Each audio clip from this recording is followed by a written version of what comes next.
Hey everyone, and welcome to another Crimson Scales class review today on the Inox Incarnate. Quite an interesting one that's got some stance dancing type stuff going on. Get some bonuses for being in different stances and then you switch them. Has quite a versatile playstyle, so I think some people will really enjoy looking at this character.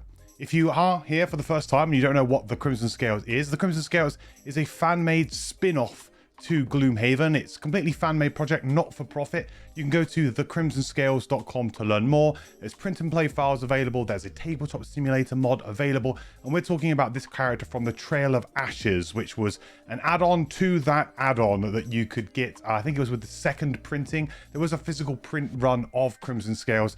That is no longer available. There might be a few odd copies still kicking around. You might be able to snag yourself one. But yeah, it's basically, it was a print on demand kind of product for the people who wanted it. But you can still get the print and play files. You can still get the tabletop simulator mods if it's something you'd be interested in checking out. Before we get started, a big thank you to all of my supporters over on Patreon, especially Mike Kira for the legendary support and Truck Driving Gamer. Thank you both, guys. That's incredibly kind of you both, as well to all of those people who support me over on Twitch. I really very much appreciate it. So come over to twitch.tv/MandatoryQuest if you'd like to hang out and maybe even see me play some Crimson Scales live, which is what I am doing currently. At the moment, I am going through my Crimson Scales campaign until my Frosthaven turns up, and when that does, we'll be switching onto a live playthrough of Frosthaven on the Twitch channel. Okay, that's enough of an intro. Let's get into the Inox Incarnate.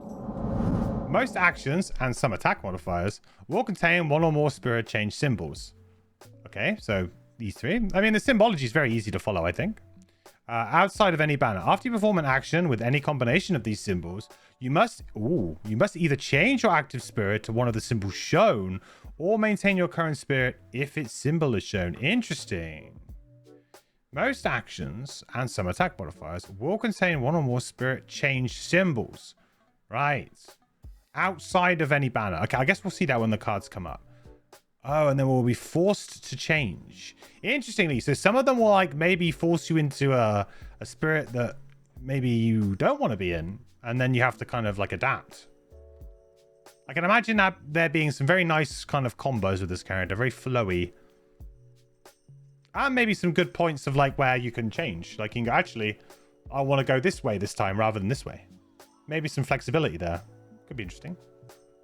Hey, this is Joseph. You're one of the co-creators of the Incarnate. Oh, awesome, dude. Welcome. Hope you're doing well. I'm working at the moment, but you have the stream up in the background and we'll try to answer my questions poorly. Thanks in advance for checking out. No worries, dude. Well, thanks for making the class. Appreciate it. Thanks for being here.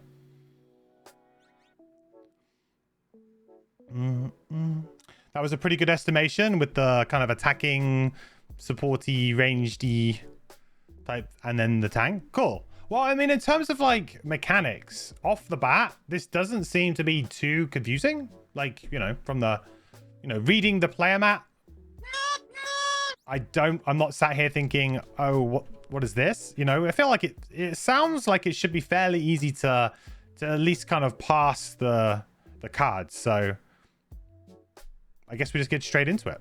So let's jump into the cards and let's see what we got. Where are the cards? There we go. I like the symbol on this character too, by the way. This is kind of cool.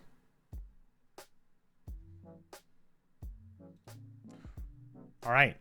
Also, the kind of, I don't know, like this kind of like I don't know, like kind of pinky purpley leopard stripe. I kind of like it actually. The borders for this guy.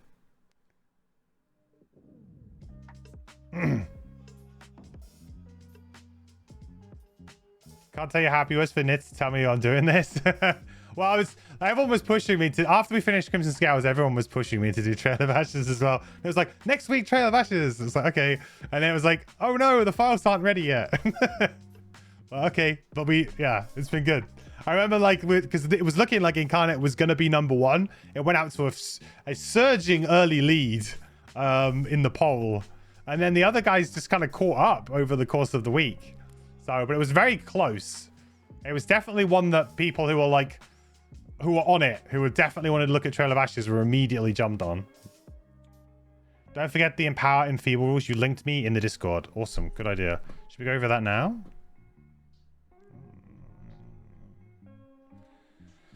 Okay, yeah, let's do this. I think we might have done this once before, I think, Enfeeble and Empower, but it's good to go over it again, because I think the first time we did it, I completely misunderstood it anyway.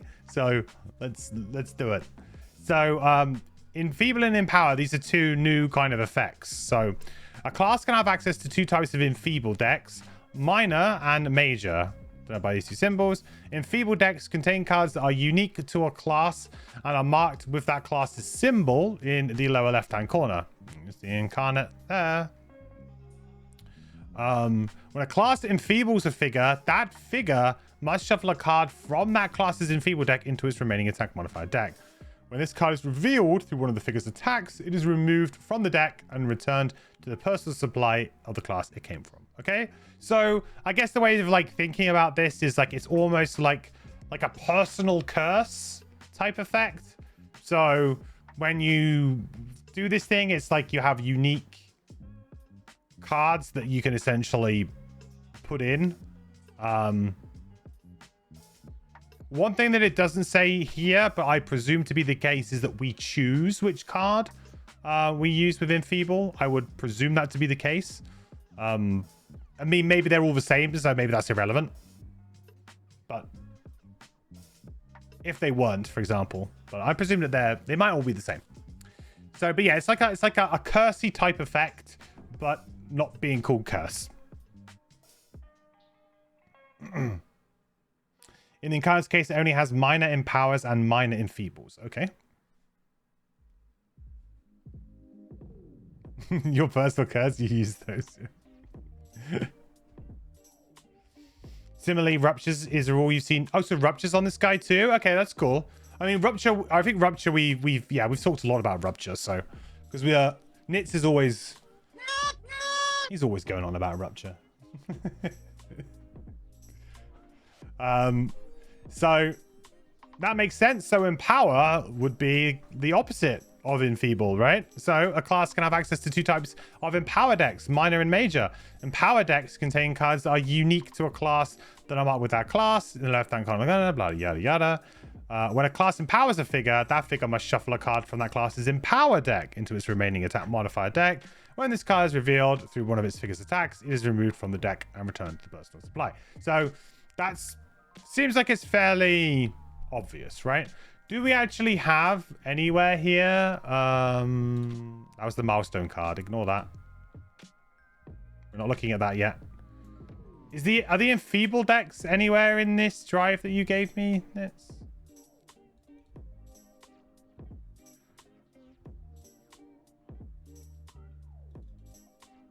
I'm guessing not. Maybe we know what they are already. Okay, so it's a pile of 10 muddle self -1s and a pile of 10 rolling +1 strength and selves. Okay. It isn't, but the two in the rules are actually the Incarnate ones. Okay. Well, there you go. Easy. So we get... So, okay, so that also answers the question here. It doesn't matter because they're all the same. You don't need to choose. Okay. So a -1 and a muddle... It's not like an amazing effect, like in terms of like super like a curse, right? Like curse is obviously incredible, missing on an attack, but you know, if you can if you can get to a certain level of shield or something like that, or against certain enemies, you know, -1s, that's a big damage swing. You know, clogging up their deck with a load of rubbish, it's always good for players, you know. So, and obviously this +1 rolling strengthen is potentially very good because it doesn't even replace a like a draw, right? Because it's a rolling, so that's really quite good. All right, cool. So there we go. We know what Enfeeble is. We know what Empower is. So let's start going through the cards.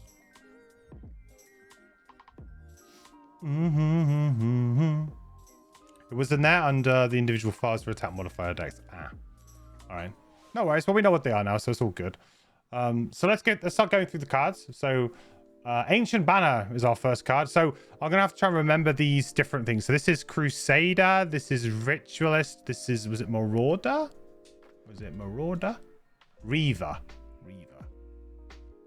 Ritualist, Conqueror. Right, Conqueror, Ritualist, Reaver. Gotcha. Okay. So at the start of the scenario, we can obviously choose which one to start in. So I guess depending on your play style, that might change, or depending on the scenario, I guess that might change quite a bit. It's gonna be really hard to kind of evaluate a lot of these cards. So I guess we'll see what happens. So if we were Conqueror, we would get you and one ally within range 2 may perform.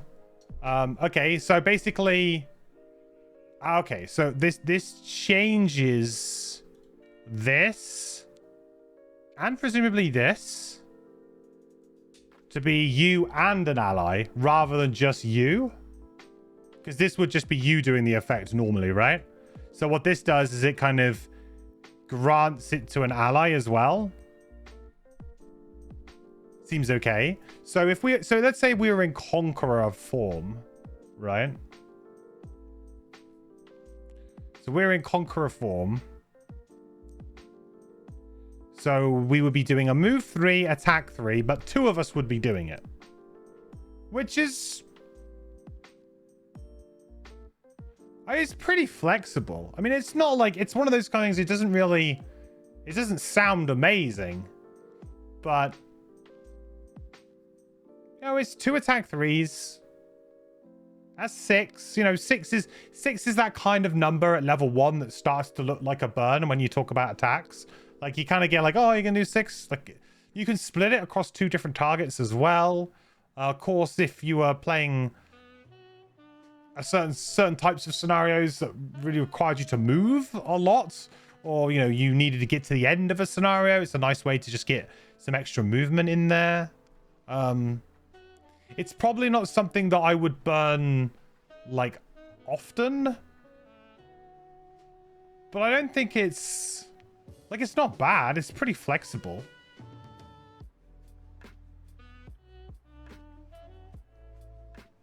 Definitely has some nice...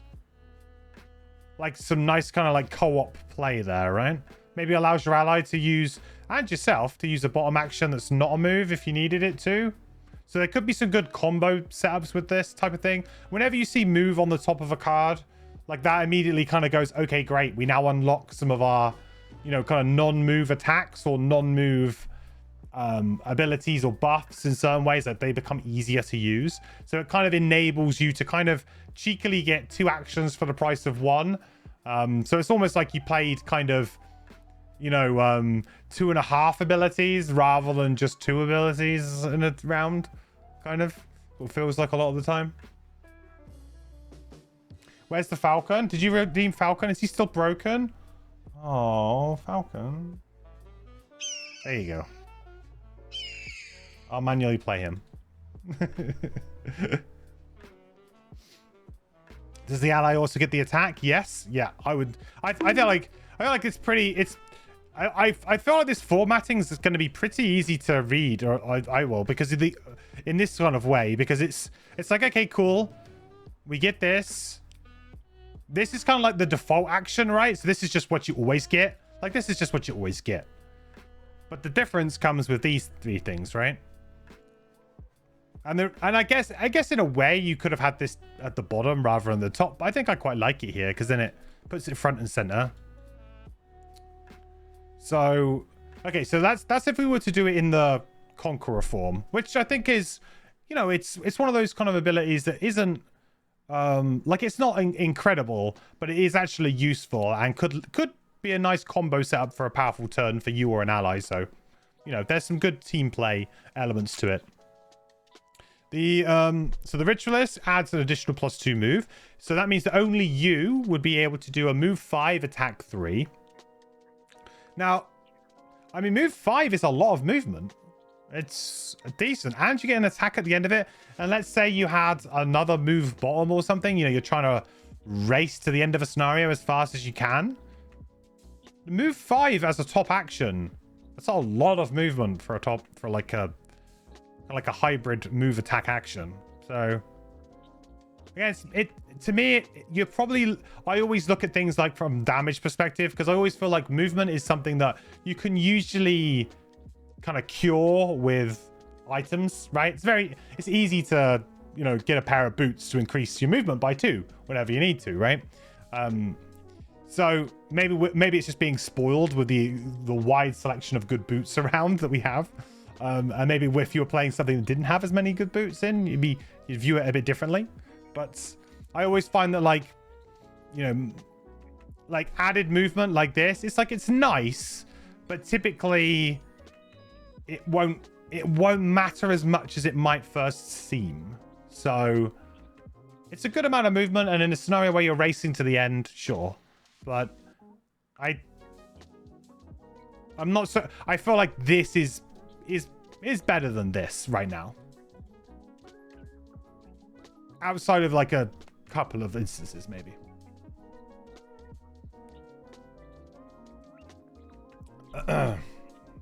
Is the enhancement cost doubled? Or this would be a very cheap one because it's a loss. I'm not sure what you mean. Does the ally also get the attack? The ally would get the attack if you did this, right? And all of that stuff. Sorry, I'm rereading old text messages. We've already addressed that. Sorry. It's been a long day. Oh, I just realized I didn't turn my other light on. I was wondering why I was looking so dark today. Why am I so dark?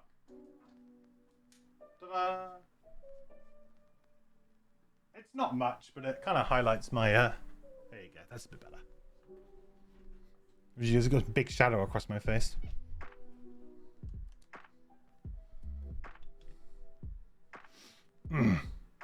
Move 3, attack 5 is an okay burn. Yeah, so going on to like the Reaver element, that would be move 3, attack 3 with a +2. So move 3, attack 5. For a burn, I think that's pretty good value, like for a level 1 burn. That's kind of there or thereabouts, isn't it? Really, especially with the move kind of already built in. Now, like when you get like a move, an attack 4 or an attack 5 at level 1 is very strong. Like when we consider like what is the strength level of like a reusable attack, baseline generally seems to be around about attack 3. And then depending on like if it's a ranged attack, then you know, you might be looking more like an attack 2 with range 4, attack 3, range 3. If it's melee, it might be more like an attack 3, but it might have something a little bit nicer attached to it. So you might see something like an immobilize attached to it. You might see a muddle attached to it. You get something like that. If it's like an attack 4, then usually there would be some kind of requirement for you to do that, like consume an element, or you'd have to like be like kind of like a scoundrel, right? You need to get like a flanking bonus, or you know, there'll be some other prerequisite as to how you would set it up in order to get that kind of power level out of it.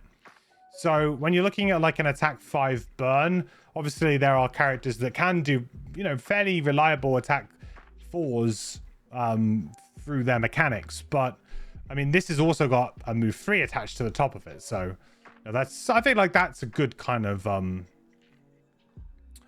balancing kind of point. I feel like, you know, top movement is always going to be really useful in certain spots. And it's nice to have it just sort of like a decent amount of it here hanging out. So I think, you know, realistically, I feel like this one and probably this one are the best value options here. Just because I feel like, you know, a pair of boots can give you +2 move. There aren't really any items that can give you +2 attack, or... I mean, I guess you'd have to use like a combination of power potions, or you'd have to use like ancient drill, all of that. You know what I mean? Like this is quite rare to get like just a +2 straight buff to something. So yeah, I think like this and this is probably where you're at. And depending on like obviously the situation, you'd probably choose it to. But so this isn't the type of card I think you want to necessarily burn very, very quickly. But it's a nice burn effect for sure. It's a nice one to have in your back pocket sort of thing. 20 initiatives, nice early initiative already, so that's good. Shield 1, affect 1 ally within range 2. Retaliate 1, affect any 1 ally within range 2. Nice.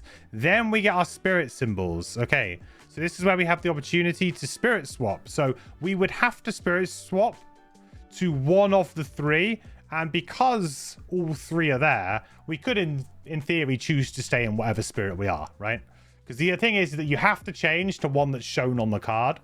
And those are all three. So that's nice. So this bottom ability is actually going to be I guess I mean, this is very early on, but we'll keep going. But this feels like it might be a bit of a linchpin to like how to kind of interact with your different spirit forms and keep that kind of, you know, keep control of it. It might be like a necessary card to play because you need some control over what ones you're going to do. And similar to something like I'm trying to think of a good example. Like the Geminate has a couple. Like the Geminate has like a burn in which you can swap states at any point, if I remember rightly, or something. It's what makes it a lot easier to swap states. And it feels like, you know, certain cards will be linchpins because they will allow you to maneuver around them a lot more. And you don't have to worry so much. Right? And to be honest, like the effect is not bad. You can't do it to yourself, which maybe would be nice, but doing it to an ally is certainly not bad. And the fact that you can actually split it between two different targets could actually be quite nice because maybe, you know, maybe you actually want to put the retaliate on something that's going to be attacking something else than something you want to shield. So it's quite nice that it's split.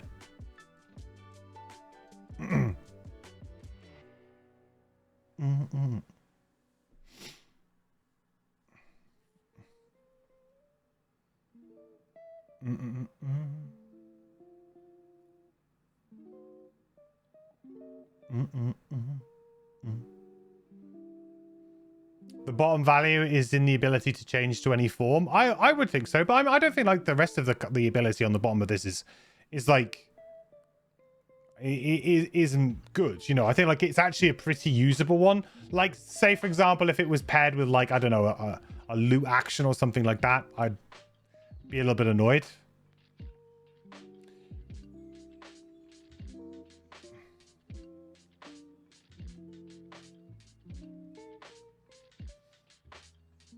The only thing it feels like is it might be nicer to give the shield and retaliate to yourself sometimes, but you can't. Yeah, maybe. I mean, I don't really know. Like, I don't really know quite where this character stands in terms of, you know, what builds and, you know, what your role is in the party. But, you know, I think it stands to reason this character's probably got several different ways you can play it at different times. So sure, having the only one ally restriction could be, yeah, that could be a very kind of valid drawback at times if you can't use it on yourself. If you don't use the default, if you use the default move or attack 2, you don't trigger the swap. But if you play any aspect of the actual card, okay. So if you play like, so does this also include the top? Look, no, it doesn't. Because then this disappears. Okay, so it's just the half of the card, right? So this only applies to this ability. Like, just want to make sure we're clear on that because it might be a bit funky.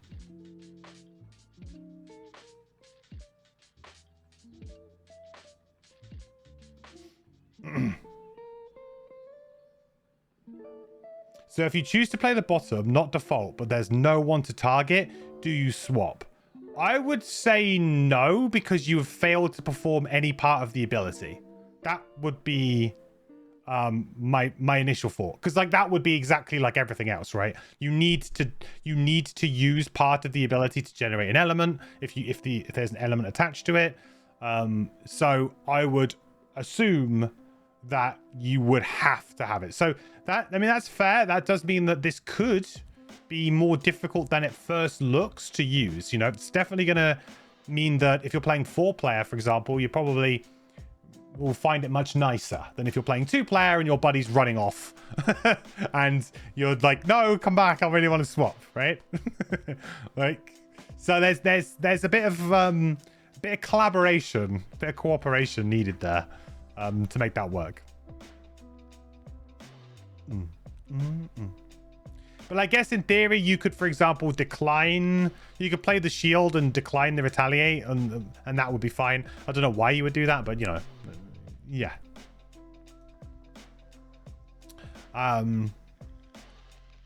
Okay, so on to the next card. So we've got Farseer's Pilum. I'm probably butchered that name. Pilum. Another burn top here. Attack 5, range 5. That's a very, very strong, like level 1 burn. I mean, attack. You might get like an attack 6 at like range 3, but range 5 makes it super easy to use. That'll be very easy to like snipe something at the back of a room here if you wanted to. Add in feeble. So double enfeeble on this thing too. If we are in the ritualist spirit, and that gets us 2 XP. So enfeeble is interesting because it's the -1 on the model, so it's adding 2 -1s and muddles to the enemy's attack modifier deck. But presumably, just like curse, you know, poison wound, all other negative conditions. Presumably, if the enemy dies, then you don't get the enfeeble. So I guess it's a good way to maybe like get, you know, almost kill something. But of course, if you kill something, you're never really like that upset. It's like, you know, you're like, oh, I really wish I really needed to poison that guy. It's like, well, you killed him. You know, it's the job's done. You know. So I mean, I guess with curses and now enfeeble, that's a little bit worse because of course they could, in theory, you know, that goes into the monster deck, so then they could come up from another figure. So those effects do actually kind of like sometimes want you to like leave an enemy on 1 health, maybe. But enfeebles to me, especially because it's just a -1 model, it's a good effect in the player's favor, of course, but it's not as good as a curse, right? It's quite far from it, really. Pilum, I got it. It's sort of a I thought it was a javelin, but I've never been able to really say that. I've been playing a lot of Path of Exile this past 2 weeks, and that kind of thing comes up a lot. Lots of interesting names for weapons.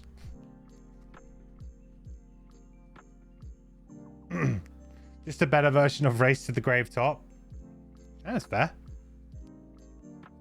Do you change states after the action that tells you to, or at the end of the round? After the action. Yeah, we should have said after the action, right? After you perform an action, yeah. I wonder if there's anything that gives you a buff while you're in it. Is that what we're talking about, maybe?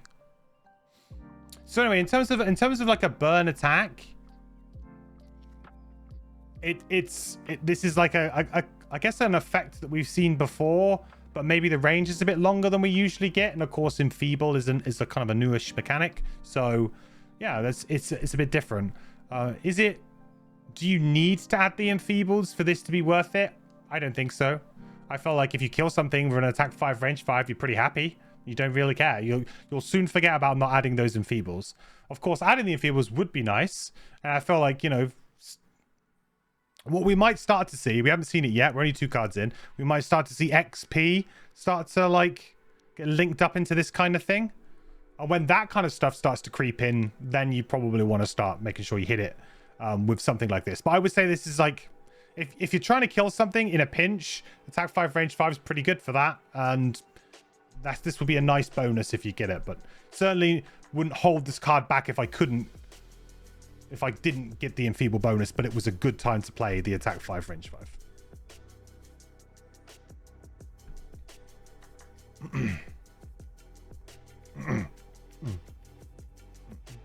It's pretty easy to acquire the enfeeble, so you would try. Yeah, absolutely. But sometimes you're just put in a position where you need to play a card, right? You're like, I need that to die.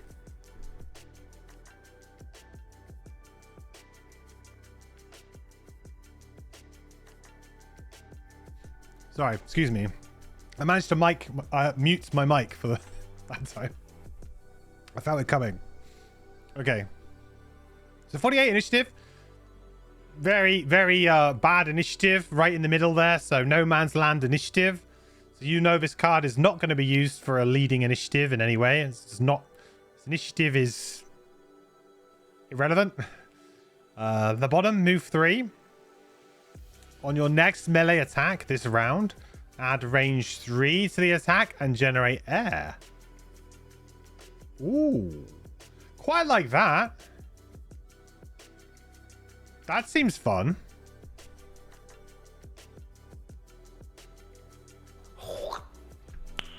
Nice. It is nice.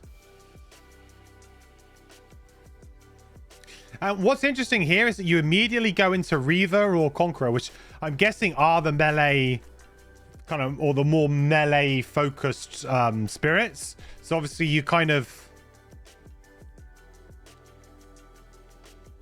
get straight in there. Okay, well this, I mean, it's a move 3. Like move 3 is, see, I mean, it's marginally better than move 2. But this could be very, very spicy. Because this can allow you to do some very, very good things, I would imagine. We'll have to see some more cards, I think, to rank this. And also keep an eye out for air. But, so we would have to change to either Reaver or Conqueror. Probably Reaver, I'm thinking, depending, but we'll see.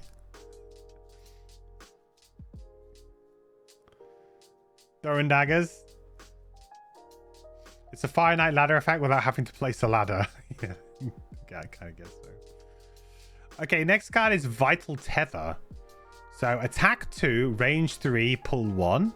If we're Ritualists, we get to add +1 range, add +1 pull, create air, and we would change into a Reaver if we played this. So regardless, we would change into Reaver. This is attack 2, range 3. So having an attack 4... Sorry, an attack 2, range 4, pull 2. See, pull's an interesting one for me because I haven't actually managed to play with the new push and pull rules because I just played digital, right? And they didn't implement that new rule, which I was disappointed with. When they brought in the new kind of Frosthaven, they brought in some of the more updated rule sets and the house rules and the Frosthaven rules. They didn't bring in the push and pull new rules where, you know, you pull or push up to the amount. I've always felt like pull has been generally an underwhelming mechanic for me because it's just, I don't want enemies to get right next to me and then, you know, retaliate against me. I don't like it. This pull is underneath that amount, so because it's only a range 4 pull 2, they won't ever kind of end up next to you if you are playing by the old rules. But I mean, this is one of those things where if there's a trap, then it's gonna be amazing. But it's basically a hook shot, and hook shot was pretty playable. So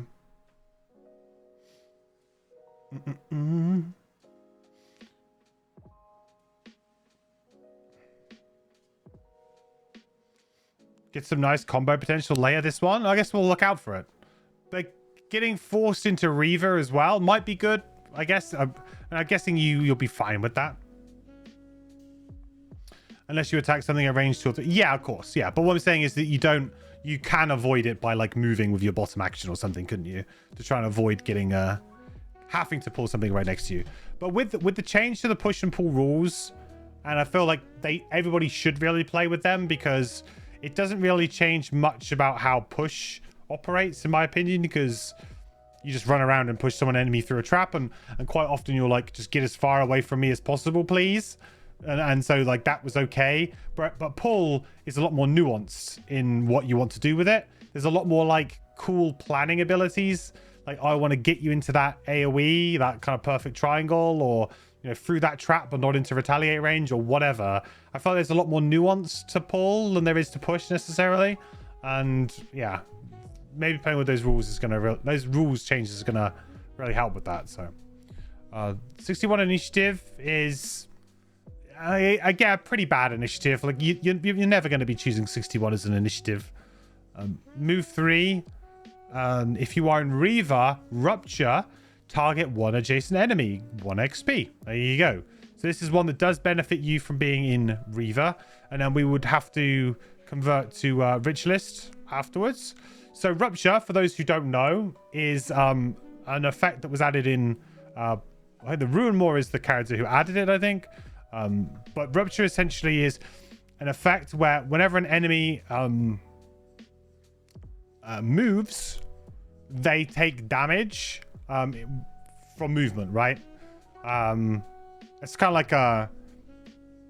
It's almost a little bit like how Wound kind of works, but it's like Wound for movement. Like when they move, they take damage through the Rupture.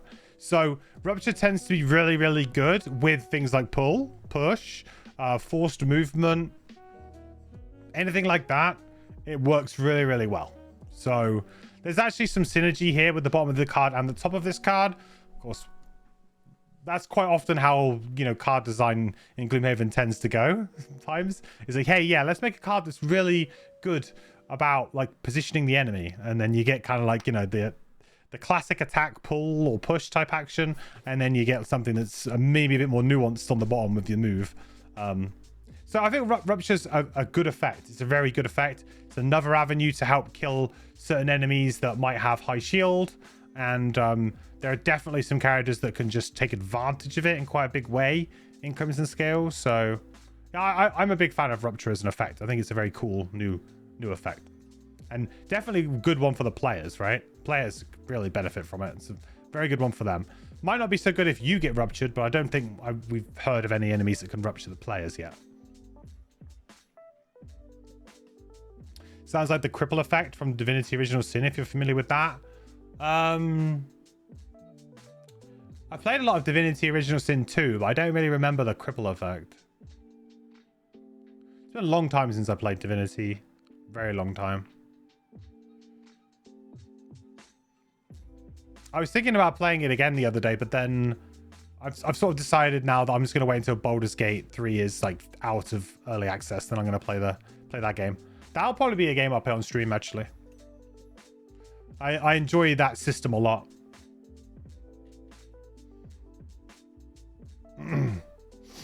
Similar, but it doesn't care how far you move. Rupture 1 damage at the end of the entire movement, regardless of hex is moved, forced or not. Yes. Yeah, sorry. Yeah, that's a very good clarification. It's not 1 point of damage per hex moved. That would be insane. It's just... So it really benefits people who have, like, little pushes, like push 1s and things like that. Where you can kind of go, like, push 1, then move it, push them again. Push them again. Right. That works really nicely. Like, so if you have an attack that's in a push and then a move that's a push, you can kind of like attack them, push them away, move next to them, push them again. You know, that's 2 free points of damage. You know, very strong. Cool. All right, well, Vital Tether, I think, again, it's not a card that's like... Like, I feel like the bottom's pretty strong. Like, Rupture, in my opinion, is a strong effect. You know, if you'd say to a player, you know, if it said move 3, wound one adjacent enemy, we'd be like, oh my god, this is so good. And I feel like Rupture is potentially better than wound. Because it's uncapped. You know, wound is capped to, hey, you're going to take 1 damage at the beginning of your turn, right? And that's just how that's going to work. Rupture is kind of uncapped because, I mean, if you've got lots of shenanigans moving this guy around, there's lots of extra damage. So, you know, the floor is lower, but the ceiling is much, much higher. So I feel like Rupture is kind of like wound on steroids. So in that sense, this is actually a very strong bottom effect, I think. And definitely something you'd probably want to be in Reaver to do. But it's also, I guess there's some situations where you might just want to like do a basic move and just convert or something to this particular stance or spirit.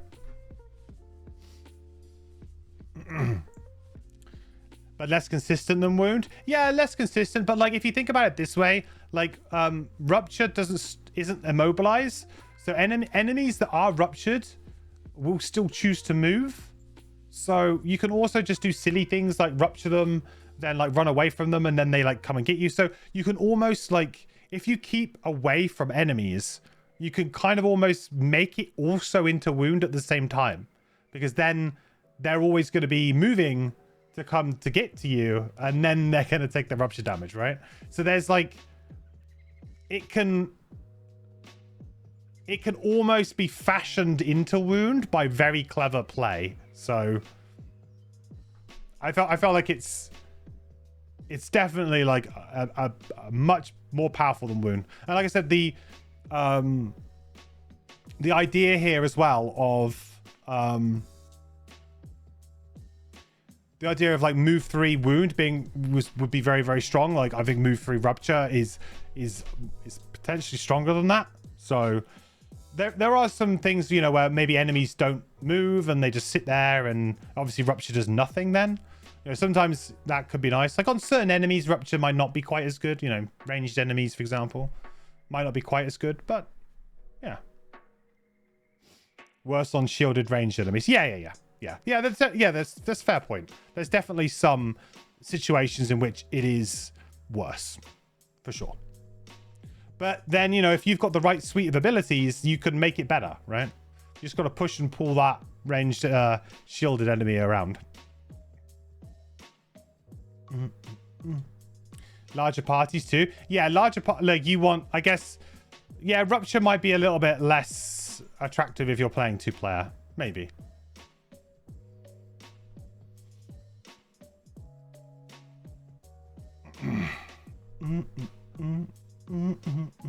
Okay, next card, Firebrand.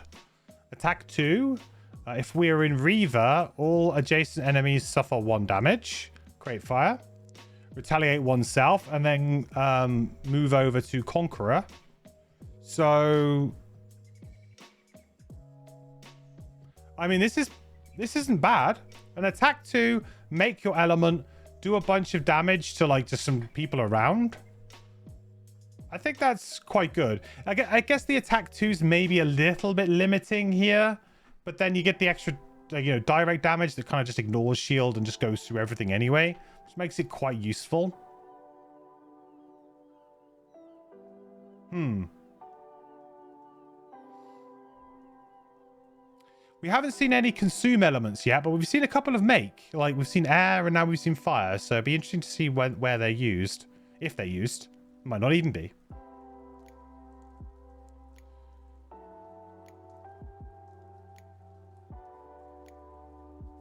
It's kind of like a reverse rumbling advance or something. Like instead of being move 2, it's attack 2. And it creates fire instead of earth. And then obviously you get the retaliate, which is a nice little added benefit here.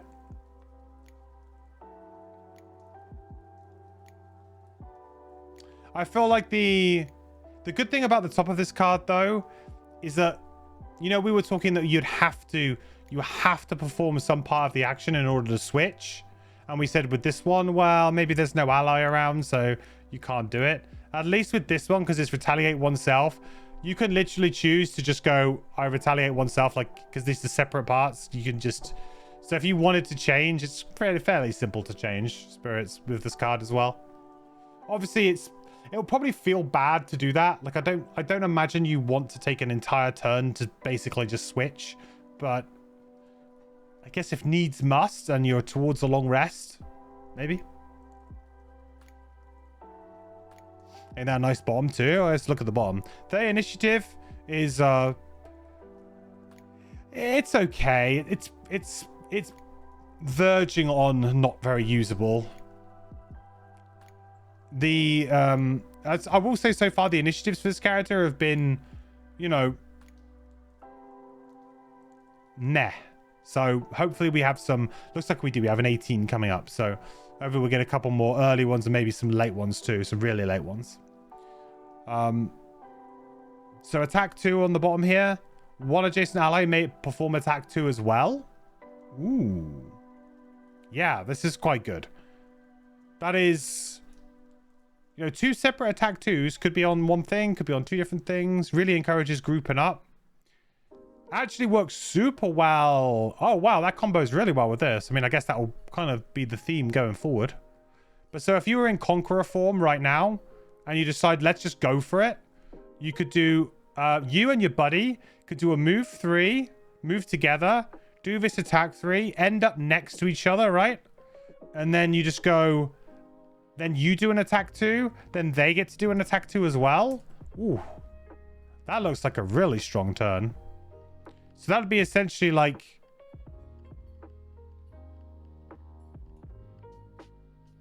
That'd be like 10 damage in attacks. And then, you know, obviously whatever you draw. Not bad. Not bad at all.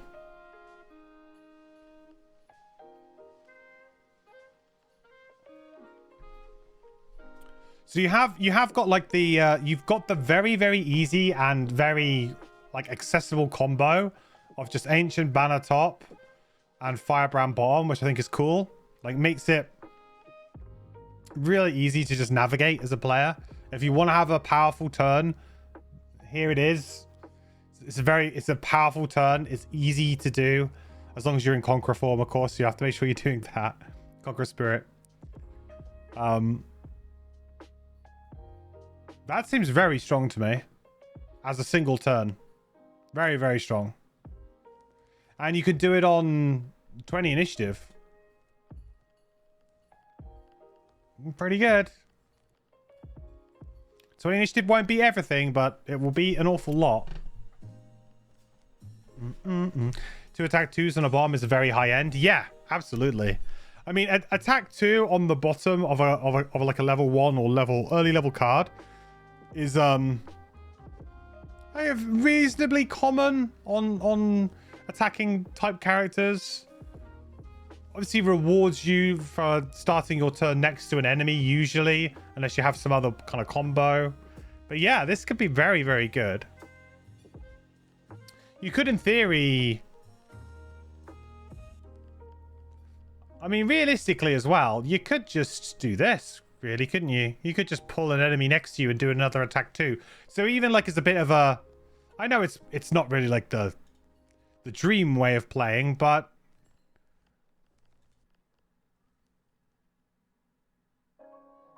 Oh, it's really upsetting that this doesn't have them.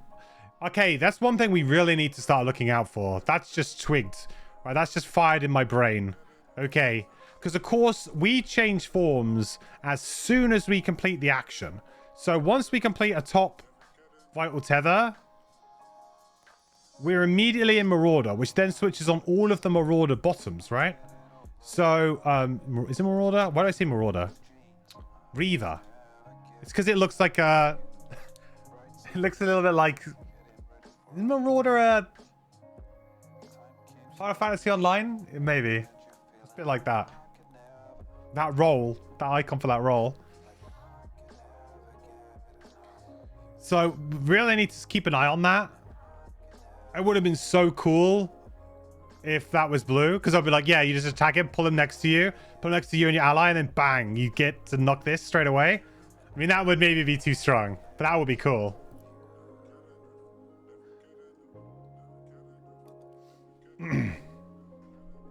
Similar flavor, yeah. It's even got like the same like axe type. I mean, I guess like it's like a fairly traditional icon, you know. So we got to keep an eye out for that, because that's going to be really strong. If we can figure stuff like that out. So I haven't seen any Reaver bottoms yet. You've seen a couple of these guys.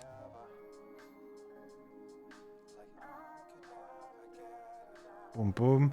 So then if we had a melee attack. Oh, so like, for example, there you go. There's one, right? That's kind of a bit crazy, though. So you could move 3, add this to add range 3. Then the top of Firebrand would be... Because you'd immediately go into this. So this would be an attack 2 at range 3. But then all adjacent enemies suffer under... So is this all adjacent enemies to you? Or all adjacent enemies of the attack? I'm going to say the attack? Or is it all enemies adjacent to the target? Okay, to the target? Or is it to you? I don't think it's the target, because it would probably say target. Right? Because I'm already thinking, like, this is super cool. Because you move 3. You add range 3 to your next attack generator. You immediately switch into this form. And your second action on your turn is to play now the top of Firebrand, right? You, because it doesn't say target. Right. So maybe not quite as cool. Because I was thinking you could, like, turn this into a little mini thing. But still, like, worth pointing out. Gives this a bit more flexibility, for sure.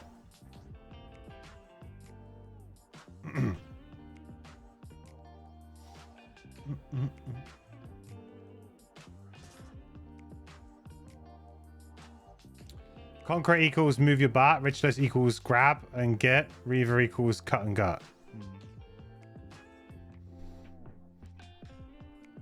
Well, this is probably the strongest bottom ability we've had so far. I mean, I don't know. Rupture's pretty damn good. And obviously, this was very usable for, or maybe a complete needed thing. All right, let's check out the next card. Tomeg's Shield Arm. Oh, is this because...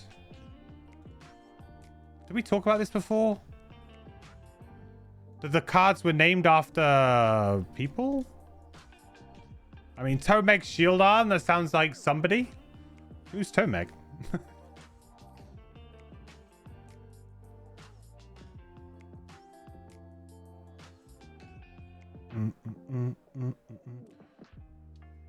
Almost Pelican. Vigilist has a bit more movement. Conqueror leans into ally effects. Reaver's the hurty one. Gotcha. Okay, so Tomeg's Shield Arm is attack 3, push 1. If we're in Conqueror, we get to empower, range 1. So, and create Earth. So that's empower would be to add that rolling +1 strengthen. And so we can empower ourselves, or I guess we can empower anybody. Because it's range 1. So could empower a buddy, but presumably we could also just empower ourselves if we're feeling pretty selfish. Now attack 3 push 1 is with rupture is extra damage. So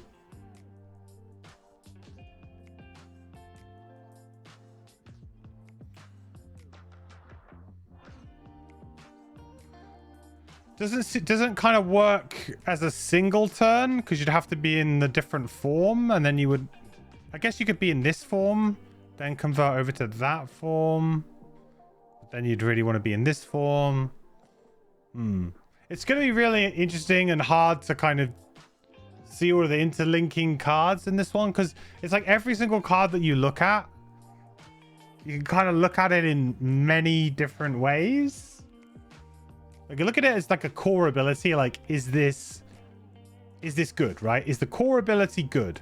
And I feel like attack 3, push 1 might be slightly on the weaker side, but it's probably about where the balance should be right now for this type of thing, like for an everyday attack. So I think it's fine.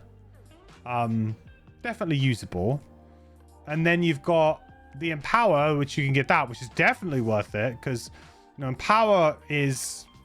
You could, in theory, argue that empower could be better than bless almost, because you're going to gain strengthen. When you flip it, you're going to get +1, and you're going to get rolling, and you're going to get strengthen. So on your next set of attacks, potentially could be very, very good.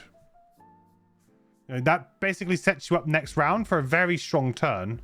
So you draw bless one time, it kills one thing maybe, or I don't know. But blesses are probably still better actually, because you just kill something. But empower seems very strong, or +1 rolling strengthen.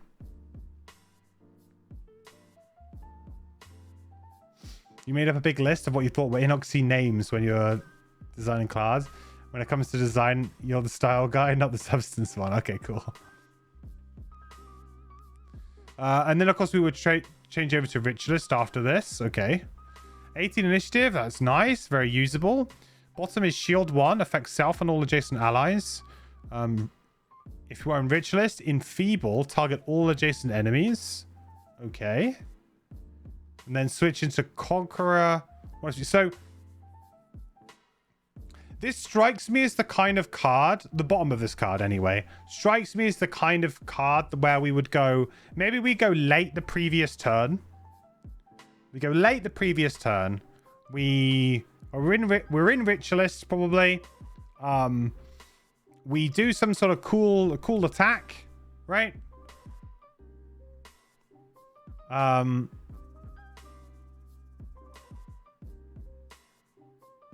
Maybe not this because it changes into the wrong form. Maybe we do some kind of cool attack.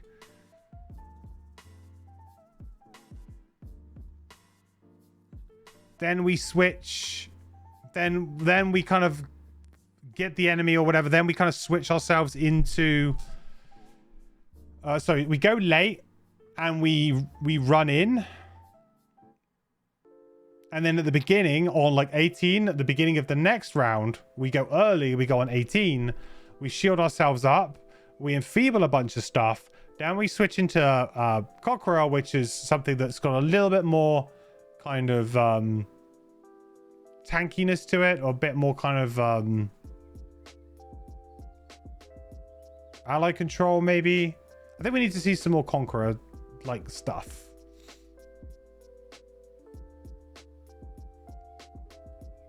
But I'll tell you what, if you time this right and you enfeeble 3 or 4 enemies, I mean, that's going to be really good. You've just filtered in 3 or 4 -1s into the enemy deck. And models as well. So that's going to make it very hard for them to do damage to you. It's going to really slow the enemy's sort of damage output down. Really is. I like this. I like the kind of go late, go early synergy with this. We would maybe want to find a really cool top to play that would take benefit of this. Let's keep searching. Well, that's a pretty good one. Attack 2. Add +1 attack and rupture if we are in Reaver. And add disarm, though, if we were in Conqueror. I mean... Attack 2 disarm, provoking roar anyone? I mean, that was an incredibly powerful card. It was also on 10 initiative, so 58 initiative is not where you want a card like this. Not for a disarm effect. Nice. Nice. This is a nice one. It is a nice one. 58 initiative, though, you're going to need to pair it with something. This is pretty bad. But attack 3 with Rupture seems pretty decent to me as well. I like the way you get the XP for doing like the more kind of aggressive play than the disarm. Because of course, like naturally, this is probably the best route with this card most of the time. Like it probably is. But I like the way that you get an XP here. And, you know, this has some really good ways of trying to kill an enemy quickly. Do we have a move push on the bottom? I don't think we did we? No. I don't think we did. Not yet, at least. I'm sure we might come across one. So in terms of top actions, both these are great. Interesting as well is it doesn't change your form. In combination with that, thing as well, the one that added range, this is actually really good with this. Oh, wow. This is so good with that card. Holy cow. So you want to be in Ritualists? Absolutely. Ritualists, then move 3. Get the range 3, generate this. Go into whichever one you want. Literally whichever one you want. Like, probably going to be for the disarm a lot of the time, but it might be for this. In fact, Rupture might actually have a bit more synergy with the range, right? Because you do it on a melee enemy and then they're going to have to move anyway to come get you. So then essentially you've got a attack 2 range 3 disarm or an attack 3 rupture range 3, right? Very, very powerful.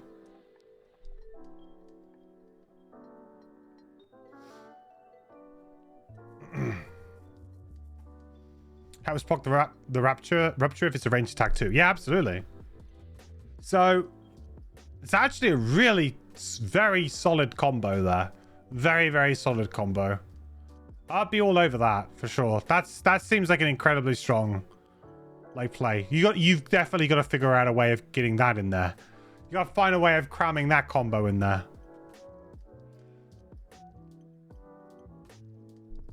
You need to find a way, because that is very strong. Both of these very strong.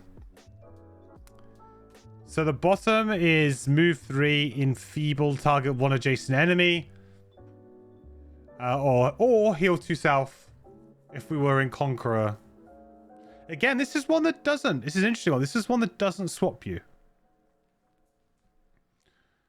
Doesn't swap you.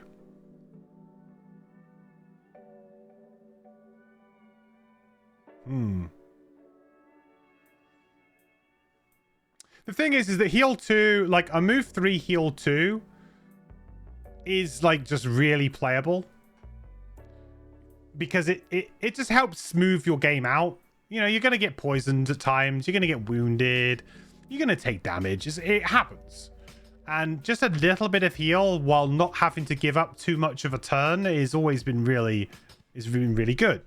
You know, I generally dislike heals when you have to give up a top action, or you know, it takes up your entire turn. It just doesn't feel so good. But little and often heals I'm a big fan of, because it just helps you clear negative effects, helps you keep in the fight, you know, keeps you topped up a little bit more before you go to that long rest. And this does that. So I feel like this bottom is also really quite good. I mean, the top is definitely where I'm at. I would be trying to play this top, and I would be trying to play it at a range 3. But I feel like the bottom is actually pretty decent and very usable. Above average stuff, yeah, it's all above average stuff for sure. Yeah, the whole card top to bottom is above average for sure. Very strong card. Lots of different options here. Lots to play with and choose. I like it. It's a very interesting card. Like, this adds a really interesting dynamic to, like, the game. Because it's almost like you're cheating more cards into the game. Because, like, you know, I always say, like, one of the great things about Gloomhaven, and is also one of the worst things about Gloomhaven, is the restrictions of having, okay, you have this many cards at level 1, you know, this many X cards, and then you have 2 cards every level up, and that's all you got. Because it cramps design space for a character where you want to try and create a character that might have, you know, 3 or 4 different builds, or 2, you know, strong, viable different builds or lines of play or things like that. It's very difficult to do that because you've got just 2 cards, and the players can only choose one of those 2 cards when they level up. And sure, they could go back and choose a different one, but then they miss out on the next 2.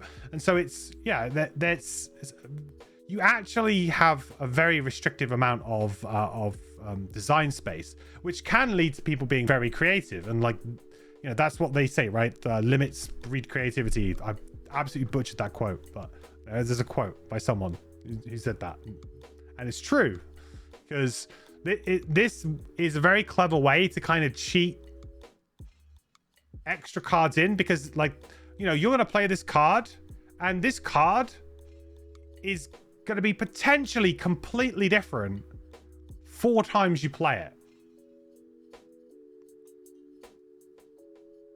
You know, there's basically 4 actions on this card.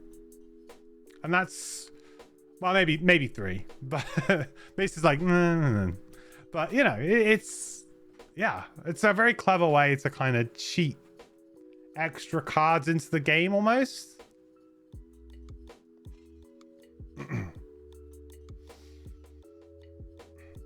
The goal was to aim a little higher than average power, because you don't always get the benefit of the spirit, or it might constrain your turns, and you usually have to plan a turn ahead. The payoff is versatility.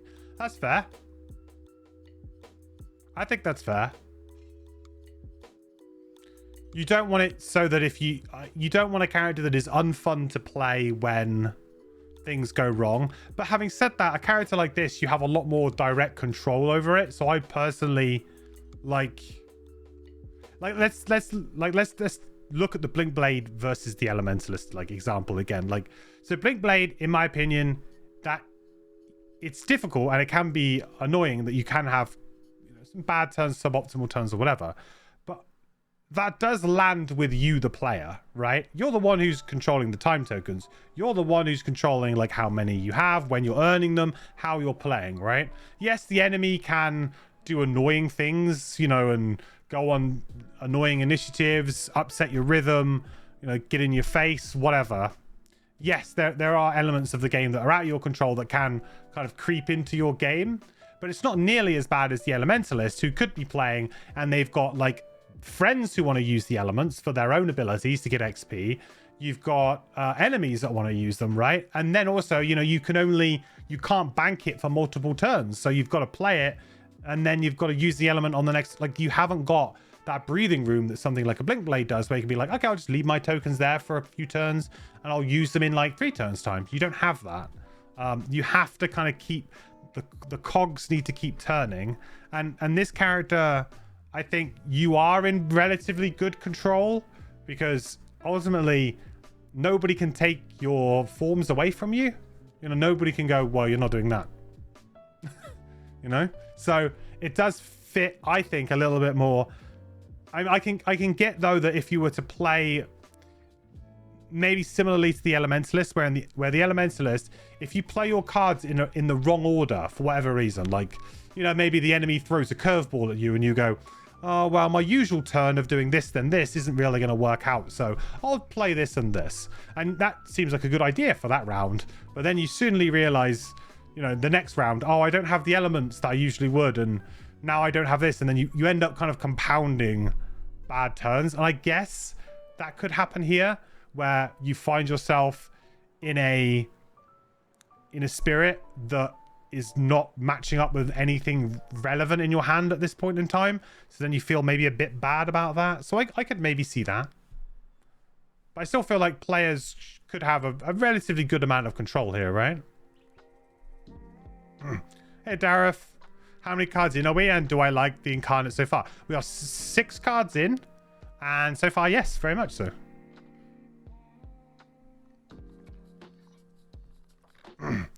All you can do is scream your Incarnate to not change forms for no reason. It's just one of those things, like, I feel like it's good because it's more within the player's realm of control. So at the end of the day, I can look down and say, like, if I have a bad scenario playing the Incarnate or the Blink Blade, I can probably, or even like, for example, the Deathwalker, I think is another one that has got a good synergy with this. I can say, I didn't play very well. Right, I made a mistake. I didn't do this. I should have done this. I can trace back through my turns and I can say, well, I opted to do this when actually, really, I probably shouldn't have done that. I probably should have opted to do this. And then that kind of like is a good learning point. Whereas I don't feel like with triangles, there's a learning point of, well, I went like this and then the enemy went, the Night Demon went on 7 initiative and killed me and stole my dark or whatever, you know? Like, there's nothing to be learned there. It's just like, oh, the RNG of the game ruined your game. Whereas I feel like that's not necessarily going to be the case here. Like, you could easily trace back and say, yes, maybe that wasn't the best action for that particular round, but it would have put me in such a great position to have 3 more rounds in having great actions. So I needed to like make that decision to be like, oh, okay, I don't quite get exactly what I wanted here. Maybe it's not exactly how I envisioned it, but next turn I'm going to be in the right form. I'm going to have the right cards in my hand. You know, we're in a good state. Right, so Elementalist is like, it can just get dashed from you without you really having much input on that sometimes.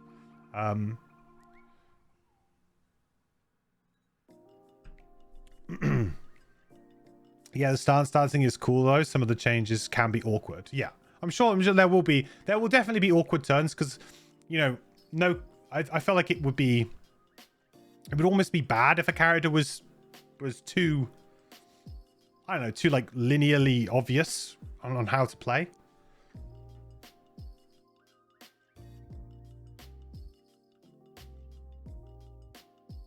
Sorry, chat. My hay fever's been playing up today.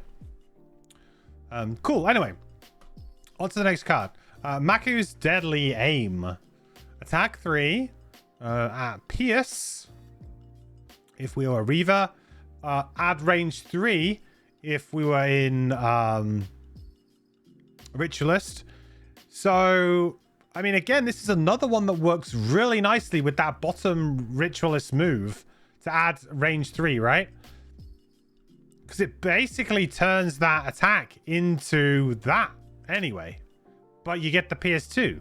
So now you could be doing an attack 3 at range 3 with PS2. And that's like really good. That's chef's kiss.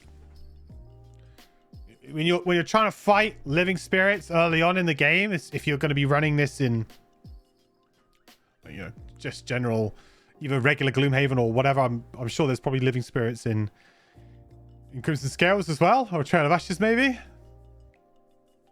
I mean, this is what you want. This is exactly what you want. Again, Pierce is one of those kind of abilities that when you need it, boy, do you need it. When you don't, it's fine. Like, you don't really, like, it doesn't, it's a nice thing to have as an optional effect because, like, you'll see certain enemies and you'll be like, yeah, I'm playing it, right? And you'll see other enemies and be like, no, there's no enemies with shield this scenario. I don't need to worry about it so much. Pretty good for level 1. Yeah, I agree. Very good for level 1. The add range 3 here if we're in Richless, I think that pretty much just brings it up to like what would be an average attack, really. Like if you're melee here, let's say you're in Crusader, so you're not doing either of these two things. You would, an attack 3 melee would be okay, but it would be pretty underwhelming, I would say, in the general scheme of things. Like I think is as Joseph was saying, like it's like if the wheels came off and you were in Crusader here and not in one of these two, you know, an attack 3 doesn't feel like an amazing action, but it's not a dead action. It's still an action that's, you know, worth going and doing, right? Crusader, I think you mean Conqueror. I keep getting Conqueror. Can I have petition to have these renamed to Marauder and Crusader, please? Thank you.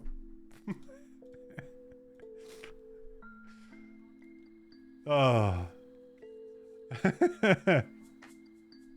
You think I need to start saying Axe, Spear, Helm?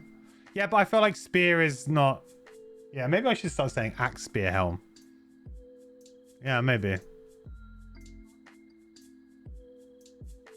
Is this a spear or is this... I guess it is a spear because of the Pilum thing. Pilum.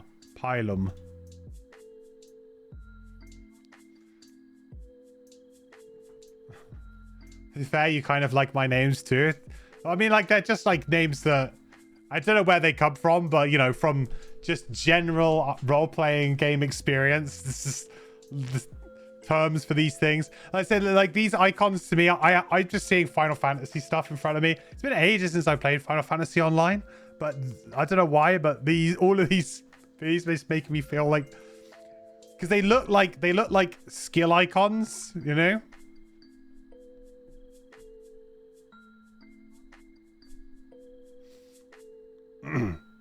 It's a knife, but feel free to use the spearhead cannon. Both are in the art.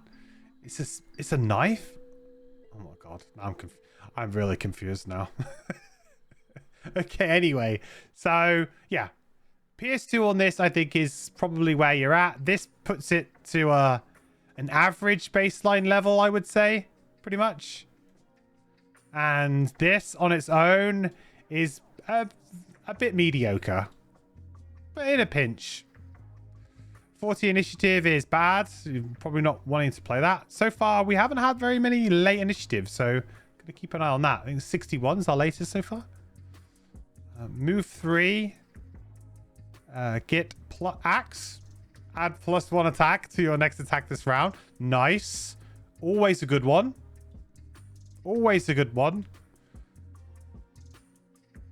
And Helm, Empower, affect one adjacent ally.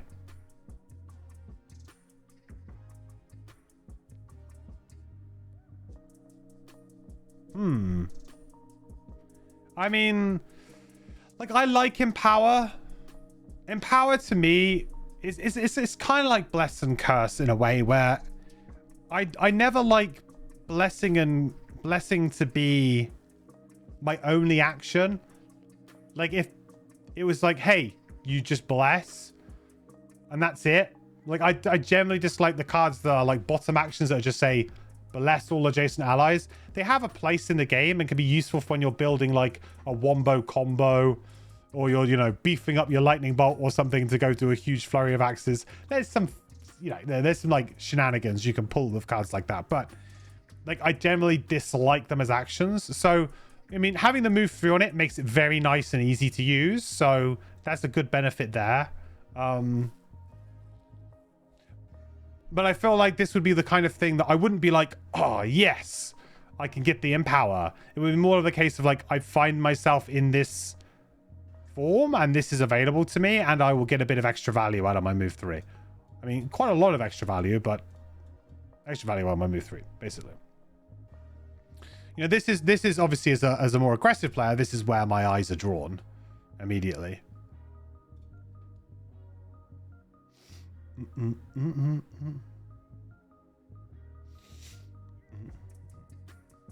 Empower has more potential, but plus attack is more reliable. Yeah, I need to say, the quicker you can kill things, you know, the less you have to deal with them, right? You know, Empower is good because it puts a card into your deck, but you may never draw that card. You know, and Empower gets worse as the scenario goes on, right? Because there's less enemies, maybe, so less chances for you to draw it.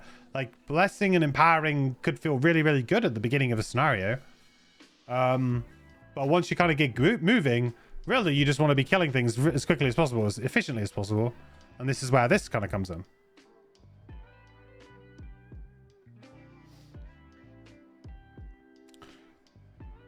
By the way, you create a full Frosthaven conversion of this class? Ooh. You can share the materials with me on Discord at the end of the stream. What did you need?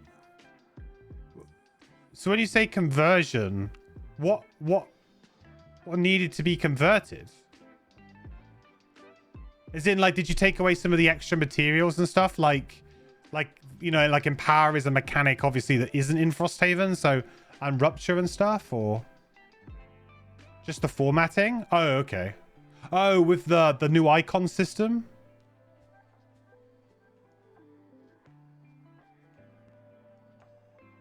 Is that how it is?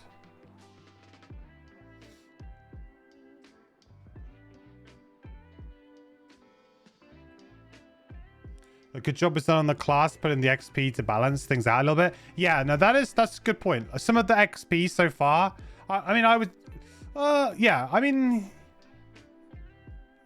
actually, yes, I would pretty confidently say that so far, apart from this one, this is obviously very good. I will say that the XP, when you've been given like a, not a choice, but, you know, when you've been given 2 options, they've been generally on the weaker option of the 2 so far. You know, because the natural inclination is to spam and attack 2 disarm. natural inclination of any classic Gloomhaven player. So it's good that this has got the XP and not this.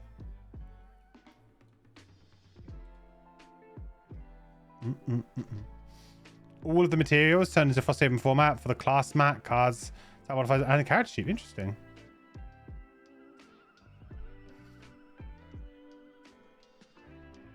All right.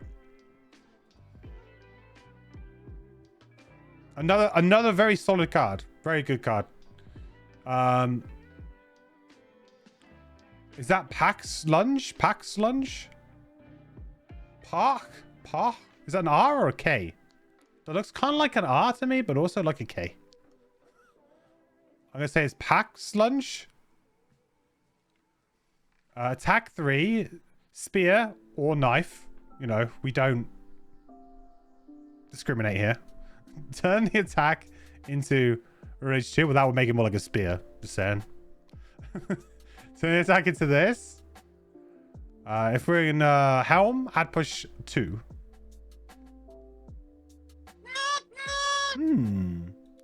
Well, Well, this is another one that's like a tangible difference. There's a newt. Hey, Bones. Yeah, boy. A little bit spicy. This is a bit spicy because getting this is obviously like 6 damage, right? You take this all day. Very easy pattern to hit. Happens very regularly in the game.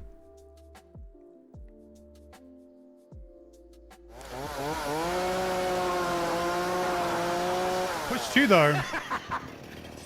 No, that's a lot of damage. Push 2 though.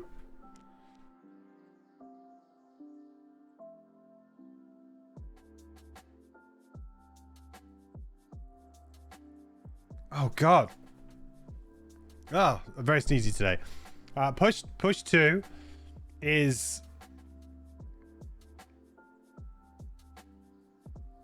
very good with Rupture, which we've seen a fair bit of. Did the Rupture one turn us into this form as well? I can't remember if it did or not. No, it didn't. Turn us in the other one. Okay. I guess in theory we could...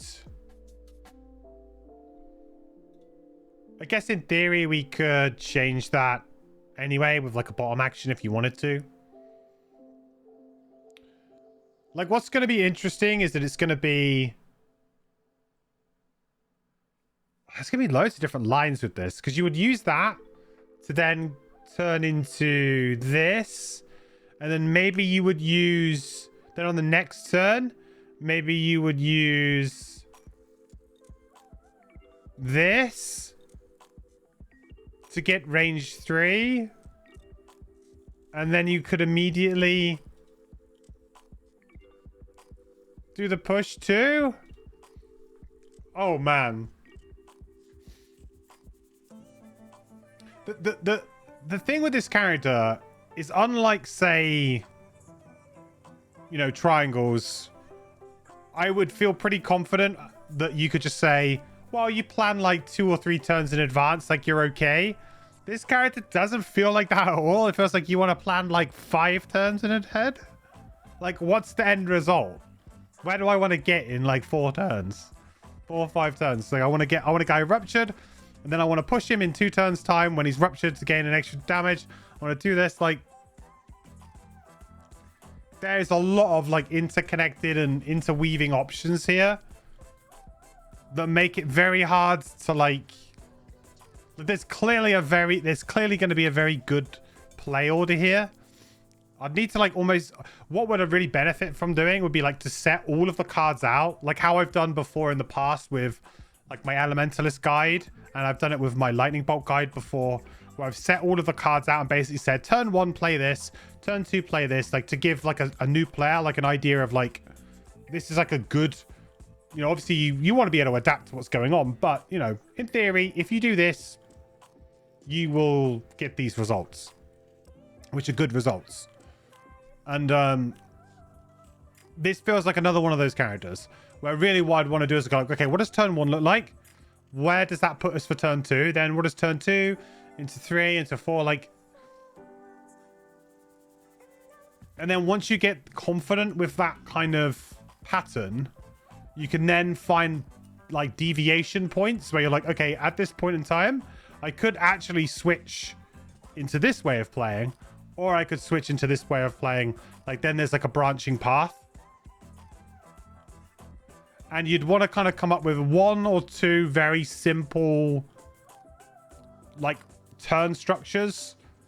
Or, like, you know, full cycle of your hand structures. And then, once you get confident, start to deviate at certain points if you feel confident in order to do so. My daily triangles rant. I aren't... Oh, wow. I mean... Yeah. You're not wrong. But I'm saying, like, it's not like a rant about triangles. It's saying triangles... You can... You know that you do this. You create this element. Next turn, you do this. Use that element, right? And hopefully create another element at the same time. And then next turn, you do this. So it feels like a little bit more easier. It's easier to follow the line of play through. Whereas with this, it's not, because you're not changing spirit at the end of your turn, or being able to use your new spirit on your next turn. You can immediately use your new spirit if you change into it during your turn through your first action, right? So there's going to be multiple times when you could be like,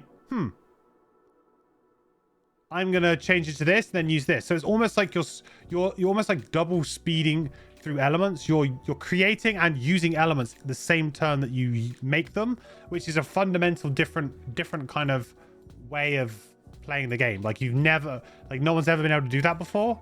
So it kind of turns it all on its head, because you're always used to almost playing one turn delay with that play style, whereas this is not a one turn delay, it's immediate. So you can immediately get benefits from it. So that's kind of interesting. What's great about this, there are multiple options to choose from when it's time to plan. Yeah, for sure. But I feel like if I was to play this the first time, I honestly would want to come up with like what I would be happy to say is like a good sequence for your first sort of full cycle through your hand, and then like when you get a bit more confident, you can then start to deviate from that. But like as a player who is maybe coming into it for the first time, that's what I would do, because I would feel like you'd benefit from that.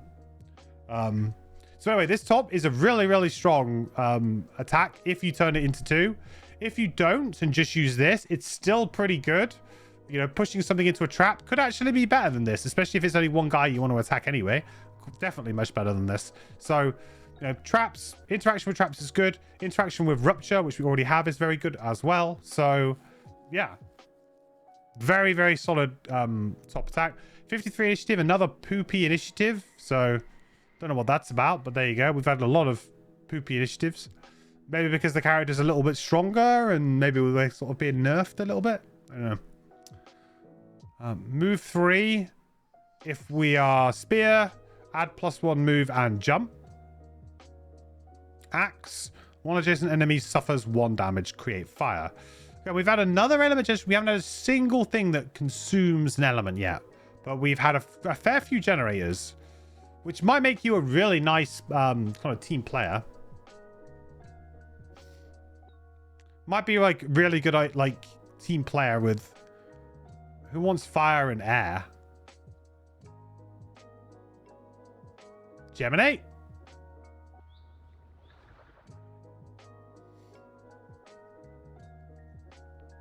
I think the Geminate uses fire a lot. I'm not so sure about air.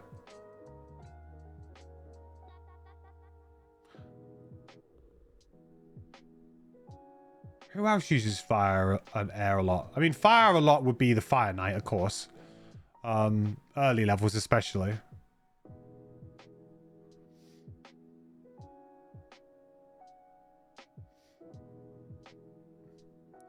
Geminate is fire ice depending on form, and light always, right?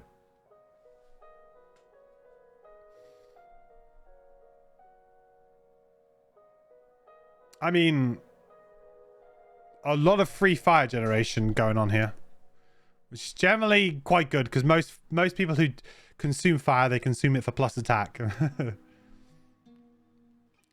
Amber Aegis uses fire and earth. Oh yeah, we did have a card that made earth as well. Very true. Yeah, so it could be some good synergy there. Move 4 with jump is like excellent movement for level 1. So like for me, I honestly feel like, although this is quite nice, obviously it does 1 damage, I actually feel like this is probably the preferable action here. Because move 4 jump is really good. They say you get a pair of boots, you add it onto that. You're going to get to wherever you need to go. Wherever you need to go, pretty much. So I feel like this is probably what I'd end up using it for the most. But this is still good. And like I said, if we actually had some element consumers of fire, this might actually then become more of a thing. We might actually be much more interested in doing this. But so far, we haven't seen it. All right. Next up, we have Warborn's Shout. You may perform this action without targeting any enemies. Okay. Enfeeble. Empower self and all allies in the targeted area.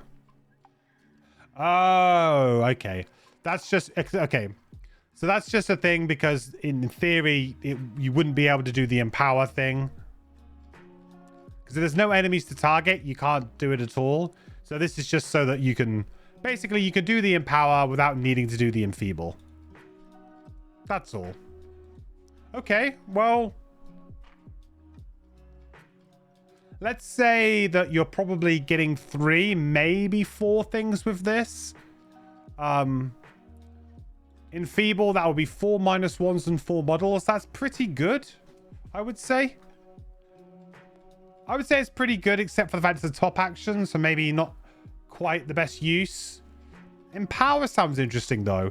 Does feel like the kind of thing that you could use... Maybe you could use... just before you go into a new room. Just try and get a couple of buddies. This is definitely the kind of card that scales with player count. If you're playing 2-player, I wouldn't be playing this card, I don't think. Or at least the top of this action. 88 initiative. That's our latest initiative. That's good. Actually, probably works fairly well with this ability because you want the enemies to kind of move closer, start to group up. So actually, you know, this is a good ability for this kind of initiative, I would say. Move 4 on the bottom. Solid. Very, very solid. Sometimes you're going to want to go late and sometimes you're going to want to move. So I feel like this card, just by virtue of its initiative, is probably pretty necessary. And you've got a vanilla move 4. And what's interesting with this character is that, you know, you don't necessarily always want really jazzy actions because, you know, you get something like... I'm trying to find something that changes this. Like this. Like, so you get certain actions, right? They're a bit more jazzy, but they change you to a different form, right? And sometimes you don't want to change. You just want to move. So this will enable you to do that without forcing you to change anything. And you can kind of keep on in your spirit. So it doesn't upset you. Doesn't knock you off course. You've got a very specific turn in mind. It's a very safe bottom action to play. So, yeah. That was one major goal with the elements, team player. And yeah, Earth is in there too. No ice. You wanted to look towards Frosthaven for that reasoning. Okay.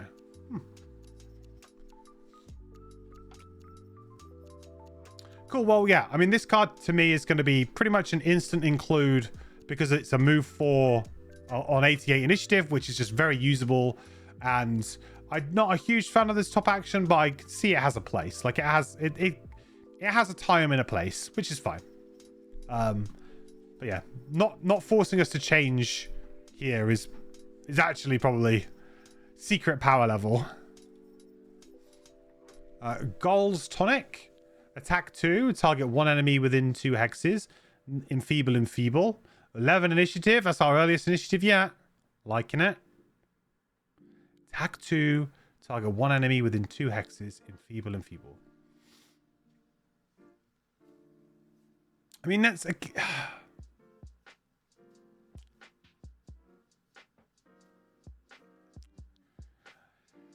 I don't like it. It's just that seems a little bit weak to me. I mean, it's 11 initiative, so it's like super early.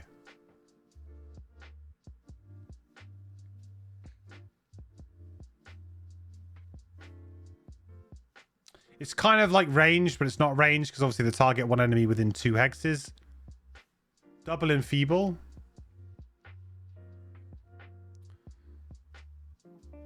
Enfeeble is good. There's no doubt about that. It is good. But it's going to be the kind of thing that maybe doesn't scale particularly well. I don't know. Because like -1 and muddle to an enemy. If they're attacking you for like 5 and 6, like later on in the game, it doesn't feel that great.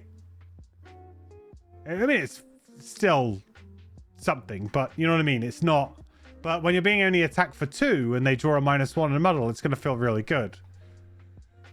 So I don't know. Like, Enfeeble was one of those things I'm not completely sold on. Like, I feel like it's good. But is Enfeeble and like double Enfeeble on actually good? You know, and give up maybe doing a slightly better attack? I'm not sure. I'm not too sure. 11 initiative means it's going to be played. Looks like we got a big burn heal on the bottom here. My favorite. Heal 5, range 2, empower, 2 XP. I mean, it's a big burn. It's got double empower on it. Empower is much stronger than Enfeeble. Much stronger than Enfeeble.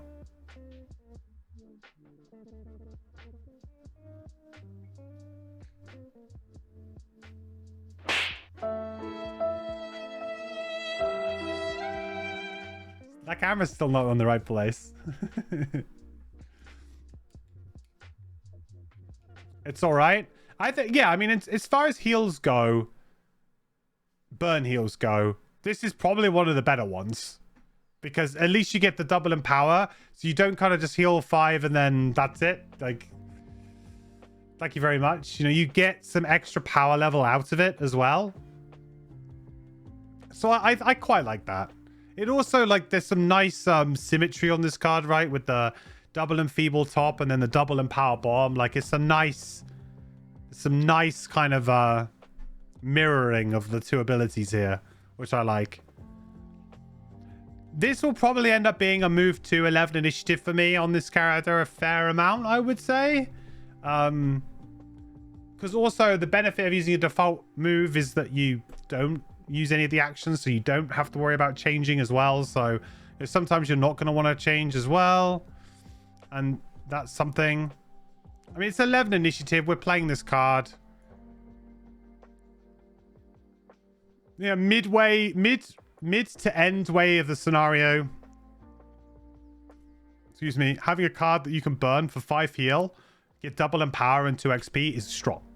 You know, that will, you know, when you're sort of like towards the mid part to the end of the scenario, you're flagging, you've taken a lot of damage. You know, it's a good pick me up. And for a character that has 11 cards, you're certainly, you know, got burns to give.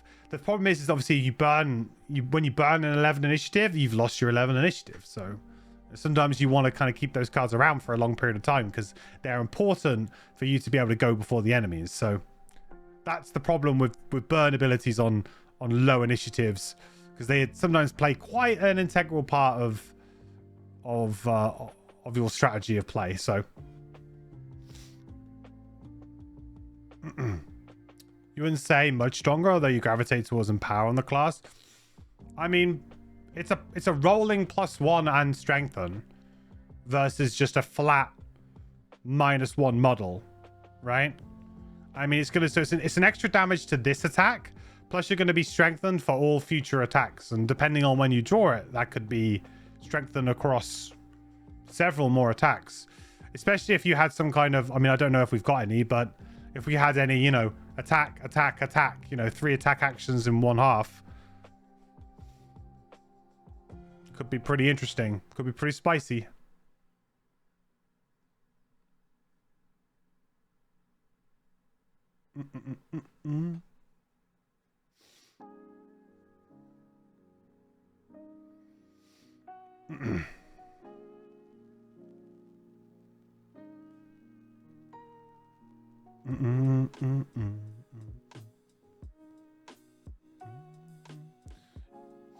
You find it annoying? What, that it's a bit of a meh card, but it has your best initiative? Feel like you have to take it for initiative, but it's not very good. Well, I mean, yeah, I think that's a fair. That could be a fair point. But also, if you put, you know, your best abilities on the lowest initiatives, the game I think would lose a lot of its dynamic nature. You know, the game becomes incredibly easy when you give everybody low initiative. Like if they put for example, if this was the disarm, right? On 11 initiative, there would be no question as to how you're playing that card. There would be no thought going into how you play that card. So it's almost like you have to, you know, in order to go early, you're going to have to sacrifice, you know, an action, basically. You know, you're going to have to say, okay, I'm just moving 2.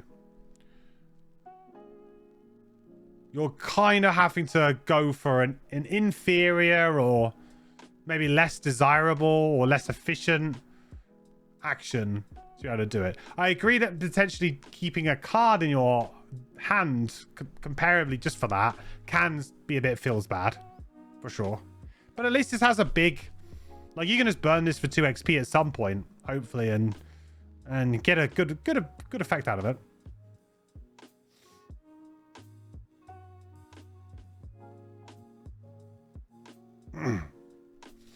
But yeah, I can see that. Like, I can see it being a little bit annoying that perhaps there's like a really cool card that you want to play with, but it has, let's say, 50-60 initiative, and you're like, oh, I would really like to play that card, but I can't because I have to play this card because this is the card with the low initiative, even though I prefer the actions on the other card, which I totally get, because the game puts you into a situation where it's like, well, you got to make a tough choice here, and you know, the correct choice is to go with the low initiative because, you know, if you don't have good initiative, you'll just get destroyed most of the time. So you need to have good initiative control. Every character needs it. It's a requirement to play the game. Same as movement is required to play the game. Same as attacks are required to play the game, right? It's the DNA of the game. Requires the players to have a decent selection of initiative to be able to interact in a more preferable way, you know, in their chosen way.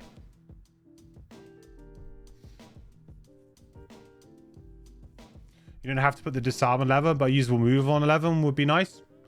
Yeah, that's also fair.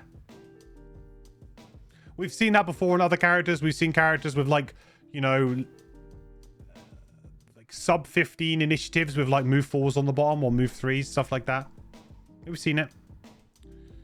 Right, next up we have Hands of 3 Tribes. Attack 3, refresh one of your spent, double or single-handed items. Interesting. That was not an effect I thought we would be seeing. Refresh one of your spent. So what are we talking here, guys? We're talking like a poison dagger. We're talking wound daggers. We're talking long spear. Long spear user. I mean, there's a you've got disarm, dude, right? Disarm 2 things. Thank you very much. Refresh it. Thank you.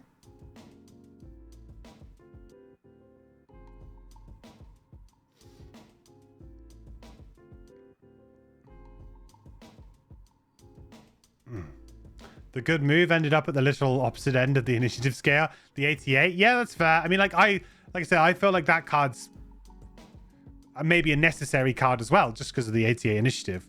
No, you kind of want some earlies. I generally lean towards trying to go as early as possible most of the time. Just my personal way I like to play. But, you know, certain characters or a lot of characters do benefit from having both and playing those cleverly together.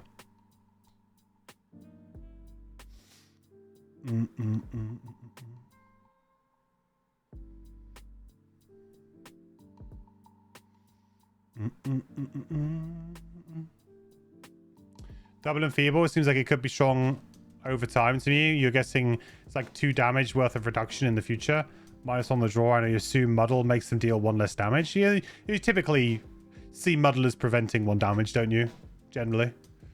You never play with Enfeeble and Power, so you can't say for sure, but you think that you like the potential for the top. Yeah. I guess for me it's a bit more... the thing is it's quite a passive effect. And I'm not hugely in on passive effects generally. It's just a weaker curse. So, I mean, maybe I just need to play with it a bit more and be like, oh, actually, it's really good. So, it's fine. It's just, like, curses are just ridiculous. Like, they're way too good. So, this is like just, hey, this is a way for us to have a curse-like effect, but not to such an extreme level. And it allows you to play with it a bit more without it feeling broken.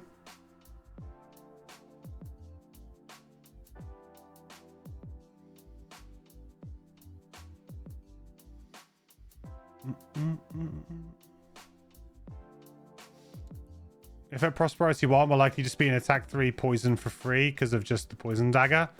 Yeah, maybe. I honestly feel like, though, if you get long spear, we've now got the potential to disarm, you know, 2 enemies with long spear. We've got potential to rupture 2 enemies with long spear. This is a long spear wielding character for sure. And this is what cements it. Absolutely now. Because, like, sure, refreshing a poison dagger is nice, but it's not like, I mean, we're talking double damage, essentially, right? Twice in a round. That's good. That's very good. 2 like an extra disarm for free, an extra +1 attack and rupture for free. Like all of those effects that kind of stack up. Yeah. Get yourself a long spear. That's what you want. 70 initiative, verging on late. You know, maybe kind of usable as late. Move 1, loot 1. I mean, it's at least it's a move. At least it's not just this. But yeah, I mean, you know, everyone knows how I feel about these cards. They're necessary to play the game, but I just don't feel like ever really talking about them or using them.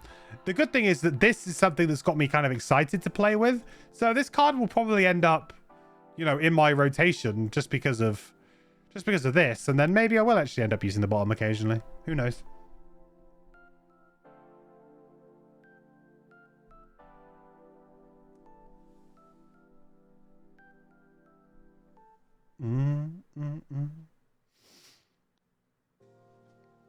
Related, you're so happy that Spear made it into the art.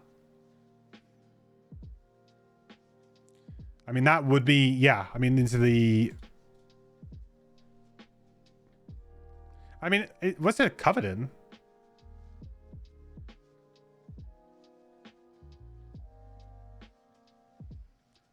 It's got a very big, like, fur. She feels very fluffy. Very fluffy Inox. Looks like candy floss.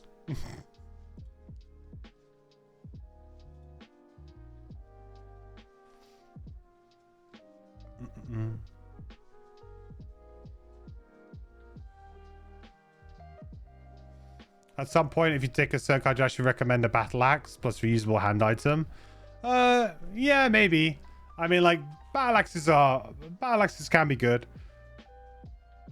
See, like, battle axes, in my opinion, generally work much better with, like, the big single target type stuff. So when you do look at, like, we're going to be doing, like, just an attack 6 melee burn, battle axe to me is a better use, or scythe, better use for something like that, because you're going to get so much value out of it. Whereas if you're looking for, like, a reusable, like, more kind of like utility and just more like damage over time, you just cannot beat long spear, in my opinion. Just cannot beat it. But if you are looking for like a big splashy effect, then yeah.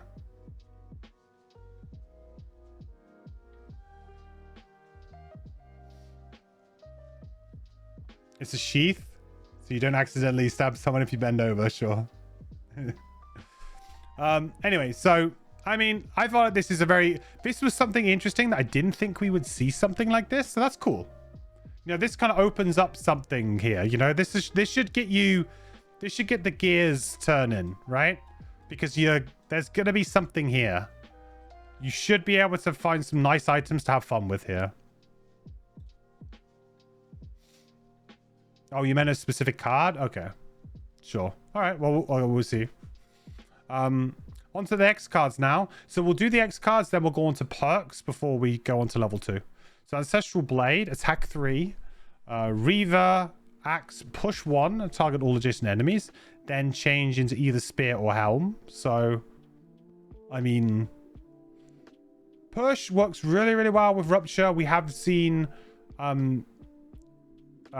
sort of Axe be the Rupture spirit, if you like. This is the one that adds Rupture, and you can see it down here again.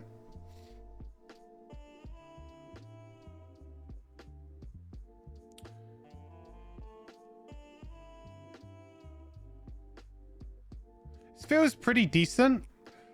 This bottom attack though is drawn my eyes. Attack 2, target all enemies within 2 hexes, add rupture. You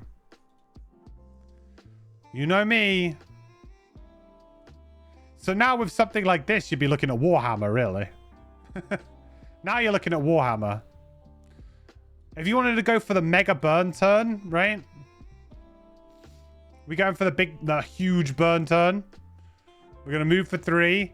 We're going to attack for 5. And then we're going to attack everything else at range 2 and cop it.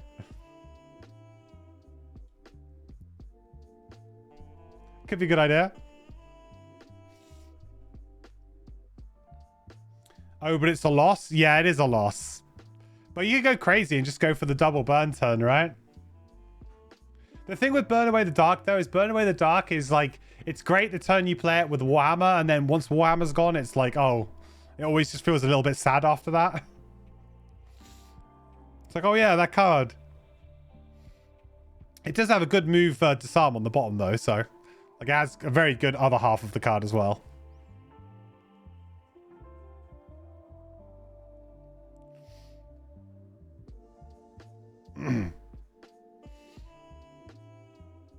Unstable Upheaval, everyone's favorite card. Yeah, pretty much. Where's Forceful Storm, though? I need it. Yeah, I mean, I like this card. And I'm very interested to see what the X cards do here.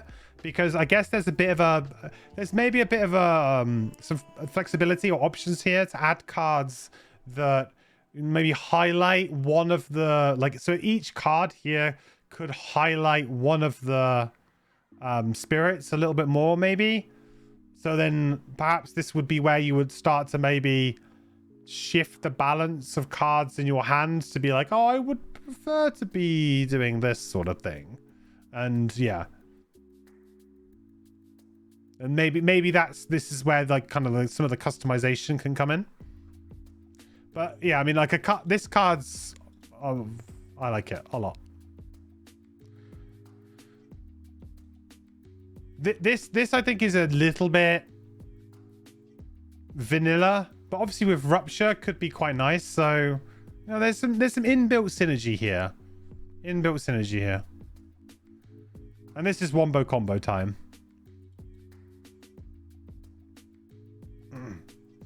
Okay, War Drums. All allies within range 2 add +1 attack to all their attacks. And all enemies within range 2 deduct -1 attack from all their attacks this round. Oh, it's a burn. I was going to say, I was like... That's like, if you could repeat that as an effect, that's very strong. Perform Empower range 2 4 times. Ooh. Wow. And presumably you could do that all on one person. All on yourself if you wanted to.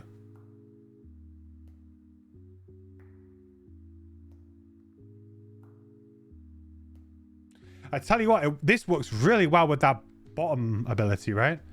Well, actually, does it? Yeah, no, it does. That one, so is it this one?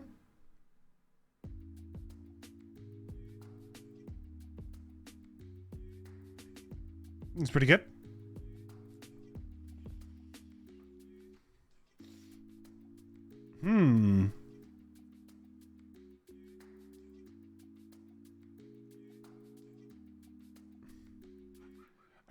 It is a burn, right? And it's an interesting one because it kind of swings stuff.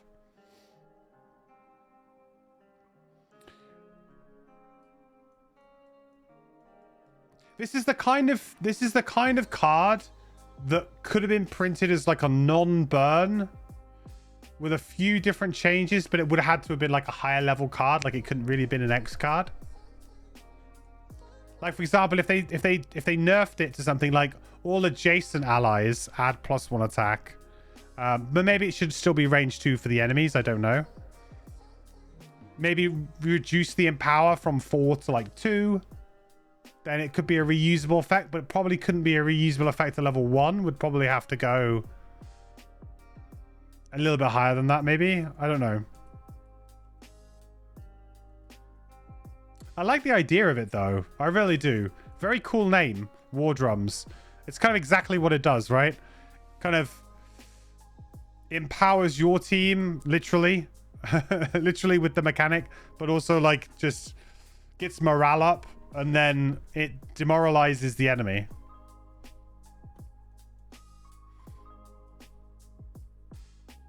'27 initiative is not great for this effect, though. I will say. It's okay, but maybe a bit harder to play around. Especially like the deduct one from the enemies, because you really want to go super early in case enemies go before you and mess things up or whatever, right? The bottom is move 3. Helm, 1 ally within range 2 may perform a move 2. Create Earth.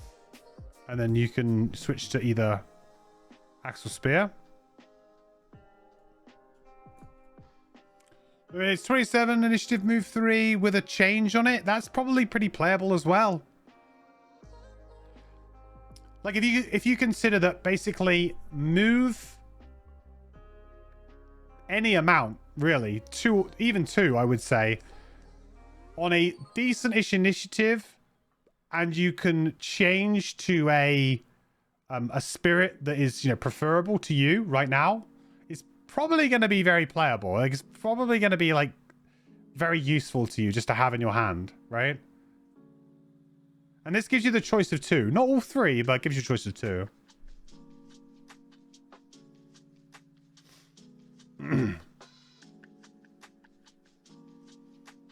Definitely one you wouldn't want to burn unless you're the Conqueror. This one.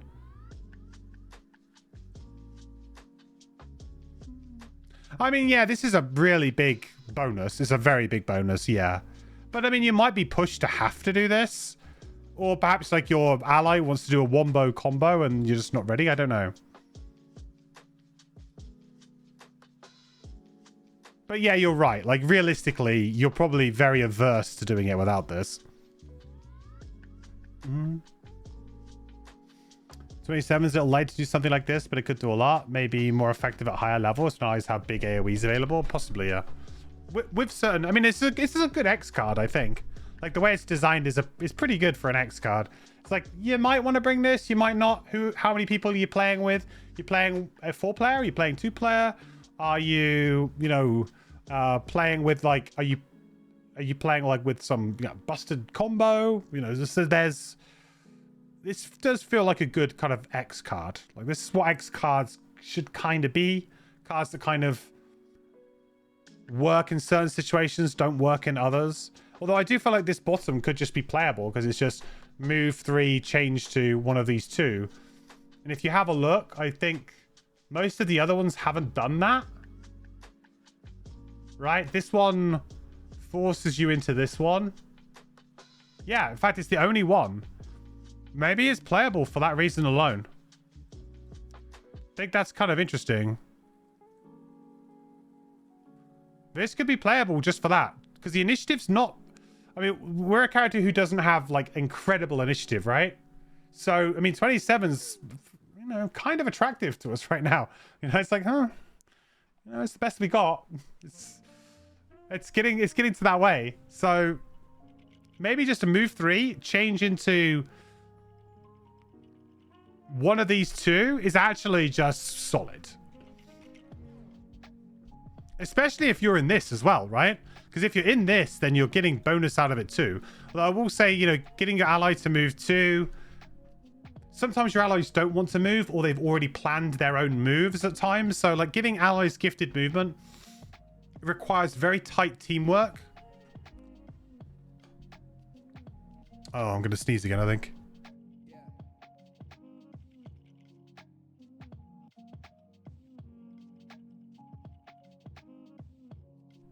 Excuse me.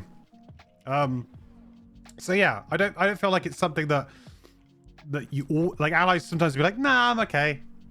Like you need tight team play, or maybe you're playing solo and you can make better use out of it. I like this card though. I feel like this is underrated for sure. Move 3 changes one of these 2. I feel like that is underrated. Wielded memory. Attack 3, add +2 attack and gain 1 XP when you use one or more single or double-handed items with this attack.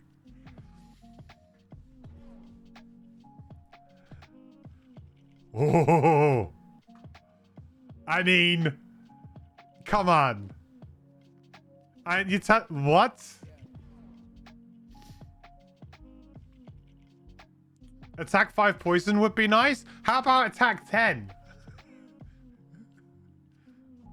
Where's long... Like... I mean, long spear might just be too good. I mean, come on. This is like...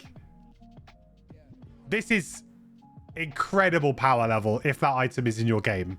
If that item is in your game, everyone else is going to be like, what the hell? And you're just going to be running around attacking things.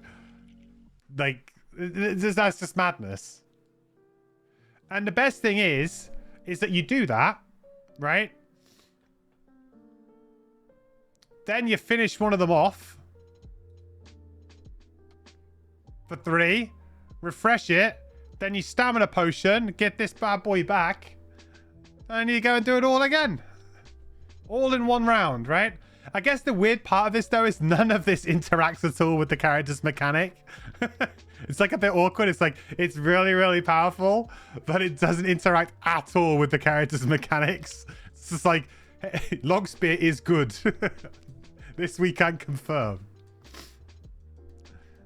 Hey, Joe. What is rupture? Rupture is similar to a wound, except you take damage if you're ever forced to move or move, right? So if a character ever moves, they take 1 damage regardless of how much they've moved, but they take 1 damage. So push, pull, forced movement, or the enemy just having to move on their own accord, on their own terms, will cause rupture. So rupture works really, really well with push, works really well with pull, forced movement, all of that good stuff.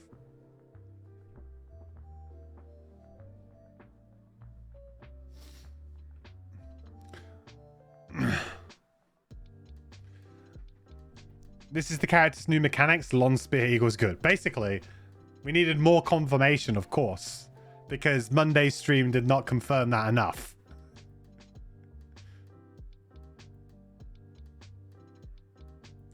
There's a sub-theme on this class you'll see a fair amount of on level ups. Interesting. Okay. Well, I'm excited to see. Well, I mean, this to me is very, very good, but it doesn't interact with the mechanic. But maybe you don't want to like interact all the time.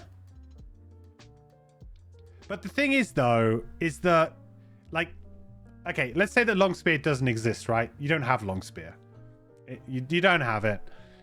But there is at least a basic hand item like a poison dagger or whatever for you to pick up. I mean, you use it, right? You use this card. Like, there's no world where you are not running this card, in my opinion.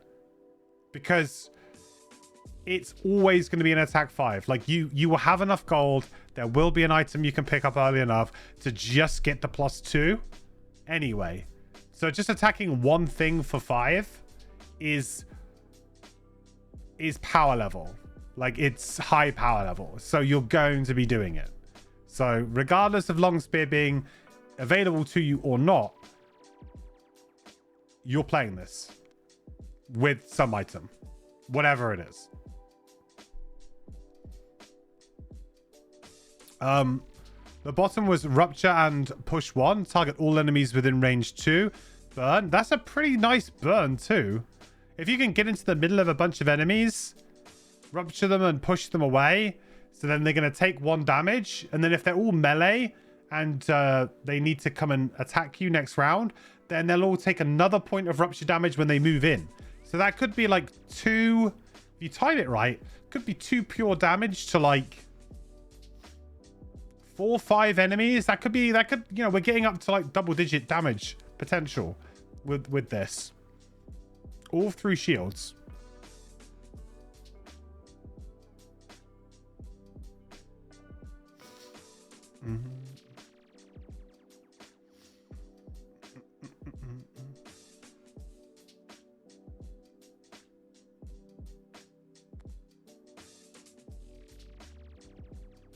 Honestly, your problem with the bottom is it's just usually worse than the unstable upheaval bottom loss. The one that's like attack 2, rupture everything. Because that's got the attack 2 on it. True. But then that card... I mean, that card was also pretty playable, right? The top, if I remember rightly. Is that that?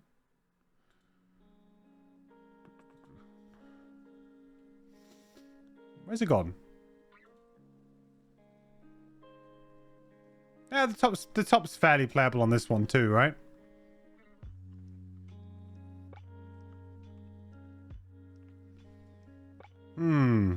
They're both pretty similar, I guess, in some ways. This one's got an attack 5. Oh, why not have both?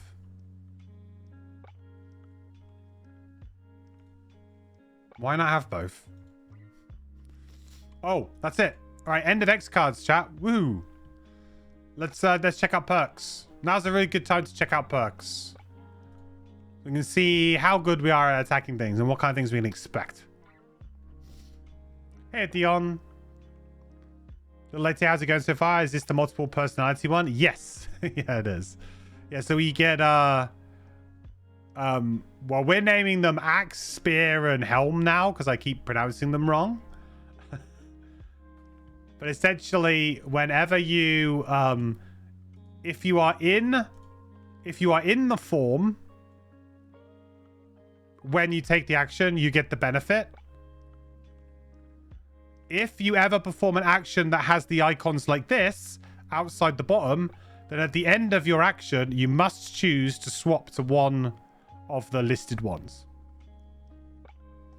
And then, of course, that puts you in a different one. So it's kind of like you're playing... It's like you're playing Geminate, except that you don't have 2 hands. You don't just have like 1 and 2. You kind of have 3. All kind of interwoven together in a weird way.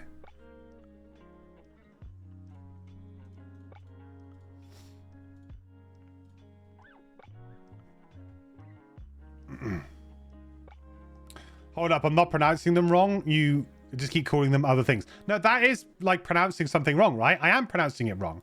I meant to say the... what is it called? The Conqueror? And I mispronounced it. I said the Conquestor or something. Like saying the wrong word is still mispronouncing. I meant to say one thing and I said something else. So I mispronounced it. Right? I mean, I might be stretching the definition of mispronunciation, but I feel like it's still mispronunciation.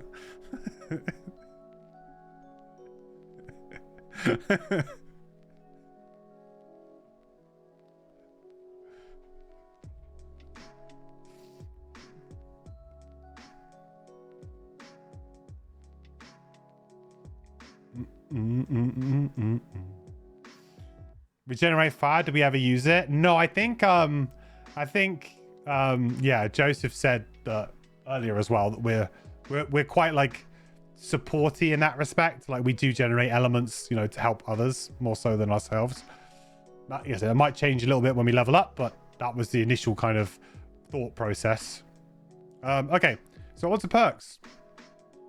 Place 1 -2 with 1 flip. Any form. That's nice. So getting rid of the -2 is just great anyway, right? And then this could potentially give you a change if you wanted to. Like if you wanted to change, you could from what you were doing. Could be an interesting way to... I'm thinking this kind of thing could be a bit analysis paralysis though. Like I can imagine this really being a bit of a mind screw. Like you kind of work out what you're doing and then you flip this card off your attack modifier deck and you're like, ah. And then like, wait a minute, I need to look through my cards, you know?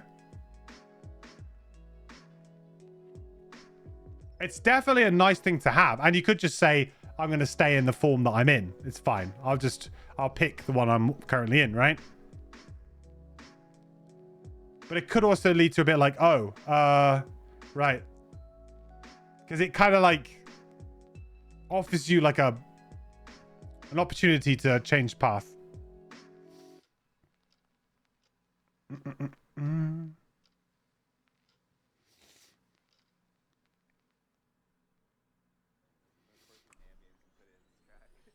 It's really quite strong because it's better than replace -2 with a +0. Well, yeah, I mean, there's also, it's just a, yeah, it's basically it's a remove 2. Yeah.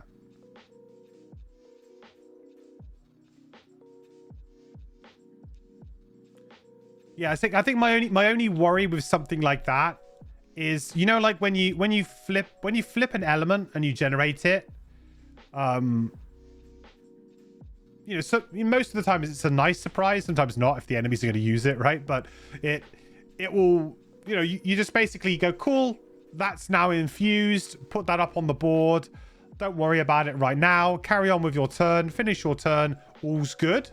This would kind of lead to a bit of a like a decision point where if you were playing this character, like you're like, okay, I attack this guy, you flip this card, you then kind of like are immediately put into a position of, okay, I now need to kind of review my future turns. So like, I like the idea, I think it's cool, but my only concern would be, is it going to put a bit of a like a wrinkle in the gameplay flow where if you were playing with other people, like if this character could already be a little bit like analysis paralysis, chucking something like this in could also upset you.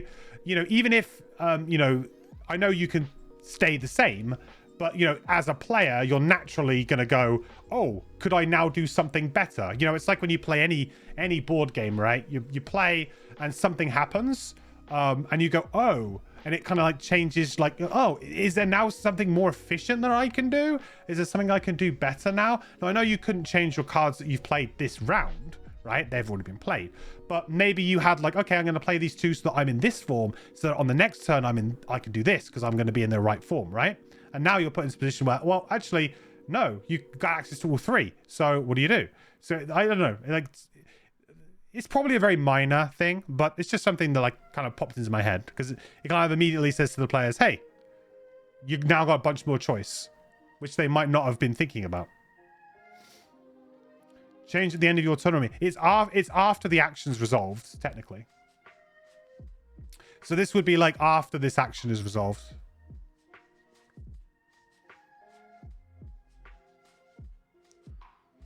Well, actually, with the attack modifier deck, would it be immediately?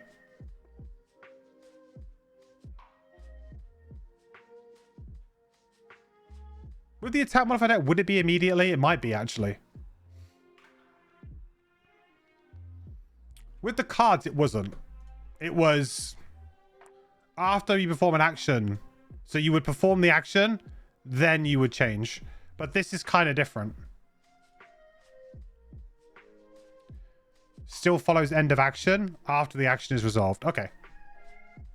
So at least you couldn't like, so the reason why that's important, right, is that you could in theory have, let's say you have, I'm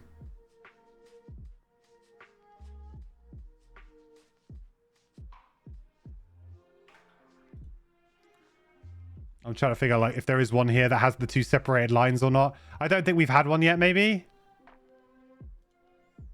No, maybe we haven't had one yet. I was just thinking like it could be important at a certain date, right? This is a good example. So it could matter here, for example, right? So if we were to do the attack 3 push 1 and we were to flip that card, could we then choose this to then empower, right? Because it's the end of this action, or are we saying it's because it's the end of the ability?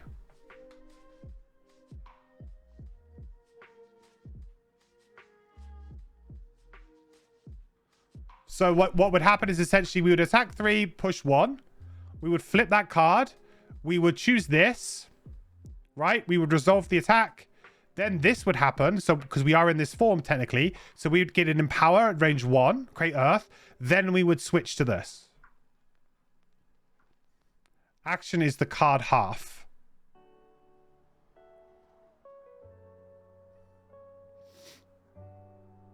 So what happens in this situation then when now we have like contrasting? So what happens when you have contrasting information here? Because obviously this is just 1 and that one was all 3. Are we saying that like that essentially what happens is that this kind of adds these three symbols essentially. I know that one already exists. It sort of just adds them to whatever would be at the bottom. So now in theory, we would have a choice of any of them. So we're now making it all three. Right. So it's like an element, but we kind of, it all happens at the end. Right.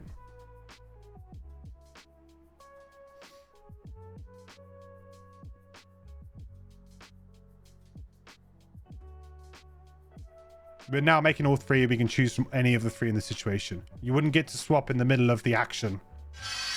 Gotcha. Board Game 613 gifted a tier 1 sub to this is the Joseph. Hey. They have given 8 gift subs in the channel. BG in the house. Thank you so much, buddy, for gifting a sub to This Is Joseph. That's very, very kind of you. Thank you so much. I really appreciate it. Thanks for supporting the channel, BG. I really appreciate it. And welcome to the quest, Joseph. Good to have you here. And thank you for designing the class, and BG for bringing this class and everything together and everything. Also, thank you for looking into my Crimson Scales order earlier. And sad to hear, chat, that unfortunately the UK is on the bottom of the fulfillment list for Europe. What a surprise. It's funny that was going to be the case. It's weird when you leave the European Union that things seem to take longer. So unfortunately for me, it looks like I'm still quite a fair way off at this point in time of getting my physical copy of Crimson Scales. Sad times.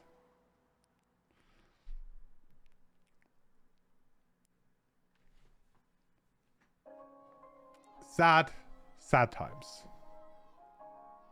And I have a horrible feeling that's what's going to happen with Frosthaven as well. Oh dear. I might have to just move.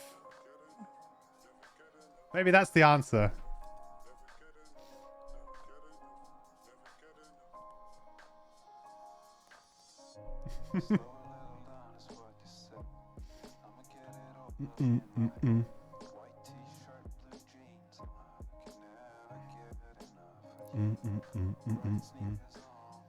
In most cases, you just pretend a modifier doesn't exist because you already planned things out. Oh, I see.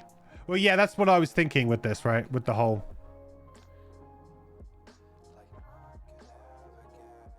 That would fix my builder issues as well. Tell me about it. Well, all I can say on that front, I'll do a very brief update, is that we made an ultimatum to them. They responded positively to the ultimatum. Monday is now like D-Day for us. That's it, basically. They have, on Monday, they have to be here and they have to be doing things, and I have to see evidence of that. Otherwise, yeah, I'll be cutting ties.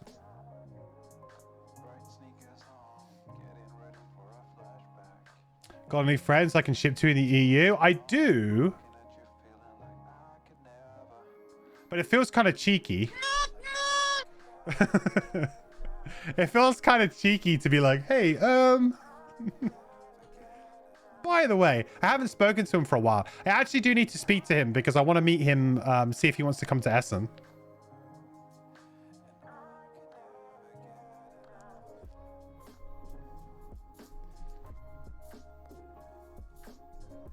Too much anarchy in the UK that the postal system. I mean, funny thing is we actually have postal strikes on at the moment as well. So the post isn't even getting delivered as well. So even if it was in this country, I might not even get it. It's the end of days. It's the end of days. Anyway, let's get back to the perks. Replace one -1 card with one rolling PS2 fire card. That's nice. -1 bad card. Replace it with a rolling card, so it is thinning our deck. PS2, not something that you're going to want all the time. Fire, generally speaking, creating elements is usually better for players. Not always though. If you get certain enemy types, that could be bad, but that happens occasionally. So sometimes it will be bad to draw a fire when you don't want one, but most of the time it's just going to be helpful. I like this card. Like, you're getting rid of a bad card, replacing it with a usable card, and it's rolling, so it doesn't kind of upset your deck. So yeah, it's a good one. Replace one -1 card with one rolling shield earth one. Okay. So, like, generally speaking, I don't like rolling shields as much. There are certain characters that I don't mind them on. So, like, obviously, like Redguard, I think rolling shields on Redguard's really good. And also you have a couple of, like, you know, we've got like Burn Away the Dark. You've got a couple of cards where you could potentially draw quite a lot of modifiers all in one go. So that works quite well because, of course, shield can just equal damage for the Redguard. Whereas, you know, if you were to draw a shield one, you know, like, for example, the difference between these two, right, is that this could give you some damage and could help you kill something when you didn't think you would. This might do absolutely nothing, but it is getting rid of a -1, so it's not a bad thing. You know, it's still a helpful perk. So you will take it regardless because it's getting rid of a -1. But, you know, compared to something like this, which is more aggressive, I'm definitely all over this. This less so, because sometimes the shield one just doesn't do anything. Yes, the PS2 also sometimes doesn't do anything, but yeah, I'd rather draw the PS2. Never complain of free shield. No, you don't complain, but often it doesn't really do anything. And the good thing is that it's rolling. So again, this, like, if this was just like replace one -1 card with one, you know, +0 shield 1 self card, I wouldn't like it. But because it's rolling, it's kind of free. It's thinning your deck. It's good. Replace one -1 with one push 1 air card. That one I like a little bit more than the shield one.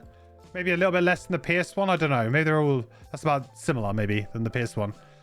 Push has some really good synergy with Rupture, but Rupture isn't, there's a couple of cards that have opportunities to rupture a bunch of things.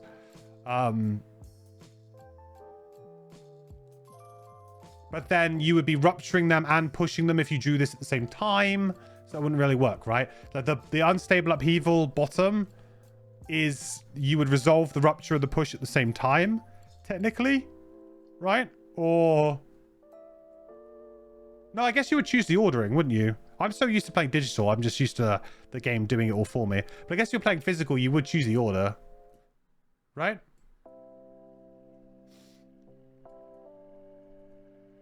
Rupture comes first, so you do get the damage. Cool. Well, there you go. So actually, I like this one quite a bit more then. Because it works well with like something like Unstable Upheaval, right? You just want to draw a bunch of modifiers, and we're thinning our deck nicely here anyway, so there's a good chance that we're going to be drawing some of these. So yeah, I like that a bit more, because that means just free rupture damage. Obviously, you could draw it at a time where it's irrelevant, but yeah, you can always decline push. Never a bad thing to draw. Replace one +0 card with one +1. Okay, damage increase of 1. Enfeeble / empower self card. So enfeeble or empower. Is that right, chat? Enfeeble or empower.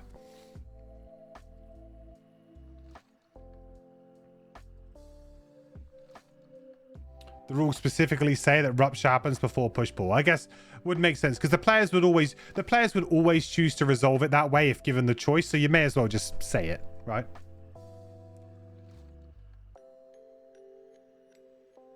Oh, I see. Sorry, yeah, I've completely. You're right. So if you were in Spear, you would enfeeble. If you were in Helm, you would empower. God, sorry, I don't know why I just glazed over that completely.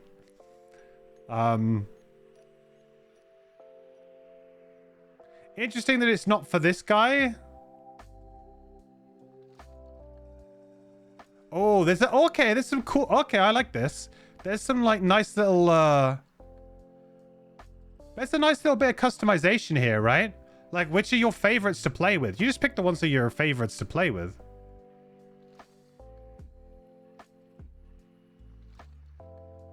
I guess my only concern with this guy, though, is that he doesn't attack as much, right?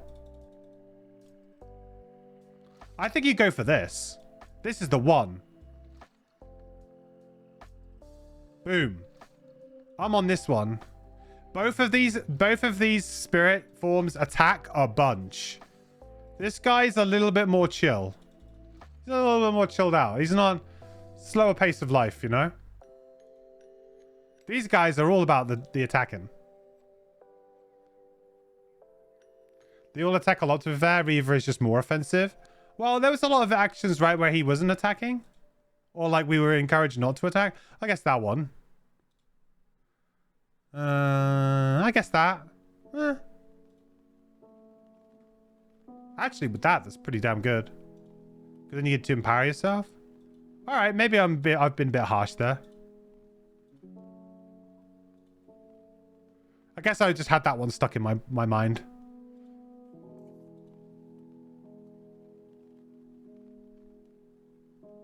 It's actually a fair amount. I feel like this one is this, though.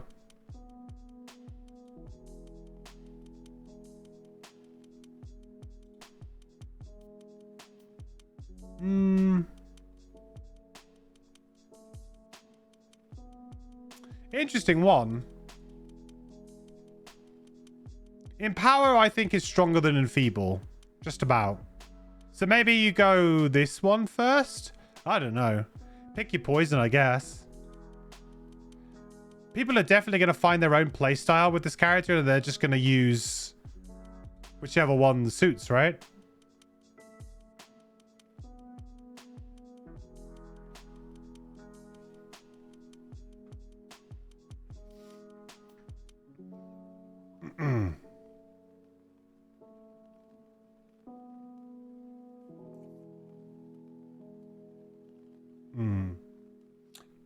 Yeah, and Feeble and Empower are pretty nice, Dion. I don't know. Like, out of these, I mean, maybe you just want all of them? I don't know. Maybe by the end of it, you do.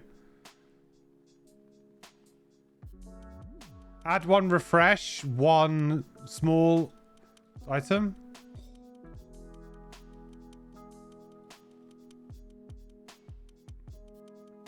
Yeah. Yeah.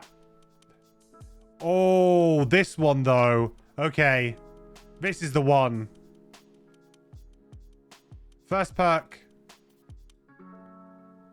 I mean, actually, maybe I'm just thinking that's just really good, but actually, is it just not better if you're just good at your... If you're just good at it, do you really need it?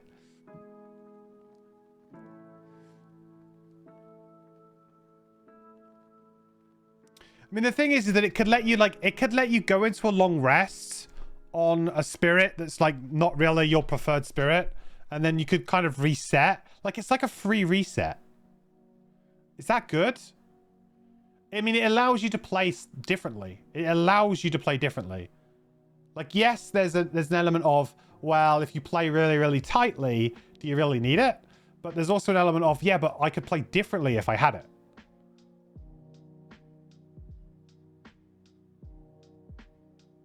This perk is literally a mandatory quest. At some point, it really matters. Interesting. Because it is like typically like a few of the other perks or cards or abilities that do this type of thing. I generally dislike them because to me it feels like, oh, you know, we'll throw you a bit of a bone because you might be struggling to play the character. So here's like a way that's easier, right? So on triangles, that's at the end of every turn, you can just create an element, right? At the bottom of Shaping Ether, is it? Like, it's so say, hey, and he's -1 attack, isn't it? Like, I don't like them but they're there because some people will struggle to play the character maybe, and it'll help you out. But actually, this is much different in this situation because this actually opens up your character a lot more rather than, like, it doesn't, like, mean you can be lazy. It just means that you have more avenues. Down the road, a certain build requires this perk. Interesting. Probably because you, what is it? You always end on a certain thing, and then you start on a new thing every time.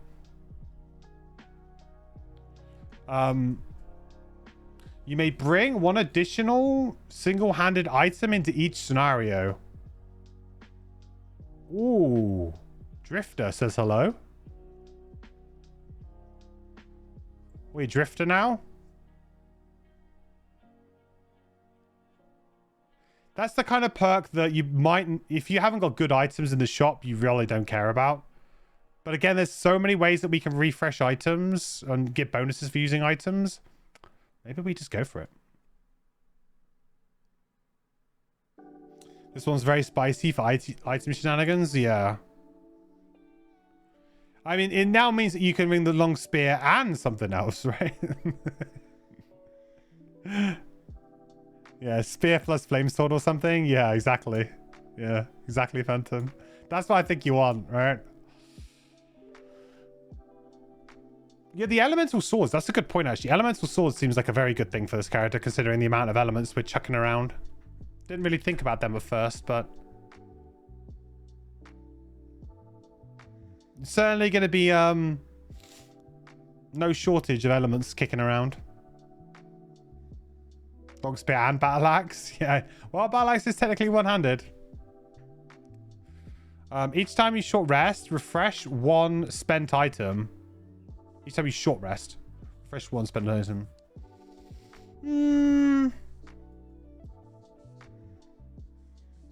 That's like one of those kind of perks where if it was two-handed item, I'd be all over it.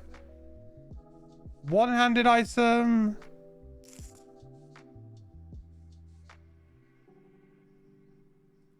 I mean, it's an okay perk. Maybe quite forgiving. Just wish it was a two-handed item too.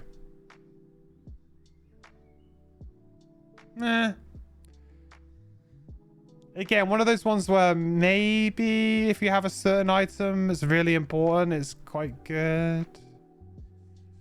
But also just long rest, you dummy, you know? Not so sure. The next is ignore negative item effects and remove -1 card. Again, that's like the classic. Ignoring negative item effects. I was feeling like we probably would have that because of some of the shielding abilities that we have. So it makes kind of sense that we would be able to wear armor. So I like it. It removes a -1 as well, which is nice. Like we said, we generally dislike the one that's just ignore negative item effects or ignores negative scenario effects. They're like fine perks, but they're just a bit boring. So I like it when they've got a bit of juice. So there's definitely a reason to take this regardless of you tanking or not, because you're just improving your deck. So even if you don't really plan on doing too much tanking, there's still a reason for you to take the perk, maybe. All right, well, all in all, chat, some very good perks here. We're going to have quite a thin deck by the end of it, right? There's no adding, really. And anytime we add a card, it's a rolling, right? There's only one here that we add, and that's rolling. Everything else is replace. And sometimes it's replaced with rolling. So we get rid of 1, 2, 3, 4.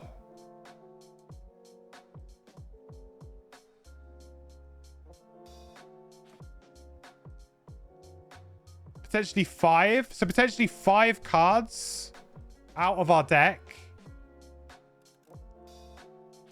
Completely. That's pretty good. This is going to be a lean, mean fighting machine. Lean, mean fighting machine. If you go a two-handed item, then that'll have worth after the additional hand item. So possibly a super late perk, but at least it's never useless. But you are potentially adding in Enfeeble, Empower, and Rupture modifiers. True. Well, not Rupture modifiers, right? Rupture cards don't go in. But yes, you're right. Like, you would only have Empower, though. You would never have Enfeeble, right? You would have Empower. So you'd be adding Empower in. But Empowers are rolling. They're +1. They're rolling. They're +1 strength and rolling. So they're insane as well. I mean, there's going to be quite a bit of ambiguity, I guess, with this character. Because you're going to get a lot of rollings. But at least that's been... If you're playing old rules, if you're playing new rules, you'll be fine.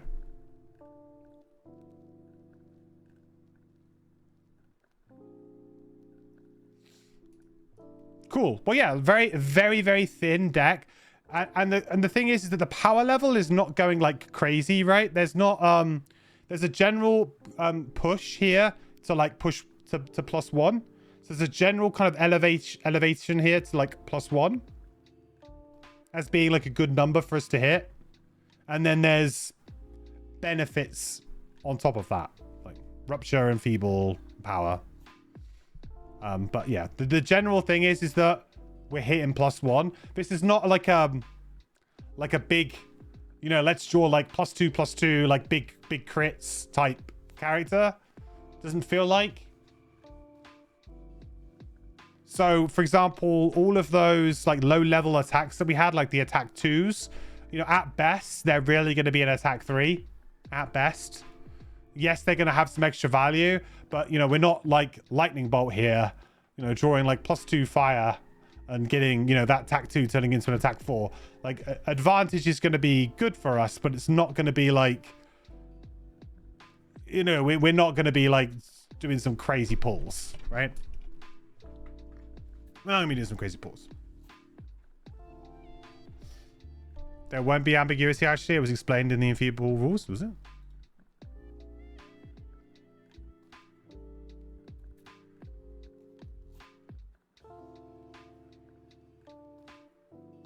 Oh, okay.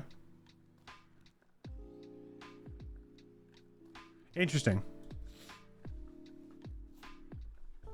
Was that figured out before the rule change, or just like whatever? There's also a lot of utility on our deck other than just damage. Yeah, oh yeah, like this is definitely a character where, you know, you want to flip modifiers because your modifiers seem to be very useful.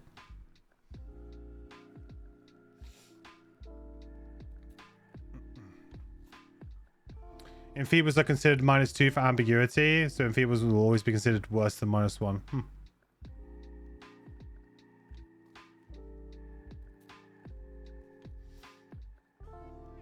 A lot had to figure out rule things because negative ambiguity isn't a thing. Gotcha. Okay, well, good perks. Anyway, we need to crack on. I've realized the time and I started later today, so we need to like get going. Level 2. Where are we? Level 2. Okay. The grave beckons. So we got an attack 3. +1 attack to each attack targeting an enemy that has rupture. Okay. Quite nice. Little leaping cleave. So, you know, potentially this is 8 damage if they have rupture. That's a lot of damage for a non-burn attack, by the way. If we are in a spear, we turn the attack into a slightly wider attack as well. I quite like that thematically, because you're kind of like, you know, sort of spinning it.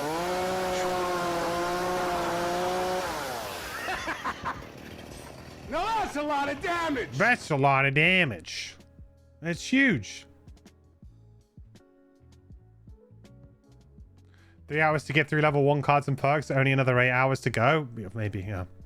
We have to speed up a bit.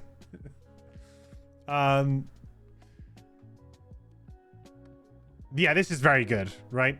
Really, really good. Easy ways to get rupture. There's plenty of good ways to get rupture. The only interesting thing about this is that, you know, rupture is generally tied to this guy. So, I mean, you smart play. It's kind of weird to get your head around, right? Because, like, yeah, you could easily have ruptured them on the last turn and then turned into this for this turn. Well, that's doable. But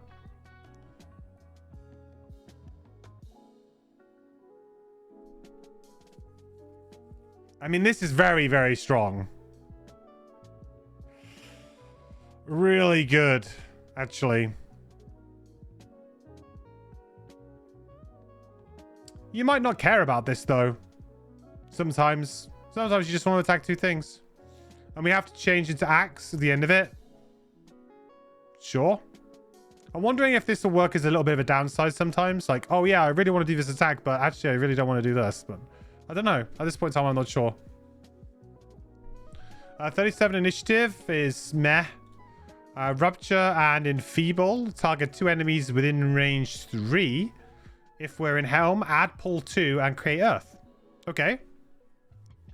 I mean, that would essentially be 2 damage. Bring them next to you. Is there any benefit for that? I guess you'd have a nice top action, maybe like an attack or something. You'd then follow up with a nice attack, right? This character's going to have a lot of creative ways to kill enemies, huh? Like a bunch. Because you've got Rupture as a way to kill enemies, like with pull. You've got plenty of really good attacks. Lots of different style attacks as well. Like you got some range, you got some melee, you got some AoEs, you got some different paths. There's still a lot of creative ways to get the job done here.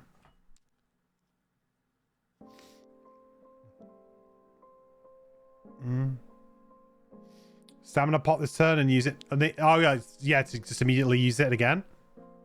Sure. You'd have to. I guess maybe you'd want to try and be into this, but.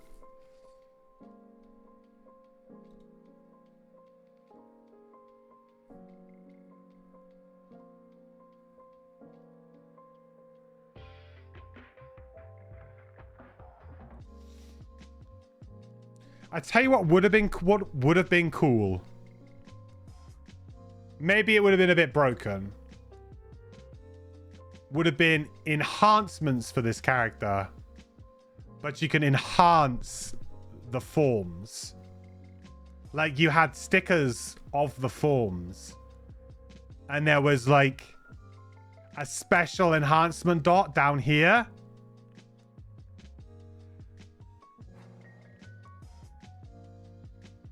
Ooh. Imagine.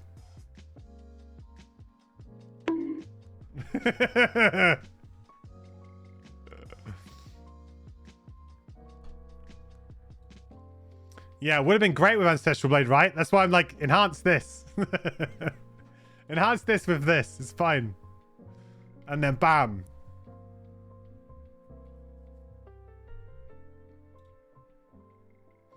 I don't know how much that would cost. That would have to cost a lot, I think. I don't know. 80 gold? Something like that. I go 80 gold. I mean, this card's great. So, I mean, the other card's gonna have to be pretty special to beat this, I think.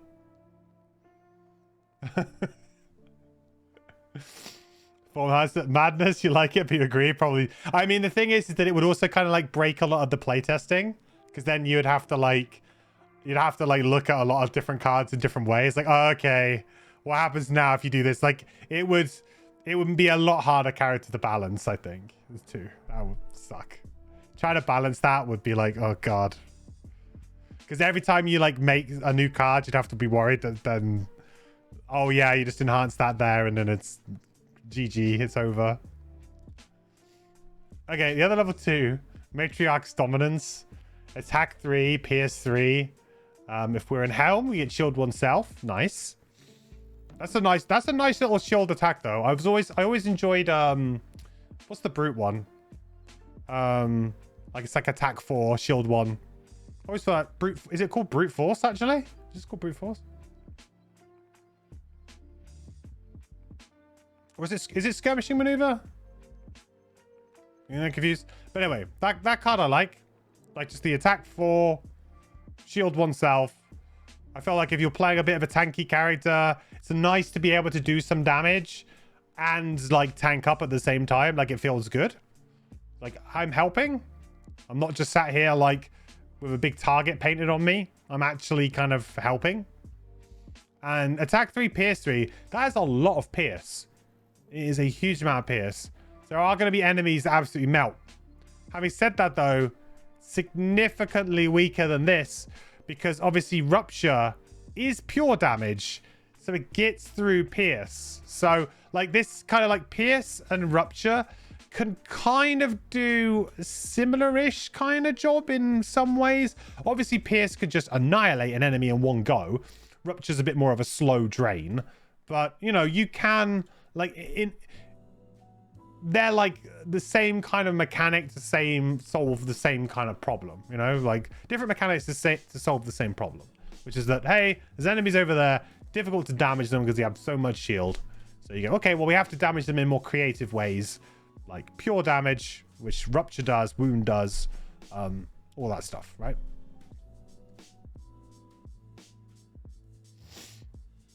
Immovable Phalanx, thank you. Immovable Phalanx, that's the name of the card. Penetrate through their armor and make sure they can't penetrate through yours. Yeah, it's nice. It's a very good power play move. 22 initiative as well. This is not our earliest. We've had a couple, like obviously we had the 11. I think we had like an 18. But it's verging on one of our earlier ones for sure. It's definitely one of our earlier initiatives we've seen. Move 2, if we are in Spear, then force one adjacent enemy to perform move 1 with you controlling the ability. Then move 2, then switch over to Axe.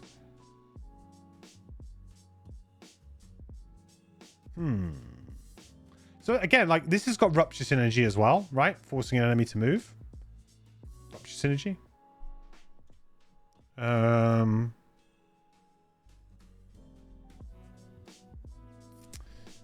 I said before as well, I mean, I'm not sure how to... I'm really not sure how to evaluate these guys yet because, like, I feel like just being able to move and do this is good. So, you know, maybe this is okay as well.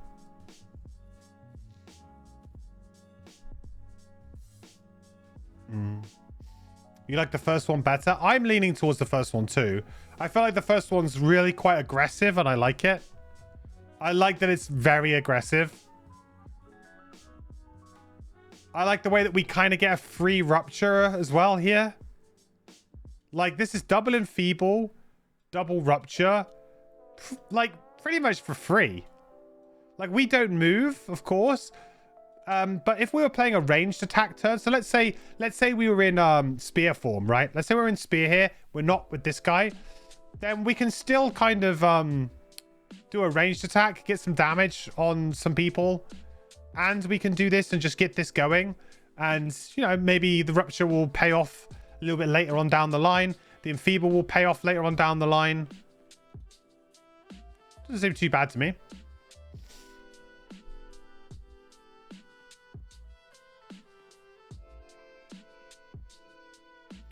One card has the top that swaps from Riches to Reaver, and the other has a bottom that does the same thing. It's true. And then the other halves have no swap.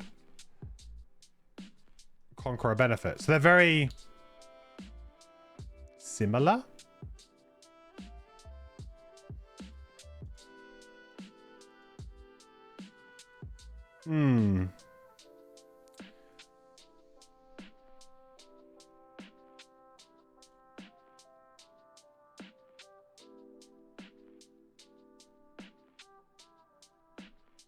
I like this card a lot. I think I'll be going for the Grave Beckons, personally. I mean, it's hard for me to turn down, like, 8 damage. Just this.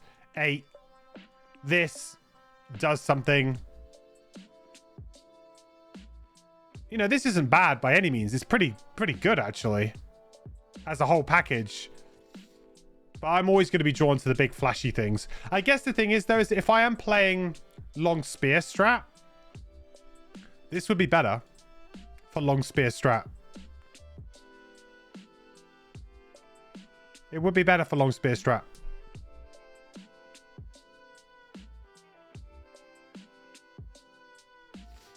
Matriarch's bottom is so good, though.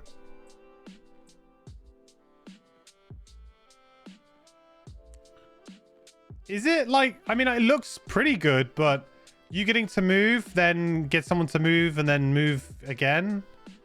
I mean, I guess so. If you always got the first move too, sure. Okay.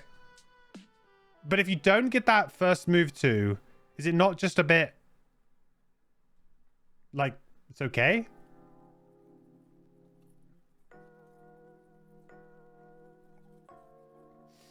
Also, initiative. Matrix is a needed lowest initiative for this class. That's true. But like, you know, 22 versus 37. Yeah, I mean, there's a very big difference between the two initiatives for sure.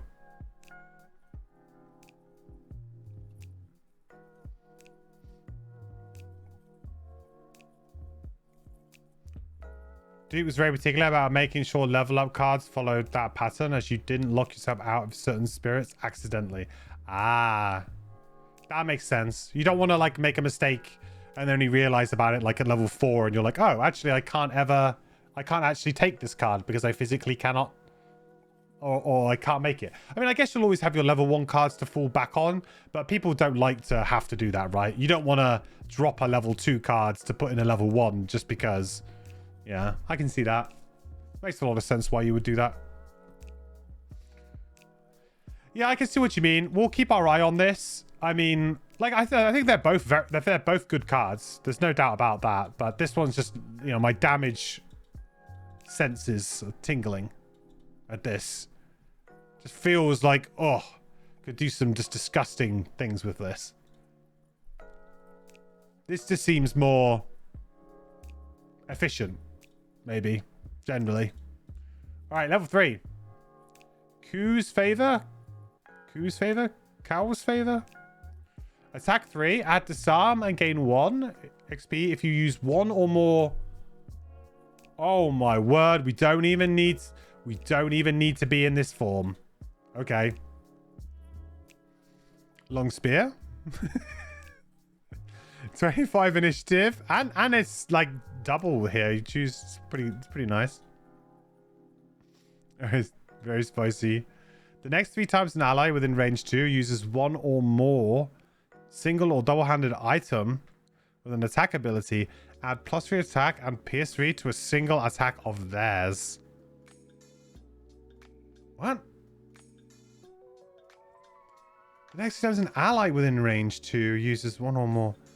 This like sub theme of this character is like, I like it, but it's like it's throwing me a little bit.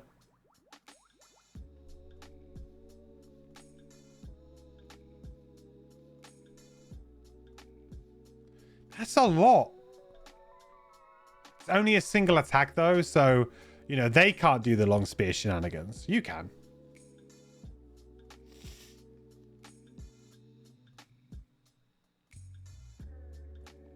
Long spears for everyone. It doesn't work though, right?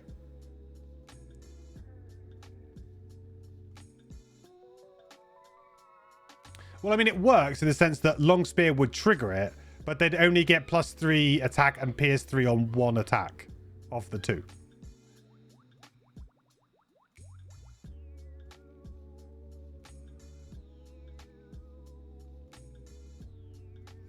Top you like, bottom burn to help an ally.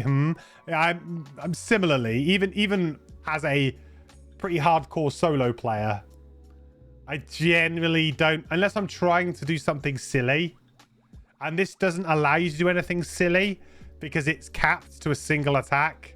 So it's like, they kind of, yeah, I can't do like Inferno shenanigans or something, you know?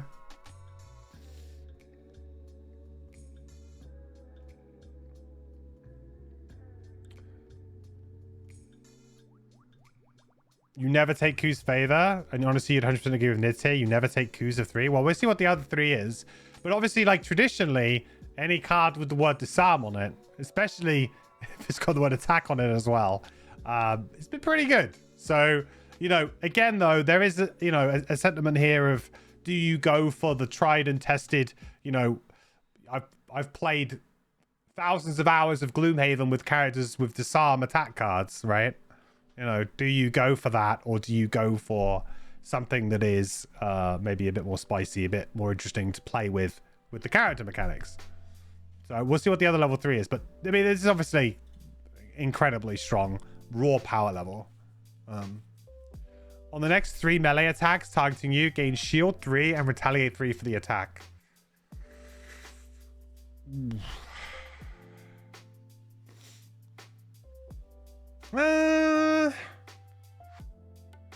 Is this me? Am I gonna... are you trying to make me like retaliate cards again? Everybody? Is this the play? Are you trying to play mind games with me here? Is this like a... let's pretend that we don't take Q's favor, and then we show him the retaliate card, and he gets... and MQ gets really confused about it again? Because... I'm telling you, I mean, at least it's... the good thing about this is at least it happens. Because it's the next 3 melee attacks, right? You're going to get the shield 3 and the retaliate 3. So you know that that's guaranteed. So that's 9 guaranteed retaliate damage and 9 damage saved, potentially. Depending on what the enemy draw, of course. They could just draw, like, attack 1s and it could be terrible. But, you know, it could, in theory, save you a lot of damage, do a lot of damage, all through shields, all in one clean way. Not that bad, really.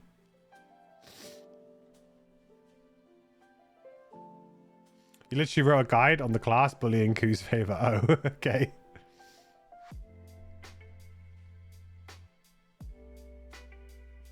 Make retaliate great again. Retaliate's only great when the word retaliate is never used, right? Shield spikes. That's how it works. As soon as you use the word retaliate, it's over.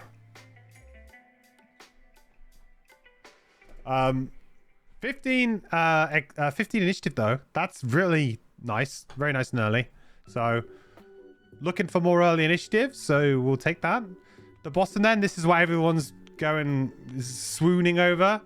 Heal 2, range 2 in power.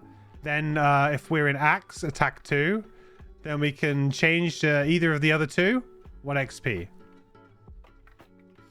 And there's an enhancement dot on the heal too. Is that also what you guys are like? The strengthen?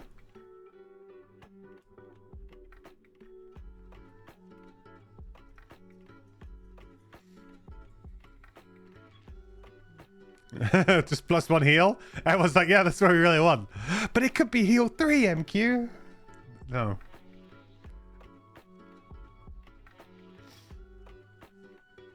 You don't care about the enhanced dot? Okay. It's just an incredible workhorse bottom action. I mean, it's a lot of things all wrapped up in one, right? You're getting the heal to either give you a little bit of health or remove a poison or a wound or whatever. Like I said before, little and often with heals, always good. Empower, it's also giving you future buff. So that's nice. Getting a free attack 2 as part of the deal as well would be very good. You'd be incredibly happy with that. And then you can change to either of the other 2, which is quite flexible. You know, I think these cards that have more than one, generally they seem to be very powerful or very useful. Because it just gives you options, which you want, I think. So we don't want to paint ourselves into a corner here where we're sort of forced down a route of play, and something like this is a very easy action. Like even if you didn't get the attack 2, like maybe there wasn't an enemy near you or whatever, you weren't in the right form, at least like a heal 2, range 2 in power, and then switch to a preferred form on 15 initiative to then have a very strong top action. I guess you guys might be looking as well at the level 2, right? So I mean, in theory, you could have a really cool turn where if you're in axe, let's say you're in axe here, you go do this, empower, attack them for 2, change over into this, then like attack them for 3, pierce 3, and gain a shield as well.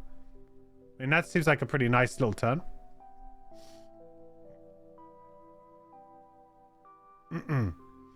Now's my decision. Am I doing a spirit dancing build or an item build?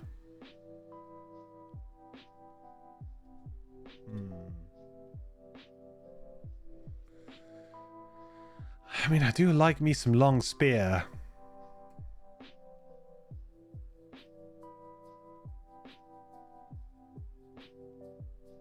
I mean, I think you want to go for the spirit dancing build, don't you? Because that's more unique. I mean, like, you know, we've all played 3 spears before.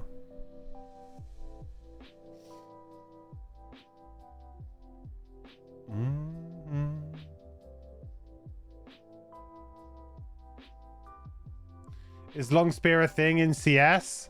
I don't know, but I presume it probably is. If not, I mean, like, it's like, considering that Crimson Scales is like an expansion, if you like, or like a bit of a, like a fan module, you know, you might be a little bit more considerate of, you know, this class being played in literally any Gloomhaven content. Maybe more so than other classes, right? Because some people might choose to just print and play a few characters that they like the look of. They might not actually get everything. They might just be like, hey, I actually would quite like to just play that character. That looks cool. And they might just print 1 or 2 characters out.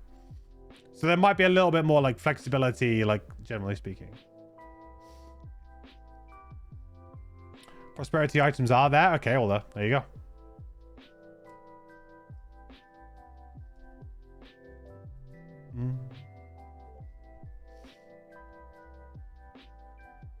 In Jaws, they changed it to attack 2 hexes away for balance, I guess. What, long spear? You're not thinking about halberd? That's what halberd does.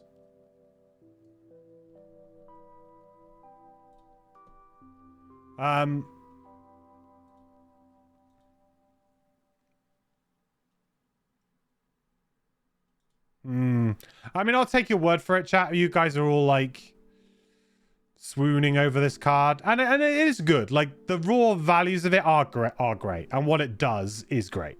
So, you know, but again, it's very difficult for me to turn down something like this because it's just, you know, in the old habits die hard, I guess.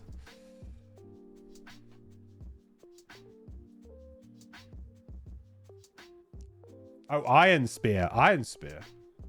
They must have not. Oh, they didn't add. Yeah, because they didn't add that in. They didn't add that in digital because it was too similar to halberd. There's a few items they didn't add from the DLC because, like, basically the same item already existed.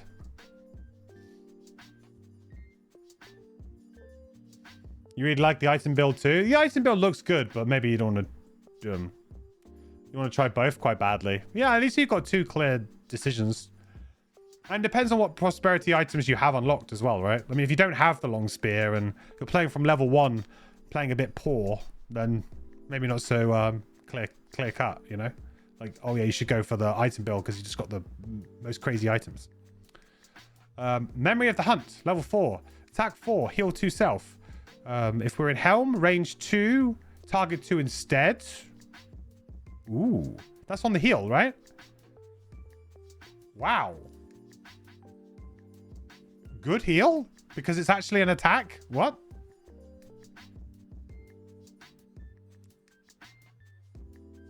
So this would be an attack 4, heal 2, target 2, range 2. Right? Create Earth. And then change to Spear. That's really good value.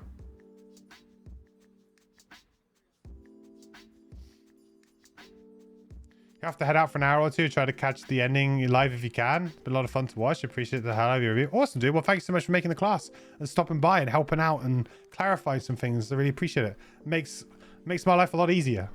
So I appreciate it. Welcome to the Drifter School of overly efficient heal tied to an already efficient attack. Yeah. I mean, this is like, I mean, you guys obviously were talking about how good this does. This does a bunch of good stuff. This also does a very good bunch of stuff and works well with the card we just took. 12 initiative as well. Is that? No, that's not our earliest. We had an 11. Did we have 11? Yeah, if it's 11 or a 10. So, I mean, we're starting to overload ourselves maybe with early initiatives. Is that a bad thing? I don't know. I mean, I'd rather have a bunch of earlies than... You know, I'd rather have a load of earlies than maybe a couple of lates that way round. And we had some level 1 lates. We had that 88, which is to move 4. Could still be playing that, I guess. The bottom is move 4, add PS3 to your next attack this round. That's also just a super flexible thing. And Sabatodo, earlier, you were on about how you wanted that early initiative with just a decent move on it. There it is, bud. There it is. We were saying that 11 initiative was, you know, oh, we're having to play it, but we weren't very happy that the top and the bottom action were kind of like both just a bit mediocre, like a bit meh. Well, here it is. 12 initiative, move 4. You got it.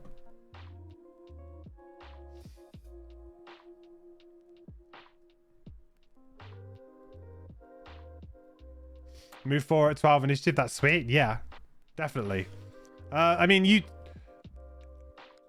you would often you would take a card just for this and this. You can almost ignore everything else that's on this card.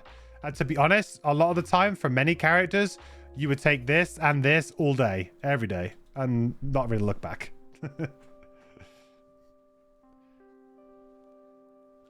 It's strong even without the stance bonuses, with them kind of insane for level 4. Yeah. I mean, a 12 initiative attack 4, heal 2 self, regardless of what else is going on. It's very, very good value.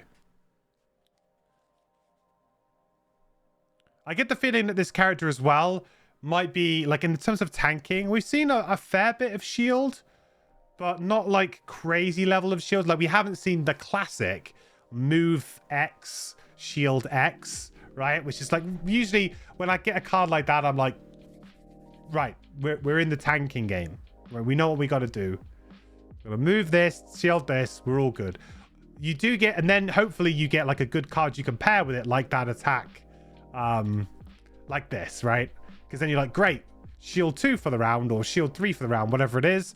That's usually enough to keep you nice and safe and tanky for a round. So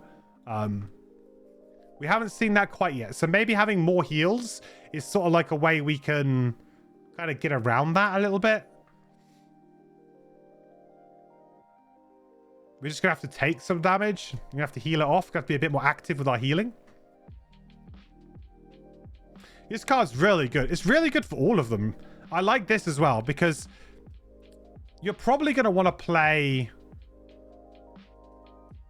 I don't know. You're probably going to play both halves of this card.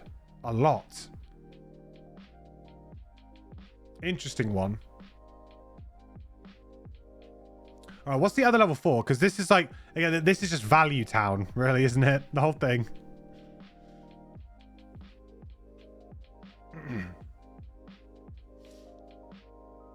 Yes, you can wear armor. You have the shield top and a decent amount of little heals, so a decent side tank. Yeah, maybe not like main tank capabilities, but yeah, certainly taking a few hits every now and again. I think that's absolutely fine. And then you might have the odd round where actually you could be that front tank for maybe one round or so. You've got that big burn, right? You know, when I don't think we want to burn it for this, we want to use it for the bottom, but you do have this, which could give you one very, very good turn of burn. Turn of tank. Alone in the End is the other level 4 then. So designate one adjacent hex containing an enemy and perform the following as if you occupy that hex. Push 1, target all adjacent enemies. Axe, add rupture. Nice. So we would get the rupture off. They would then take the rupture damage. Attack 4, target the enemy in the designated hex.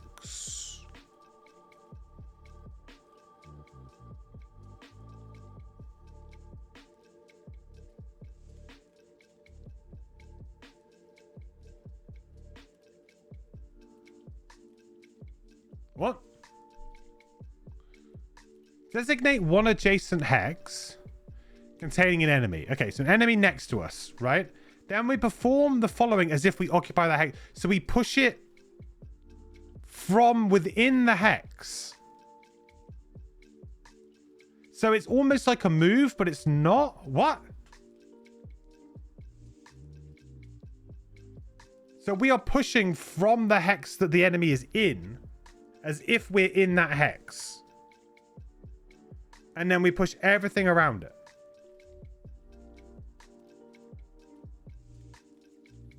I am confused.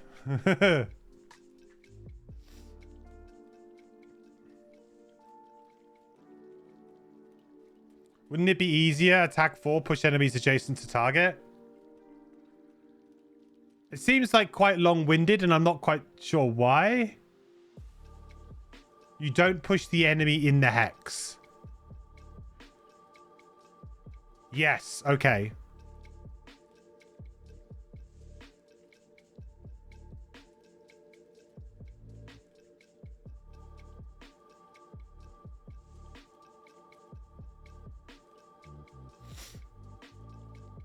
Well, I think what's confusing here is that this could probably have been slimmed down in some way, I think, maybe.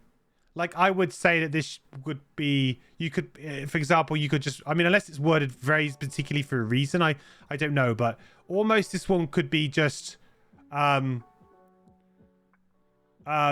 designate a hex at range 1. I mean, I guess the idea is that thematically there needs to be an enemy in it, because like that's thematically how the card works. So like there's definitely a little bit of theme over mechanic here, because like the idea is like, oh yeah, we want to make this guy like be on their own and, you know, push their allies away from them. I get that. That's cool. But it leads to quite a wordy ability that maybe you could have achieved something very similar, maybe not thematically but mechanically, without doing that. I don't know, but I get it. I get the theme and the intention of the ability, right?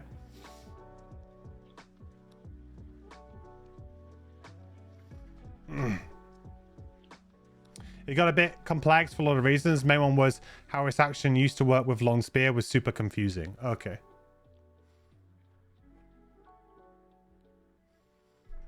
I mean, I think it's pretty cool, though. So basically, just choose something that has an enemy in it. Push all of the enemies away from that particular enemy. Hopefully rupturing them. So causing them all to take a damage. Then you do a big attack 4 on that one enemy. Who's in the middle. On their own. On their lonesome. Feels a little bit weak to me compared to some of the other things that we've had in the previous levels, and certainly compared to the other level 4. Like, this is an absolute powerhouse ability, and so's this. I mean, this is an attack 4 and this is an attack 4 at the very least, right? So there's fairly similar there. But then you get the heal too. I don't know. Maybe they're more similar than I thought. I mean, if you get a really big rupture, this could be really good. This often does about 10 damage for what it's worth. Yeah, thinking about it, I can believe that for sure. You just need to time it right. You know what takes less words? Heal 2 self, heal 2 range 2 target 2. It's, you know, yeah, you're not wrong.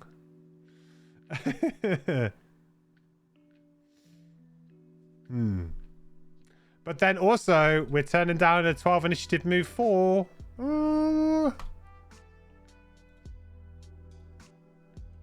But then maybe it's good to have a 74 initiative at this point. Like 74's like it's a usable late initiative. So maybe we want to go for the late initiative this time. We've had a couple of early ones. You know, we've gone for the 15. We might have gone for the 22, right? Maybe now's the time to take a late one. The bottom is move 3. If we're in Helm, all adjacent allies add +1 attack to all their attacks this round. Well, that kind of is poopy on 74 initiative. I mean, that's... Ugh. I mean, are either of these two abilities great late initiative abilities? Not really. I mean, you could say that, yeah, maybe this, because you want enemies to clump up a bit. But it's not like... Sometimes the enemy's already clumped and you want to go early. I don't know. I feel like there's a bit of a miss... This is a bit weird for this ability. I mean, you have to pair it with an early top. What's the early top that you're pairing it with?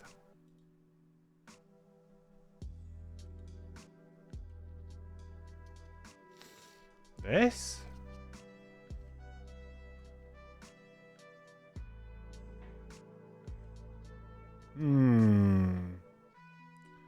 Mega buff? War drums?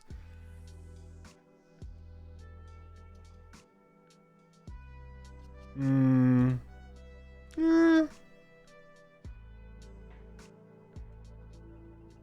I mean, this would be quite good, because then you empower and then they get the buff as well. Where are we? I've lost my spot. It is +1 to all of their attacks, so, you know, it is uncapped potential there.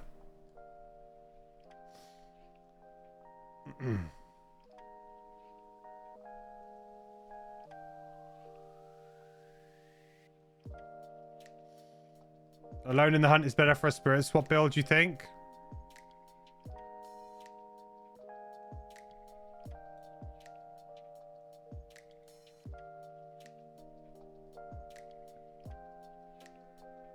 Is it though?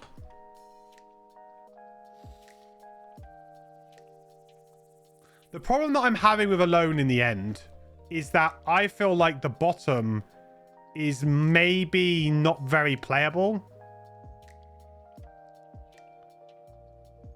Because of the initiative and the way it's all kind of working out here. Which means that you're going to be mainly playing it for the top. Which means you're not swapping. Which means that then you're just using the axe benefit of the rupture. Which is a very good benefit. Memory of the Hunt, though, feels a lot more flexible to me. Feels like both sides of this are just excellent. Oh, sorry, you meant Memory of the Hunt? You mixed them up? Okay. Yeah, I feel like that's fair. Like, because the thing is that I don't feel like the bottom of this is particularly usable. You can pair it with an early top, but there's no great early tops to pair it with that I've seen so far.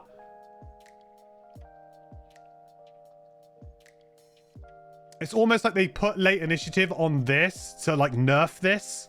Because this is obviously very strong with certain pairings, right? It can get out of control, this type of thing. So you put it on a late initiative, because then it's like, okay, well, now they're going to have to play an early one. And especially if you know that most of your, like, early initiative cards are, like, strong bottoms and okay tops, like, average tops. You're kind of, like, keeping it under control a little bit more. You don't hate this card, but the first level 4 is so much more value, or so much value. Yeah, I don't know. Maybe we got too much heal, though. I don't know. Or maybe we just heal every turn. We don't care. I feel like it's a very difficult decision between the two. Because Alone in the End can do a lot of damage. Probably either one is a fine pick, to be honest. But I feel like the safe pick would be Memory of the Hunt, because it just does everything. But you probably could play it Alone in the End top and have really good success with it too. All right, is this the bonkers one? I mean, there's a lot of stuff going on this one.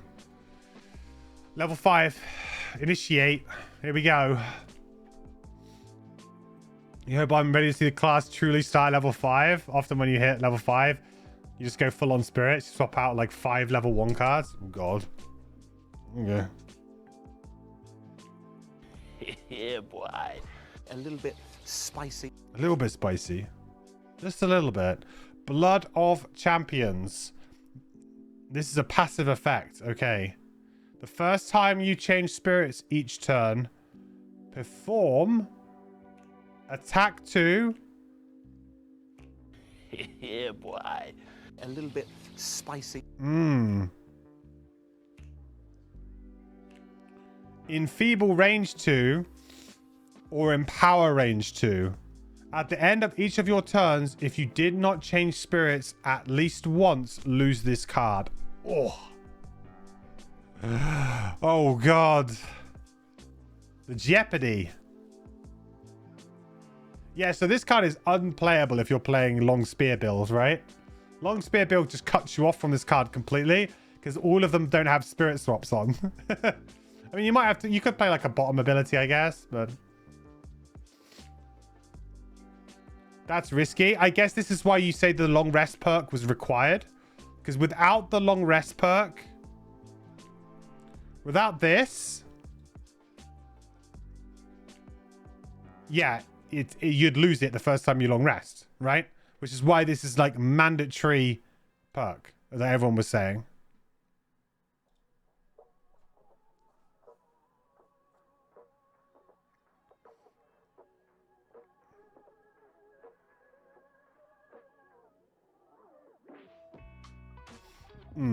Yeah, so you need to get the perk. Yes, absolutely, you need to get the perk. So, attacks. So, one thing I want to clarify here is this what we changed to, or what we currently were? So when we change, is this what we changed from or to? Does that make sense?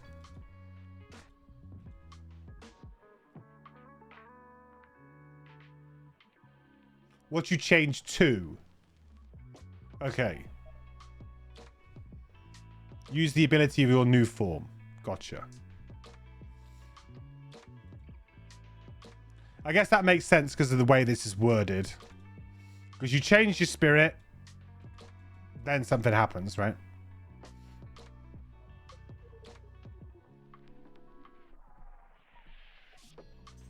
You haven't lived until you draw 2 rolling empowers into a crit while long resting to kill an enemy for 8 damage in your sleep. Actually, that's a really cool idea. I didn't think about that. Absolutely, you get free actions on your long rests now. I mean, that's pretty insane.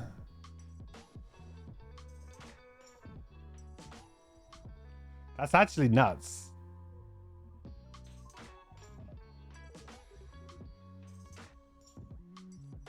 Yeah, always long. Yeah, constantly long resting. You got like no reason to not long rest, really.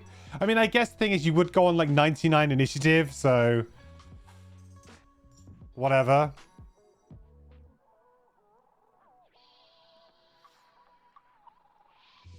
No matter what, your first swap is you use that you don't want to enfeeble, but you switch to Ritualist before Reaver. Still have to use the Ritualist trigger.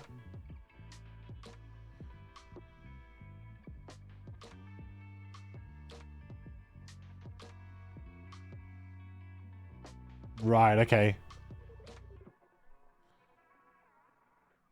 So you can't, yeah, you can't change. You have to use the first time. Yeah, you actually change it and use the action. Very transformative card. Yeah, it's a very, this is a big deal.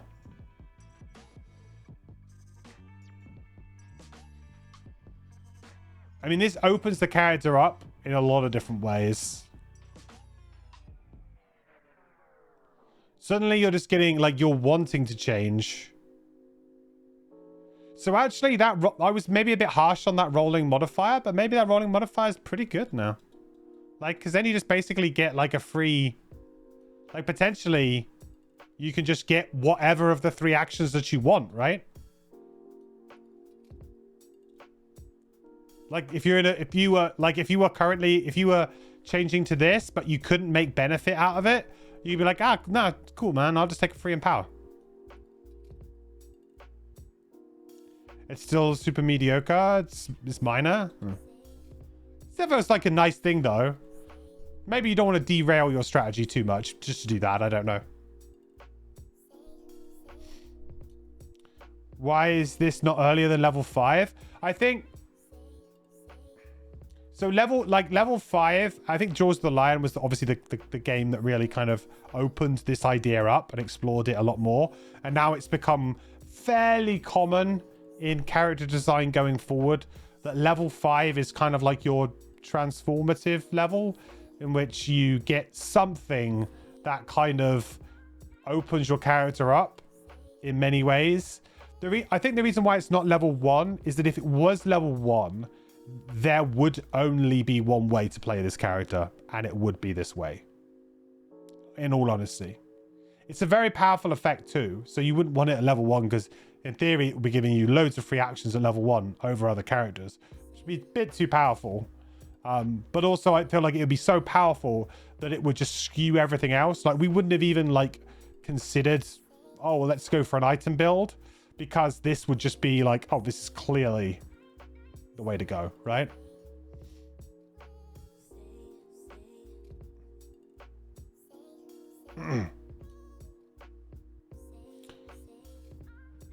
Makes sense. You wondered if you needed some base cards in earlier levels.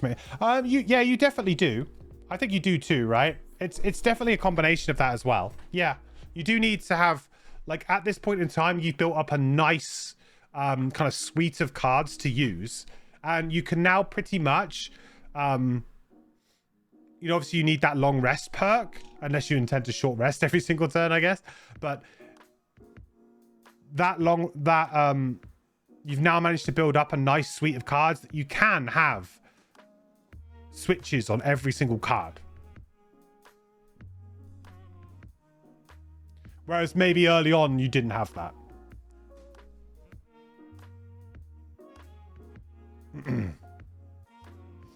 There are some cards that are very good but are much worse with above champions and then get switched out for different level ones.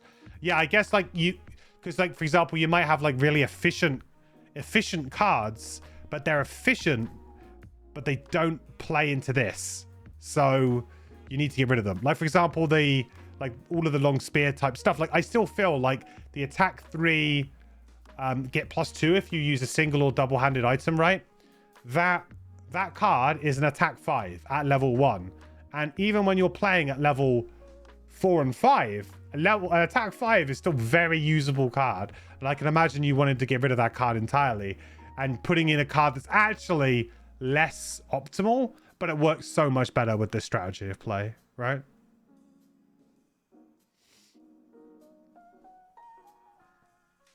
So, funnily enough, the class is almost easier to play with Blood of Champions, despite worrying about this falling off, because you just focus on the stancing more than the right stances. Yeah, you just figure out that you need to change every time, and then that's it. Because I guess you can't pick the same either, right? Because that's technically not changing a spirit. So even if you had the way that you could do it, you're not, I presume, right? So when it says change spirits, could you change the same one or not? That's actually worth clarifying, maybe. I assumed that you had to change to a different one, but maybe not. You could swap back and forth. Yeah, no, I get that. But like, say, for example, I started my turn on this, and then I played my turn, and the only one I had was this at the end of my turn, right? So I've only played one spirit. Am I changing into that spirit, or was I already that spirit? You know what I mean? You need the first change to be different. Okay, all right. Cool. That's good to know. So 82 initiative is late. It's a good usable late initiative, but obviously for something like this, the initiative means nothing. You and one ally within range 2 may perform attack 2, rupture, move 2, jump, heal 2 self. I mean, that's a pretty good bottom too, huh? Very flexible. But probably ultimately just a footnote to what is the main event. But kind of interesting at least. A nice little toolboxy type thing. But ultimately forgotten. And probably never played with, or played with hardly at all.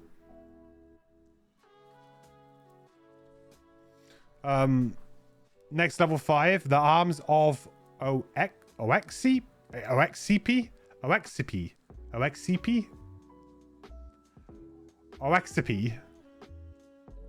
Attack 4. After the attack ability, refresh all spent double or single-handed items used with this ability. Whenever you long rest, you may discard this card to refresh one of your consumed items. What? What? Unlimited Warhammer? Excuse me? And it's replayable? Oh my god. This is broken as all hell. Ancient Drill, Warhammer. We'll say hello.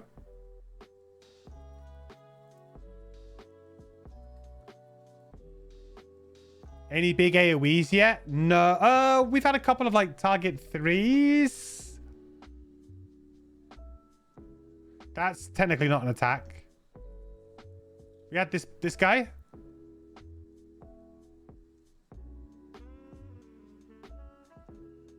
Oh, and we had, sorry, we had the big unstable upheaval. Sorry, we had the unstable upheaval. Of course we did. This guy.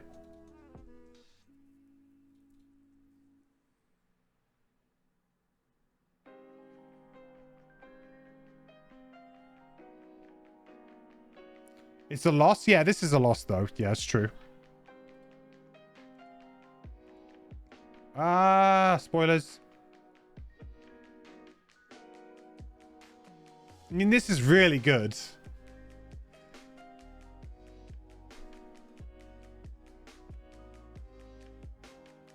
Wow, what a tough choice. I mean, I like though that both of these guys are like, if you're picking a direction here, right? If you hadn't already, and the game had already been leaning into you maybe choosing either stances or items already, this is like clear. This is what you do now. What are you doing? And I feel like possibly the item build one, especially with like long spear and warhammer, or maybe even some other items, like, could be very, very powerful and very easy to execute too. Whereas obviously this kind of,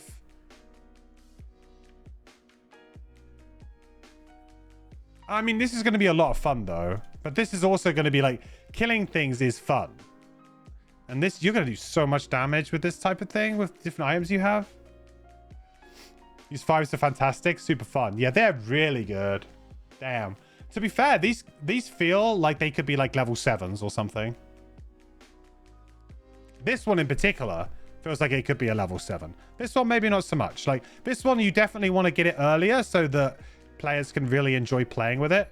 But this one is like just power, like just absolute powerhouse. Whereas this is more like, come on, like we want to try, we're encouraging you, we're benefiting, giving you benefits for doing these things. And engaging and doing it well and mixing it up. Whereas, you know, this one is just like, boom. This is a level 5. You could always come back. You could come back for it. This does change stances too, which is important, right? If you're going to play Blood of Champions, you have to have cards that do this. And this is pretty flexible, one or the other.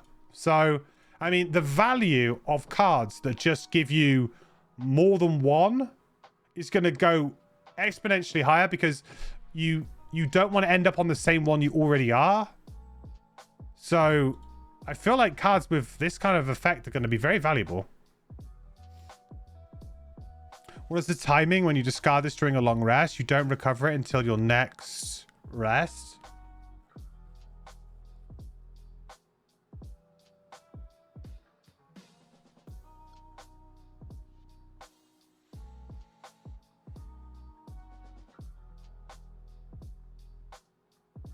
So in order to keep it, the way that I see it is in order to keep it fair, this probably ends up in your discard pile after the long rest. That's what my gut is telling me here. Because if you think about it, otherwise...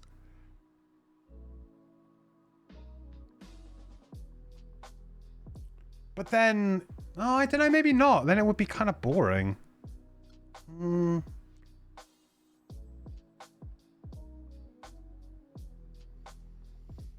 You discard it before you get it back. That's what my gut was telling me, yeah. So you would then need to like stamina potion it back, or I don't know, do something else to try and get it back. Move 5, jump, attack 2. Target all enemies move through with this move ability. Oh, works well with any kind of burn item. Each single or divine item used in this ability is applied to all attacks. Okay. Ah, poison dagger. This is a burn though, but really good poison dagger or jagged sword ability, right? Or even if you use like an elemental blade, get a +2 attack or something. No, you do get it back into your hand? Oh, okay. So basically you click long rest, you go to long rest before you heal, and before you like heal and sort of choose from your cards to burn, from your discarded cards to burn, this would go into that discard pile, right? At that point. So it would be in your discard pile at the point where you would be picking a card to burn for your long rest. And then obviously whatever, you would then pick up all your cards, the other cards, right? The bottom is a fun card. How does it work with long spear? It's a really good question. Double everything? I don't know.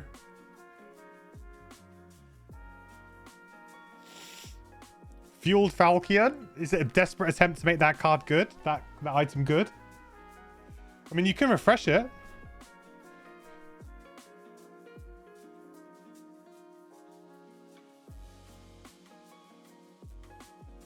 That one snuck up on me. Attack everything on the board. Yeah, Phantom. I think that's what it kind of implies, like. Not a single target attack? What do you mean?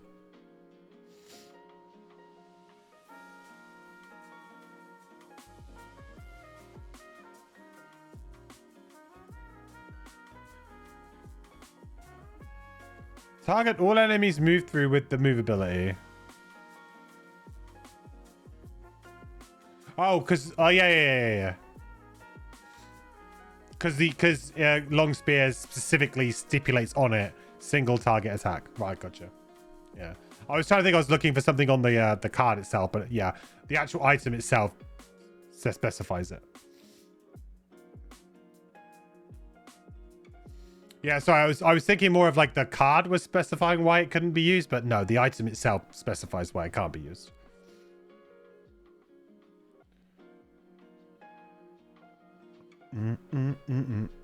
Well, I mean, if you're playing the stance dancing build, you're obviously going to be playing this. Like, there's no question. If you're playing items, you're obviously playing this. There's no question. And to be honest, if I'm playing this, I would be considering coming back for this. Because you're going to have items, right? You're not going to have an item. So makes a lot of sense to have it. Especially considering that you're going to be getting stuff like this for free. I mean, if we're just refreshing a poison dagger, for example, we're just going to be getting this. Or long spear, we're getting free attack 2s. Like... turning into attack 2 target 2s at certain points. Like, there's going to be so much busted synergy between having items, refreshing them, and having this sort of stuff, right? Because you could just run in, you could attack 4, use the spear, right? Refresh this, refresh the spear, convert into this, get the attack 2, use the spear. Like, this character's power level is pretty damn high, I think. I think we're looking at a very powerful character. Haf's Reverence. Level 6. Empower and Empower. Affects self and one ally within range 2. 4 empowers. You and the ally may perform a heal to self. The ally may perform an attack 4. Yeah.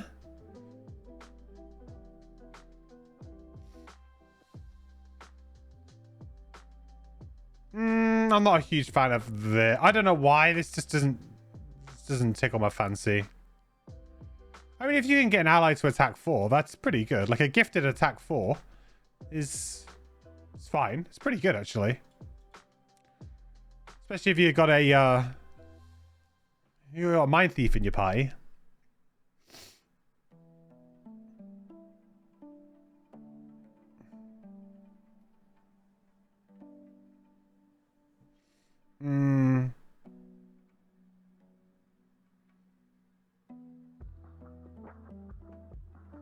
Yeah, this is... I'm not jiving. I'm not very hot on this one. I don't think it's bad, but I just don't think it's particularly, like, grabbing me. Attack 4 and 4 empowers is nice. Yes, it's nice. It's just not grabbing me. The bottom is whenever you or an ally within range 2 draws an empower attack modifier card, Add +1 to his value. Ooh. It's a passive ability, but it's a non-burn, so you just play it out, and then I guess you just discard it when you want.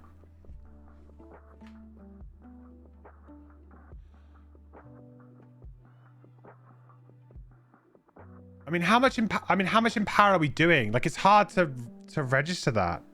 It's hard to really calculate that right now. But I guess we're doing a pretty good amount of empower, just generally. Like, we might be doing some through this now. You know, there's a couple of ones where we just get it, like just as added value on stuff. You got the rolling modifiers. They're not even rolling, are they? I don't think. No, they're not even rolling. But you got the modifiers.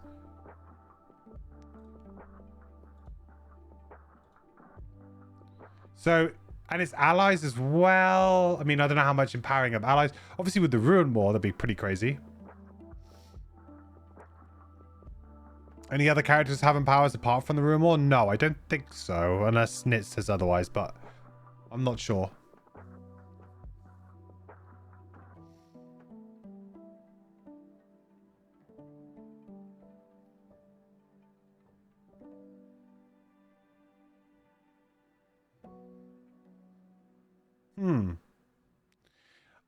This bomb is an interesting one because it feels like it's gonna be +1. Is it going to equate to something like half a point of damage or something on average? Or like, how often are we hitting in powers? Are we hitting in powers like once every 2 attacks, once every 3 attacks? You know, how much empowering are we doing with allies? We have a maximum of 10 empowers, I think, similar to blesses. So, you know, there's a limit here where there's 5 in the ally deck, 5 in yours or something. You know, there's a limit to that in that sense as well. You hit it a lot with Blood of yeah, that's what I was thinking with this extra value. And potentially attacking more often as well. There's a lot of kind of speeding up.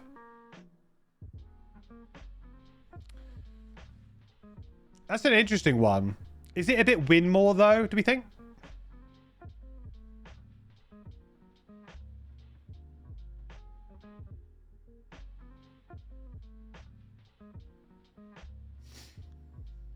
Vim Threader was the original concept for the Empower. Huh.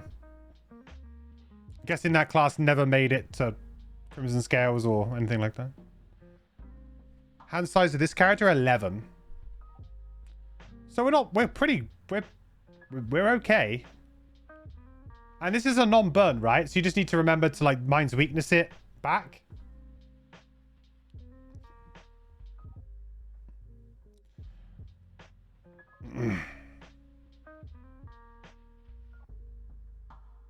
Creator got tied up with some other stuff, right?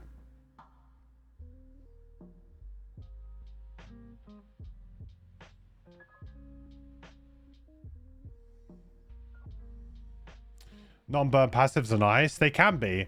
But are they like, is this like a bit of a dead card to us? I mean, it does put us into Axe. So, you know, it's not like a dead end. I feel like at this point in time, we might want to be a little bit wary of dead end cards. And this isn't a dead end card, so.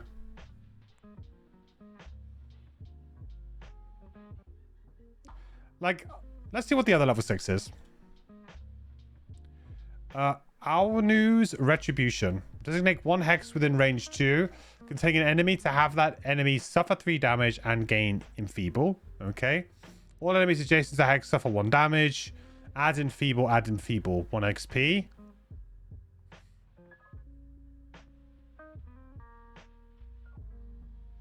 This doesn't seem like a lot of damage to me. Could be a decent amount of... Yeah, this isn't that good. What? I mean, it's 3 direct damage. That can just finish an enemy off.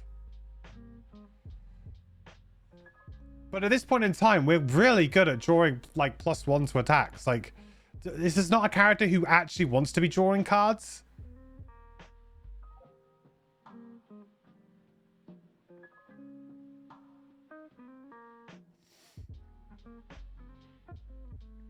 Like, do we not want to be drawing cards at this one? I don't know.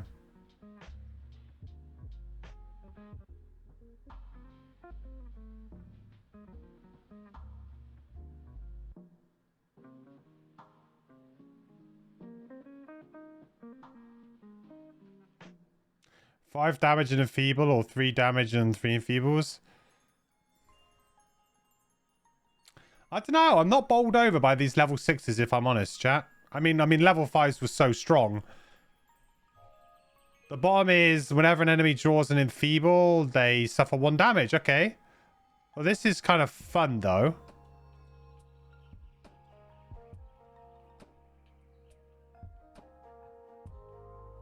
Hmm.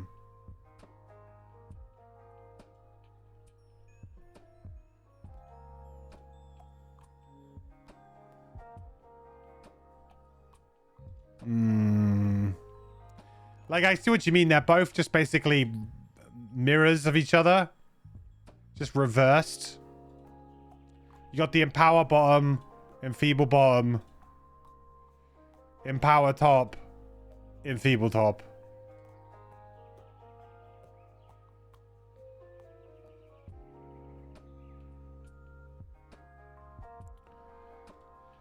I mean, which of these are you swapping into more often than not? Or are they fairly equal? I don't know.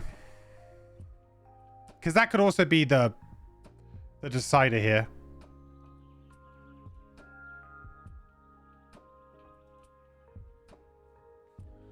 Okay, so I guess here's the thing. Here's the thing. This top, you can play this top at any point, right? And it's like good. Like if you were between rooms, empower you and a buddy. It's all good. No worries. Help you out. This doesn't really do anything if there's no enemies around. So that's kind of like means that you have to play at mid room. It's kind of like there's like a specific time where you want to play this, I think. It's a bit more narrow in when you want to play it. And this, of course, you're relying on the enemy actually attacking you to do stuff.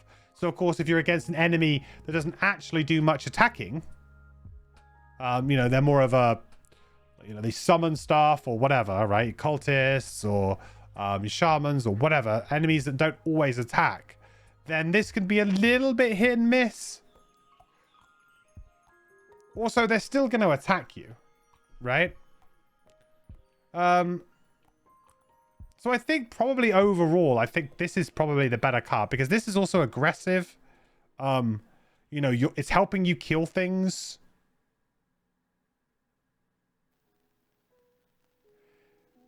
It scales better with your own attacks. Like it scales better with you.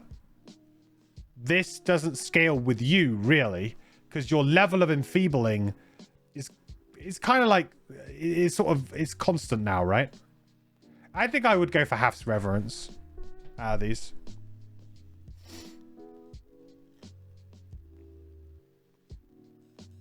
Four empowers and attack 4 is a lot. Yeah. Well, I was just thinking, like, even if you didn't get this and you got this or something, like, you're really happy with that, right?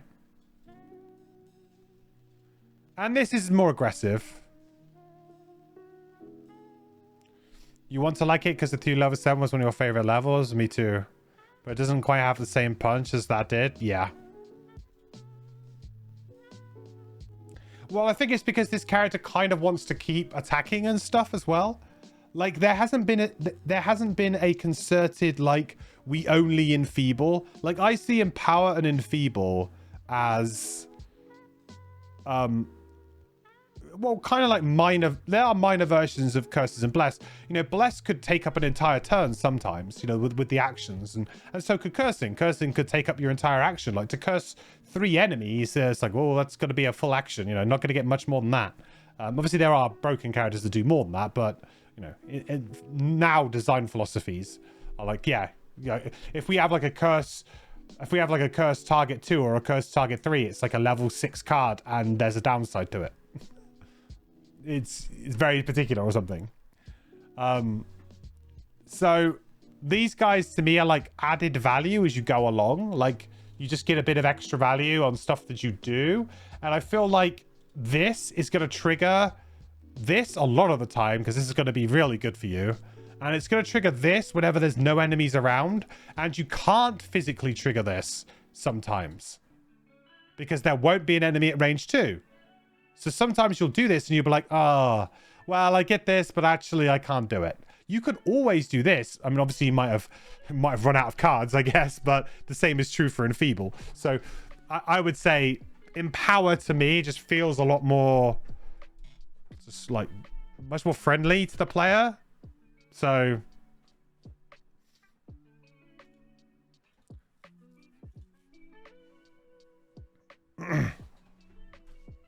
it's more because the Reaver triggers figure up the rate you draw your empowers. Yeah, that's a good point too. That's a great point. So Savas Core Glass Knife, level 7. Attack 3. Oh, we got our first element. Consumes. Consume fire, +1 attack rupture. Consume earth, +1 attack push 3. Consume air, +2 attack range 5. Wow. Okay. Well. Kind of weird that we just suddenly get a card that uses all 3.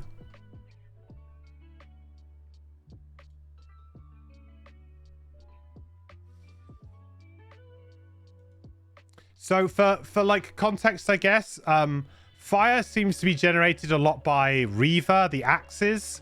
So the axe kind of ability seems to generate fire quite a lot, and adds rupture. So it's pretty thematic to that. The earth one seems to be triggered a lot by the helm.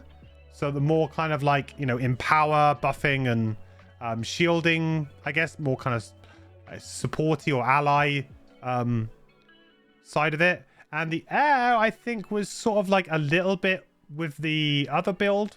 So it's like each of them kind of have an affinity to one of the elements, if you like. There.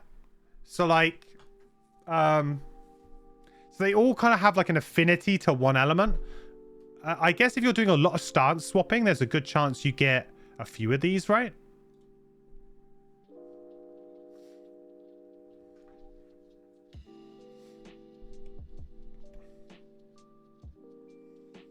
Attack 7, range 5, rupture push 3 would be nice.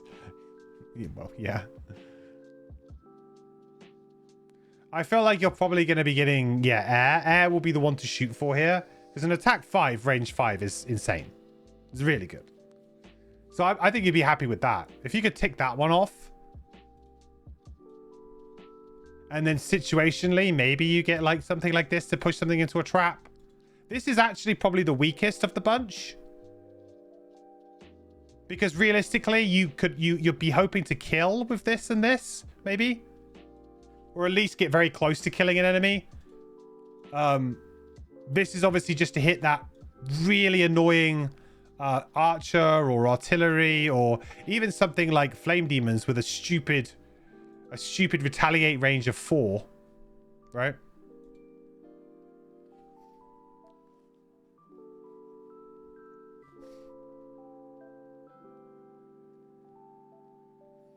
You regularly do wind plus 1 more of the 2 others because you have 2 bombs that make wind easily. Okay. Well, there you go. I mean, like, it's not, there's nothing really amazing, like crazy to talk about here. It's all good value stuff, and it's very flexible to your needs, I guess, or to whatever elements you've done. So even if you do kind of like, even if you amble along, like compared to maybe other characters that really need to plan their element generation, you could honestly just kind of like amble along, and I'm sure you'll like stumble into a turn where you've got one of these 3 up because of what you've done on a previous turn, and it looks good, and you just use it, right? You find a good spot to use it. It's going to be very easy to do. 81 initiatives, nice late initiative. And I think we've taken a lot of early initiatives, generally speaking. So, yeah. Move 6. Stun, target all adjacent enemies. That's a big move. It's a big stun. Make 3 elements as well. All 3 elements of your choice. And 2 XP. So obviously you probably want to make elements that aren't these because this is the only consume you have and this is a burn. So this would be like make 3 elements for your allies basically. Or maybe for a future card if we see one. But I mean, moving 6 and stunning all his enemies, generally speaking, burning a card to stun for a round is usually pretty bad value because, you know, what are you going to do in the next round? The enemies still exist. They're still alive, right? So it can be quite bad value, but it is the way that I think the game is moving. And also, like, move 6, if you had jump boots, you know, you can stun an awful lot of things here. And as an 11 card character, I guess you have to be a little bit careful because you're probably burning, if you are playing this, you've burned Blood of Champions, so you're down to 10. But, you know, I feel like this is good. It's going to help you get out of a bind. It's going to do a lot of work. It's helpful.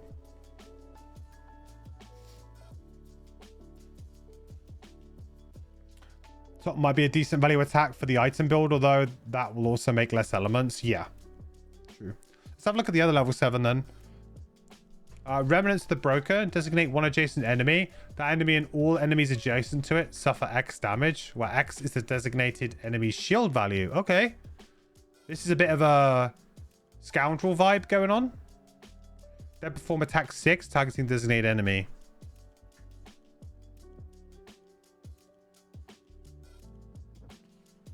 That's super unique. So choose one enemy, then that enemy and all enemies adjacent to it suffer X damage, where X is a designated enemy's shield value. So if it's like a flame demon or something, oh man, if you were to like pick off an imp or something, I guess you'd have to be like super luck into it or something.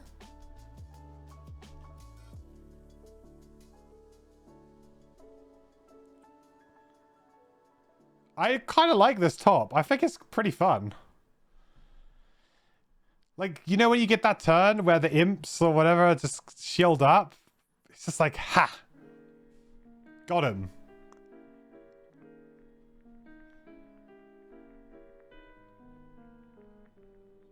I mean, you'd have to sync it up perfectly, right? It's probably a little bit niche, but... I mean, killing flame demons. This is really good at killing flame demons. Packs of flame demons.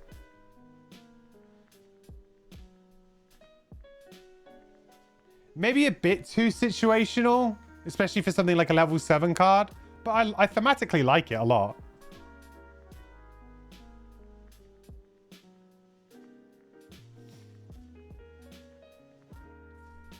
You haven't lived until you see an Elite Forest imp draw that as shield 5? Yeah. I just think like it'd be hilarious. It would lead to an incredibly fun gameplay moment. Niche, but incredibly fun gameplay moment for sure.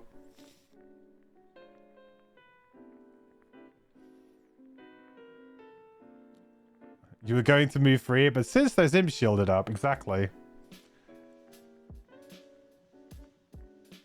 Who else does a big shield turn?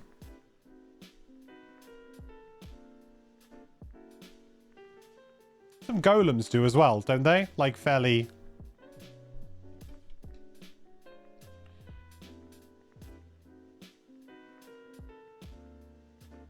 They have like a fairly big shield card as well, I think.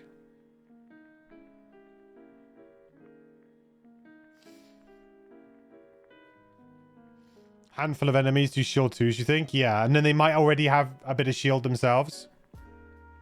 Like they might have like shield 2 or 3 or something. Steel automatons in Frosthaven have a shield 4 card. There you go.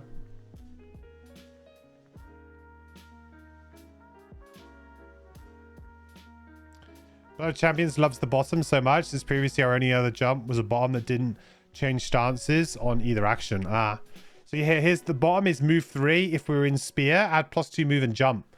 So yeah, move 5 and then we can change into Reaver or the other one.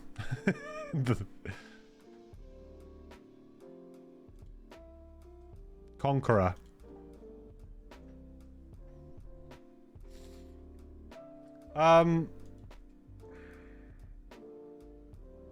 Like I said before, like I identified early on as well that we wanted moves with changes, and obviously this does that. So I'm guessing, like, obviously I haven't played the class as well. You know, I'm trusting in Nits here that obviously this is a very good card for that build as well, because it helps you out so much. And I can believe that. I haven't played it. There will definitely be a sense of, like, as you're playing, you're like, man, I really wish I just had this type of card. And maybe that's what this is, you know? Like, you're kind of thinking, oh boy, I'm really liking this build, but sometimes I really struggle to move or get to where I want to do because of, you know, and then you get a card like this, right? It solves a problem. This is a great value card though, but I guess kind of a bit boring. I like this card. It's fun. Will of the Huntress. Attack 3, push 1, move 2. Consume. If we're in Reaver, attack 3, push 1 as well. And change to Conqueror. 1 XP. Attack 3, push 1, move 2. I mean, that's a good little sequence of events there, especially on a ruptured enemy. That was what I was talking about earlier, where we said, like, if we could get an attack, a move, and then an attack, or like a move and a push, you know, trying to trigger rupture maybe twice in a turn. This is easy to trigger of rupture. Rupture and poison. Say hello. Yeah, poison too. And considering that this character's probably going to be using a poison dagger, I mean, maybe at level 8, maybe you progress the game a little bit. Depends, but you've got that nice little perk there, right? You got that nice little perk. You may bring 1 additional single-handed item. So you could run long spear and poison dagger or something.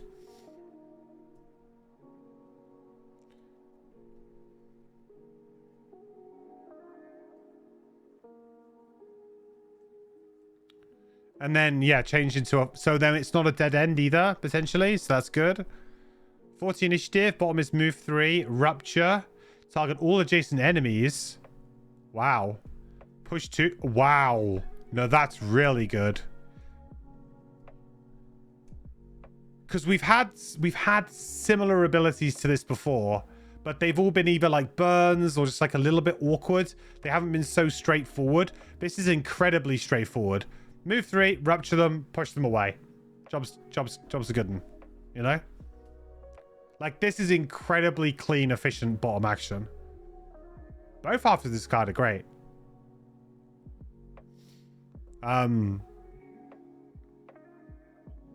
But yeah, like, the rupture has been happening, but it's been either, like, determined on if we were in Reaver stance. It's been determined, like, a few other things I might have to burn, or, you know, there's some other thing we have to work into the equation. It's never been as clean and easy as this before.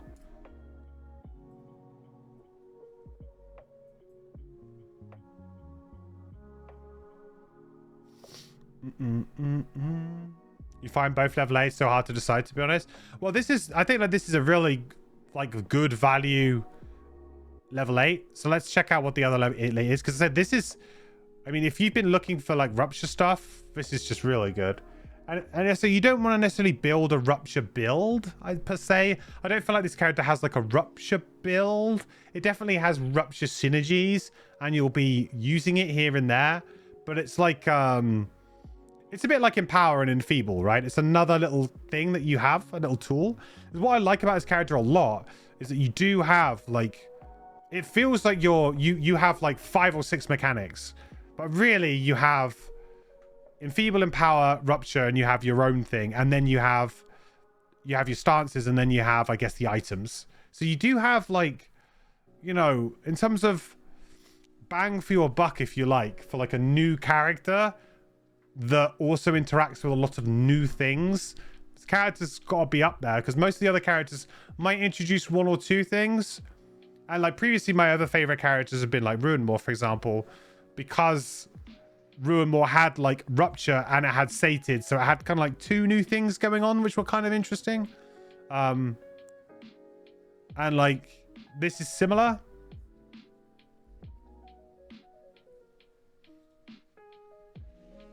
So the other level 8 is Gift of the Dying. Attack 4, loot 1, top loot action. If you loot at least 1 token or tile, you and 1 ally within range 2 may refresh all of your spent Hand items. Ooh. I mean, that's pretty cool too. And you can... 2 different stances there as well. 2 different stances.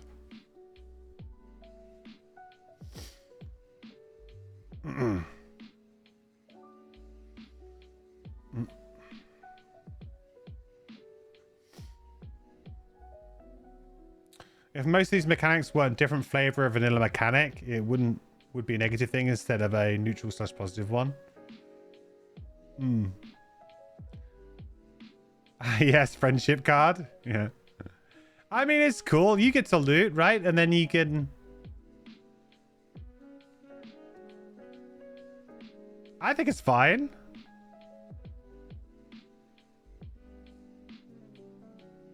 Do you not think it's cool that you can just like long spear, then loot a coin, and then get your long spear back?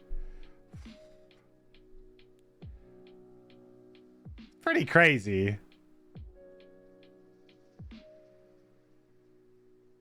The thing is to me, it definitely feels like you kind of want to play Stance Dancer with a splash of item refresh to just get the key 1 or 2 back around, whereas the other one is like all in on refreshing like loads of times.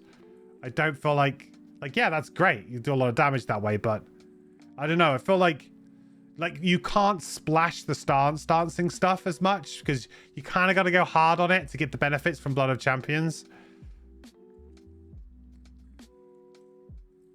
But you can absolutely splash like 1 card like this.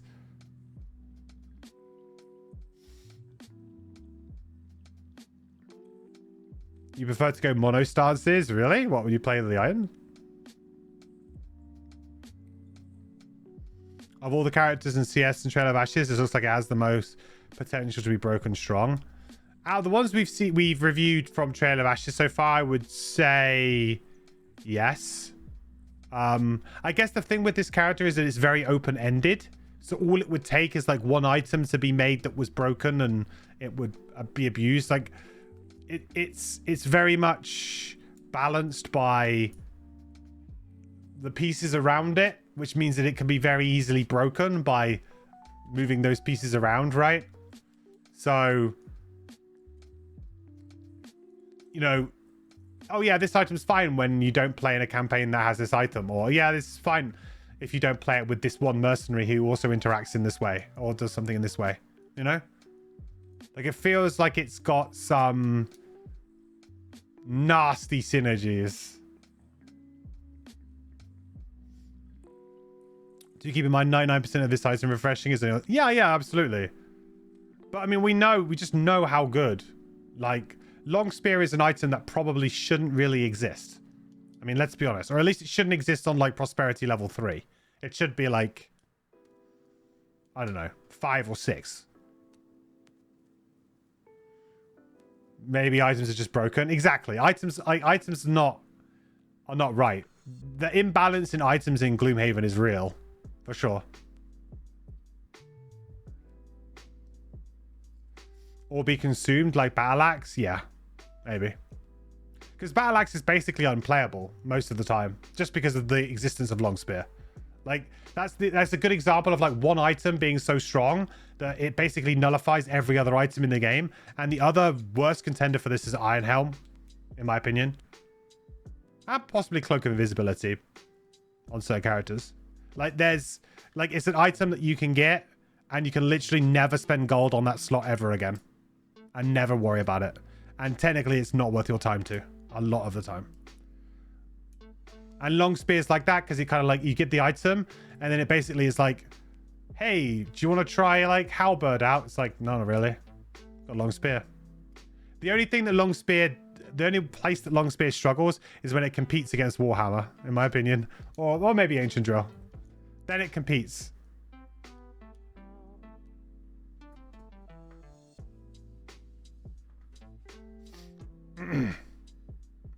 So you think of the 3, you'd put Incarnate maybe on the weakest side of the 3 personally? Interesting. But level 6 Incarnate starts to really pick up a lot of steam. Okay, so you think it's like a slow burner, but it gets going.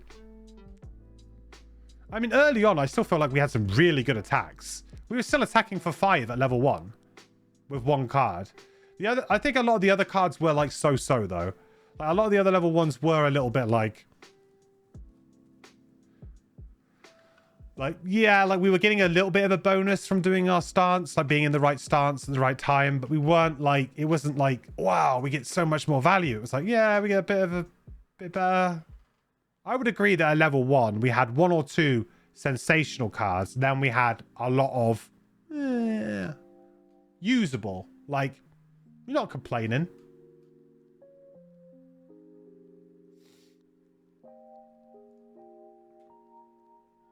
Just about any class can attack for 5 with the right criteria. Yeah, but a lot of them are maybe a bit harder to set up. I don't know. Maybe that's just, yeah. Yeah, I mean, it's fair. Inviscloak being a cheap starting item is baffling. It even sounds like a high prosperity item, Inviscloak. Yeah. I mean, they fixed, obviously, the rules with invisibility a little bit, but I don't think it's going to stop it being a top tier item, personally. I feel like the change needs to fundamentally come with the status and visibility, not with the item. Like, the change needs to be invisibility, you lose invisibility at the end of the round rather than the end of your next turn. Like, they need to make that change. They don't need to make the change, oh, enemies can walk through you now, you know?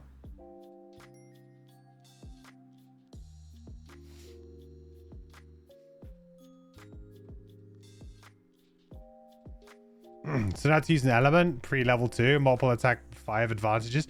No, they're all attack 4s, right? Attack 4 with advantage at level 1. Defensive stance top and hammer top. Aren't they both attack 3s with +1 and advantage?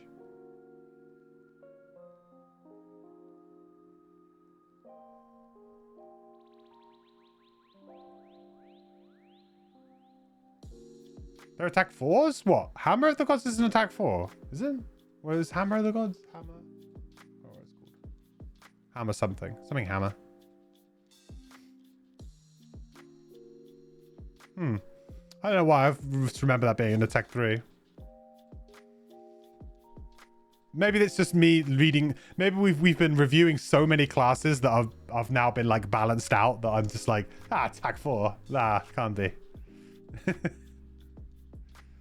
I mean, to be fair, it is, you at level 1 you do struggle to make your light element. Like, you don't have that. You know, you need to get your mobilizing axiom, don't you? And then you can start going. You've got your heal, I suppose, and then you've got like that card that heals you for 1 and creates sun every turn for like 5 turns or something, 5 rounds.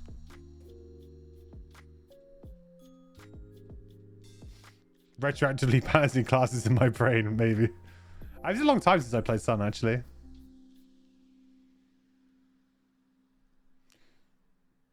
Anyway, so Gift of the Dying. This seems like pretty good card. Move 4, or just enemies suffer 1 damage. Yeah. Change to that. Yeah, sure. So out of the 2 level 8s, it's this easily for me, I think, honestly.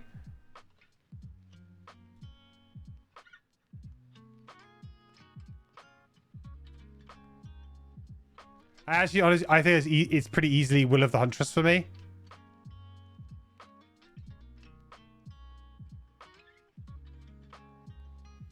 They're surprisingly close. For me, I don't personally. I mean, sure, maybe there's more to this than I'm seeing, but for me, like, this is just everything that I want from Rupture right now. Like, I don't, like, up to now, Rupture's been there, but I haven't seen like a really clear path to execute it really easily and well, and this just seems like the best way. Plus, also, you know, like, I feel like the double stance is always going to be very attractive when you're stance dancing on the bottom, I think.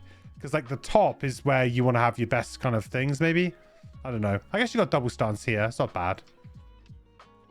There's also no benefits to the stance on this action, but there is on both of these. So I guess if you're just crazy stance, more opportunities, maybe. I don't know. A bit of extra value.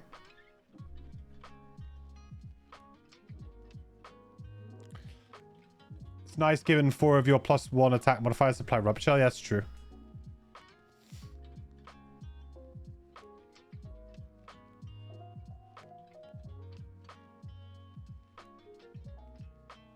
No, I do like Gift of the Dying. Don't get me wrong. I like Gift of the Dying. But the thing is that...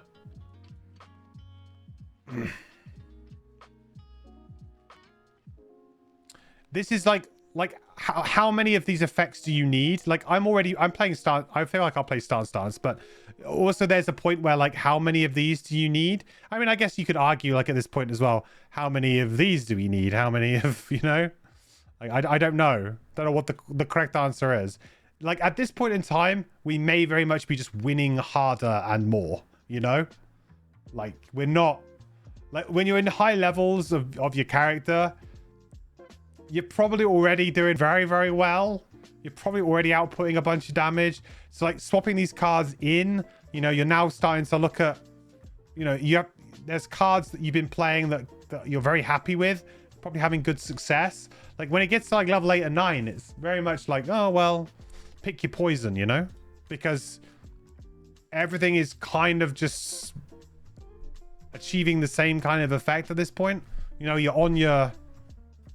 In my opinion, you've reached your kind of gameplay, your fun gameplay peak by this point. So you're kind of like, I'm just trying to get to 9 and see if there's something fun at 9.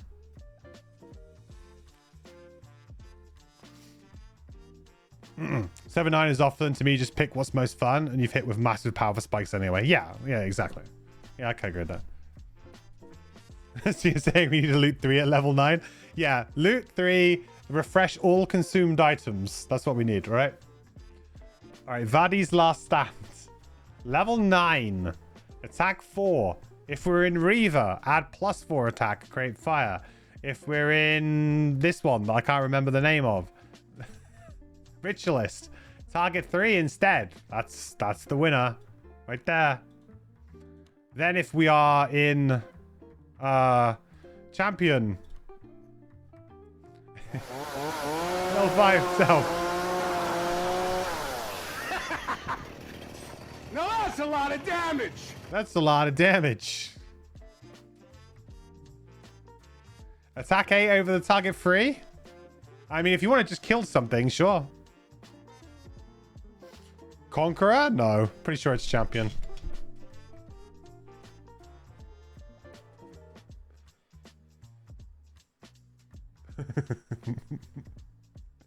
The level 1 card adds range 3 to your next attack. Oh, yeah, it does, right?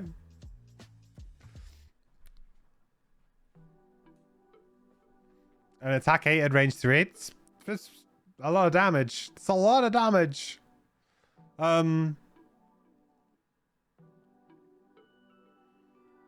I mean, I guess it kind of makes sense to have a card like this at level 9, right? You kind of want a card like this at level 9. Just gives you, like, everything. Like, hey, kind of do everything. Boring card? I mean, yeah. I mean, it on the surface of it, it is kind of boring, I will say. But also, we haven't had a card like this, which is just kind of... Here's all the things. What stance are you in? I think we might have had one before. That was on the bottom of Blood of Champions, right? Did we have one earlier as well? Like early on in the low levels? Oh, we had a couple that like 2 and 2. There's a 3. So, like, it kind of makes sense to me that you would have a card like this at level 9. Just something that kind of goes, here's all the stances, and then you've got this on the bottom here, which gives you all of the stances as well. So it's like it's just a very free and easy card.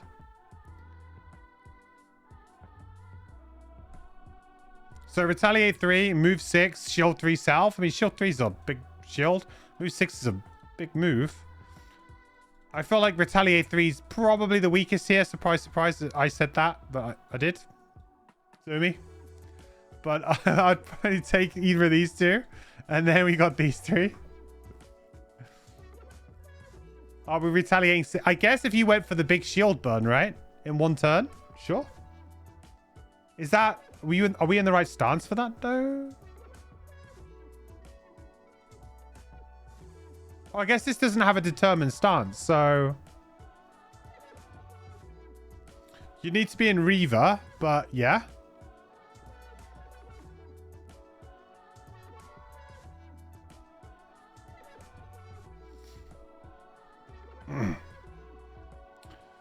There'll be players who will appreciate straightforward big number cards. Yeah, I mean, it's... Like, I think it's fine. I think it's fine to have a card like this. There needed to be one, and may as well put it at level 9 that has just like, hey, this activates on every stance in some way. And you just figure out which one you want to use it on, when to use it. Very flexible. So got a good initiative on it as well, which is nice. And you got a bunch of good, easy stuff. And you've also got potentially this. What I guess I might have liked to have seen here is if these 3 were also on the bottom here. Just because then it was like, it would be the perfect card. Like the chef's kiss card for this build, right? Because at this point in time, you're level 9. I personally don't worry about things being too broken at level 9. Because it's like, you know, players should have some fun at level 9. And then probably retire their character after like 3 scenarios. Like...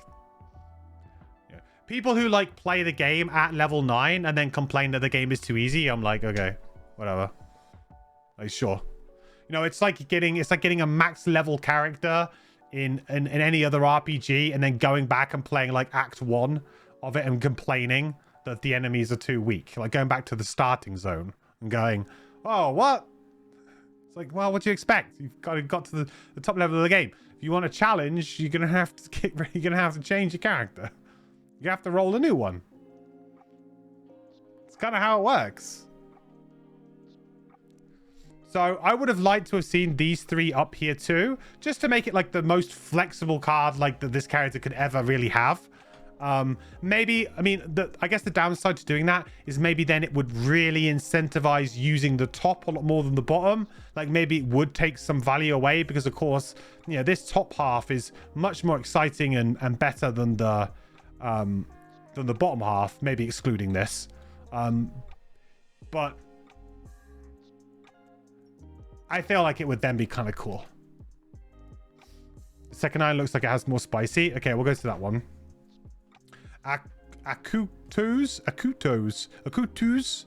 Akutu's Defiant Resolve. Rupture, Enfeeble, and push 2. Target all enemies within range 2. Do a heal 1, affecting self and all allies within range 2. Empower, and get all 3 stances. So Rupture, Enfeeble, and push 2. All enemies within range 2. That's really good. That's a huge amount of Enfeeble. Ooh. Now that's a lot of damage. Then heal yourself for 1 and all allies within range 2 and empower. That's really quite good. Because you get some rupture damage, which is really nice. Then you get a little heal, which may or may not be useful. But could remove poison or wound or something. Or brittle. In future content. And you get the empower and the enfeeble. And that seems good to me. This bottom, though, there's a lot of text. 32 initiative. Move 15 minus X. Where X is the number of enfeeble cards in your personal supply. Hoo-hoo.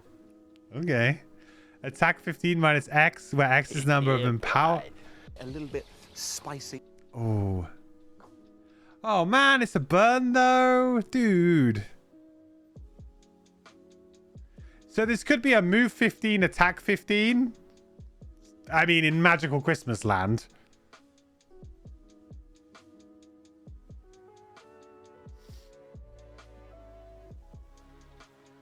Attack 15 if you have all your empower. I mean, I guess it's much more likely that you could get the attack 15 than the move 15. Because I guess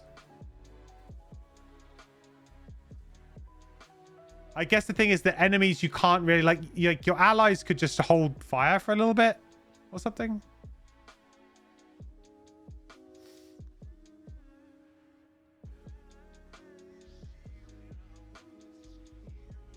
Move 5, attack 15, which is still very good. Yeah, I suppose. I feel like they could have... I don't know. I feel like they could have dialed the numbers down and made it a non-burn, but I don't know. I mean, maybe it's cool just to have it like just be some ridiculous figure.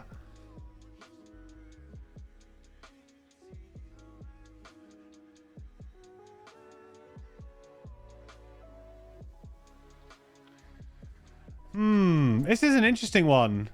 Which one to pick?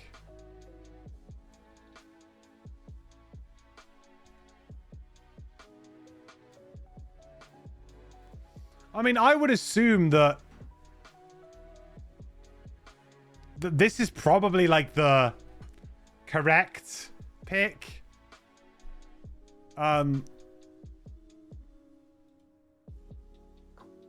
Just because of the values of everything on here, like it does everything. You know, you can attack for 8 several times. Or 15 once. I mean, a lot of people would take the 15 once. Is it the biggest natural attack in the game, maybe? No. I think the biggest natural attack in the game is the circles attack, I think. Because you get +1 attack for every summoned ally. And I think that can get to some stupid number. I mean, it might not be to get more than 15 though. But in theory, if you have like, if you go for it, you can get some stupid number out of it.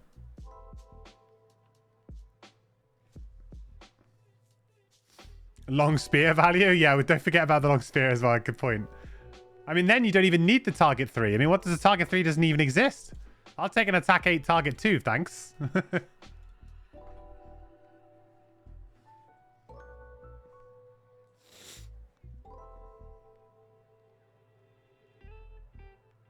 Oh, you mean with the attack 15? Oh, you want to attack for 30 now?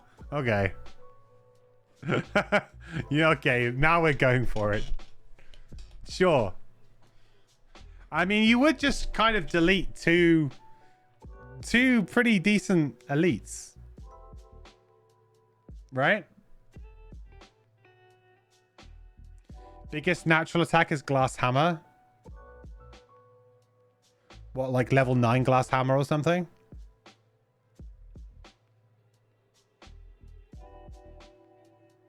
Using the health thing as well. Oh yeah, because I hit the guy for like 20. I hit the guy for like 28 on Monday with that. You've been watching me for 2 weeks using it. Yeah, it's true. We've been speed running that card. It's that good.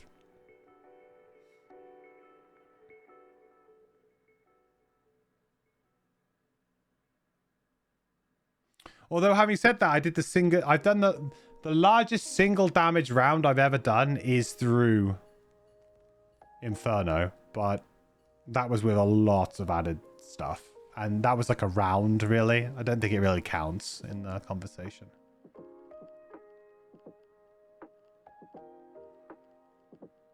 Like the biggest amount of damage I've done in a single round is I've used Inferno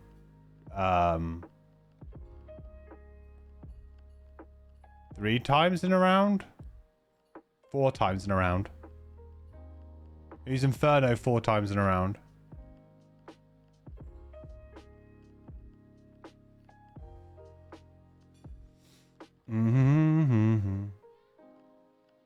Overall impressions of his class? Very good. Very good. So these let's just quickly wrap up the level 9s, but the level 9s I think I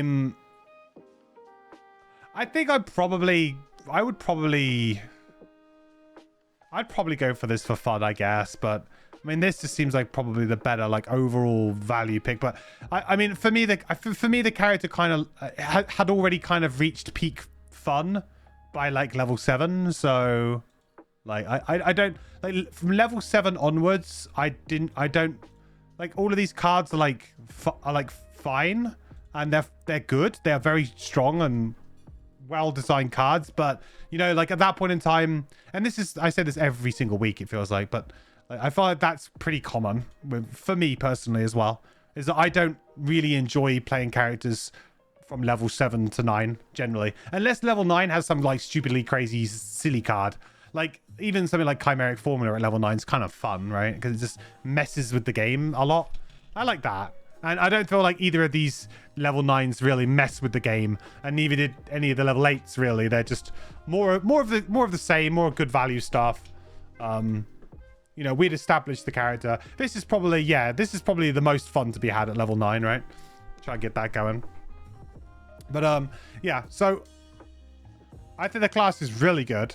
I really like it. It's a very hard class to like understand just by looking at the cards. Like I'm already envisioning the YouTube comments on when I post this video, because everyone is going to be like, hey MQ, you can do this, and then you play this card into this card, like because there's so much that you can do, and it's so hard to cover it in one of these kind of review streams, even though they're so long, because like there's so many like interwoven things that you can point to and say this would be a good turn, then follow up with this, then follow up with this. Like I can see that there are so many links here, and although there probably will end up being a more of a like, I guess like more of a prominent kind of combo that's like proven and pretty like solid, I still feel like having that deviation there makes this kind of a cut above other classes that have tried similar things, like triangles, for example. It'd be interesting to see how this like measures up against something like a Blink Blade or something like that. It'd be interesting to see how this kind of measures up in that way. We'll see. But there's a lot of like this character feels like it's got a lot of thinking, a lot going on, especially early on. You're really going to have to think about how you play the character and how you sequence your turns. It's very important to do that. This character is not going to be for people who literally just want to rock up and kind of play and don't really want to, like, you know, maybe you don't want to take the class away from the table and, you know, think about it a bit more. Like, this is one of those kind of ones where if you're a player who really likes a lot of depth in your characters, and you like to kind of like theory craft and find cool interactions between things, and you like to do a lot of theory crafting away from the game table, like on game night, then this will be the kind of character for you. It won't really be for the kind of people who like to just kind of like rock up, play, and then, you know, pack it away and decompress and then not play for a week and then come back, because it will really reward people who get to know it really well, I think. And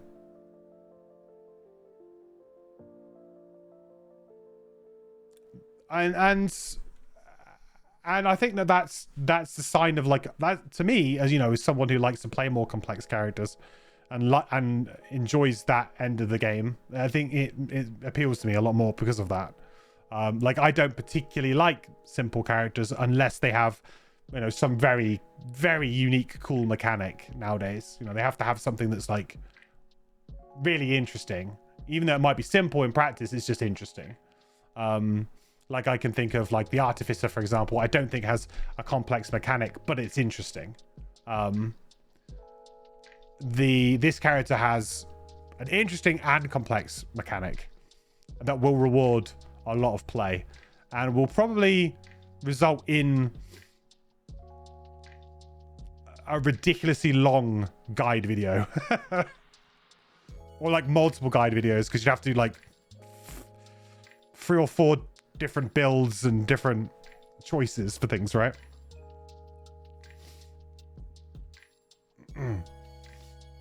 Hide this class from your friend who takes 10 minutes to min-max their turns. Yes. Yes, says Katana. Very, very good point. This is not for your analysis paralysis players, because they will struggle. There's a lot of iconography. There's a lot of looking ahead. And I can imagine that you could get bogged down. You could get bogged down. And ultimately, you will just have to kind of like, open yourself up to it, maybe. Just give them a level 5 card and say, just swap stances and never look back. Yeah, I mean, that too. Once you get to level 5, right? I mean, but the thing is that, again, you get to a point where, I've said this before, like the reverse difficulty curve is probably quite evident on this character, where you start at level 1, you don't understand the mechanics very well, and it's also when the mechanics are probably the hardest to execute in a really effective way. So you might stumble a little bit to get out of the gates. You might struggle. And then by the time you start to hit your stride, you're actually getting quite good with the character. You understand it much better now. You get to level 5, bang, here comes the card that actually maybe makes it a lot easier for you, but certainly kind of rewards you for playing that very well. And, I've criticized other characters for this. I've criticized characters that have, kind of almost created artificial difficulty by giving your character half of what they need at level 1 and drip feeding you up to like level 5, 6, and then going, boom, here's a card that now makes your life so much easier. And I have criticized a lot of characters in the past for that. I think this is a bit different because the card actually opens up a completely different way of playing almost, or a different way of viewing stances. So I think I can forgive it here because it actually is, it is different. It is like you get like another kind of angle to the game, which is interesting. It's not just, all that stuff you had to worry about, don't worry about it anymore. It's not that. So I think that that's okay here, but I have criticized characters in the past for doing it, to be fair. Yeah, we can look at the M card. Yeah, I know the M card's in here. I was looking at it before.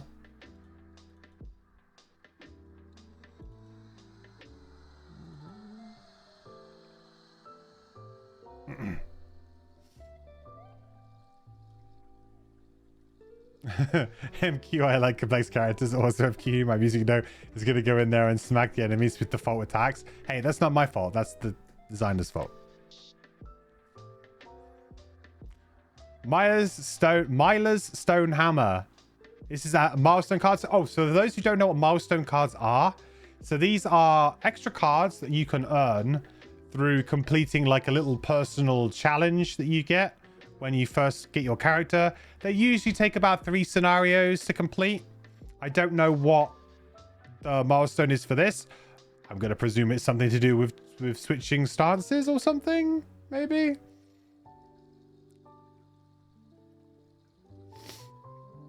Does anybody know in chat?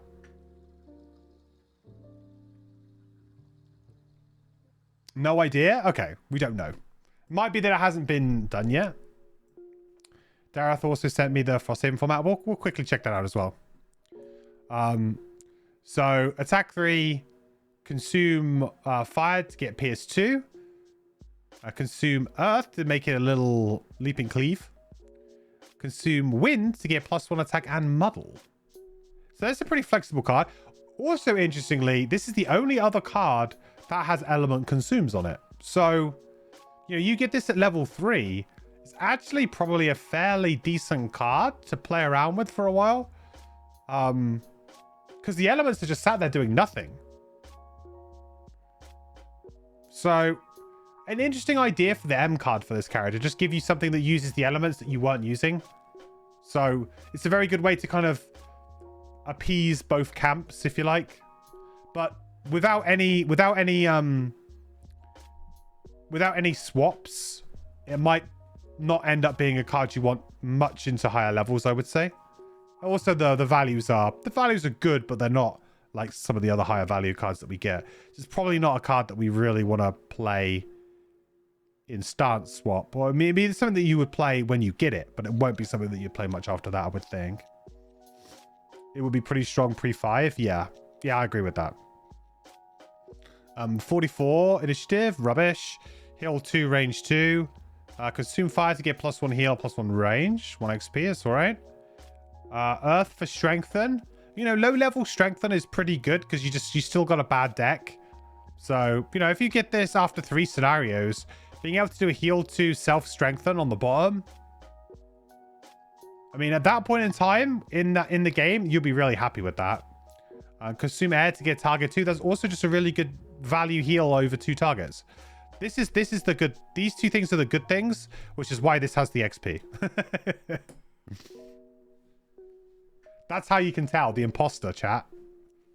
Which of these things is the best? Well, I guess it doesn't have the XP on it.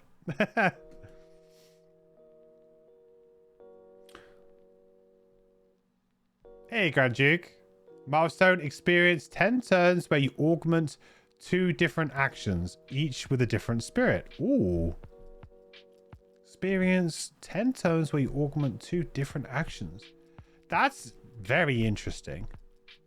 So that's kind of like specifically for that build as well. I mean, I guess early on, you're probably playing a bit of a hybrid anyway. So early on, how easy is that? That's a burn. I mean, we know that this is a pretty strong one that we'll play. I mean, that should be really easy, right? Yeah, that should be super easy.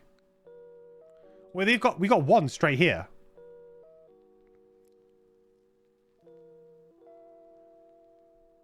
That would be augment this, convert into one of these, then like augment this. That's 1 turn.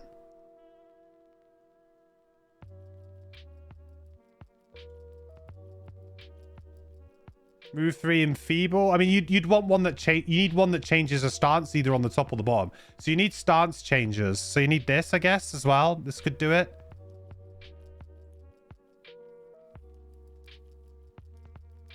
You'd start in this stance, do this, and then move to this, and then use a bottom ability that would use that, like move 3 enfeeble.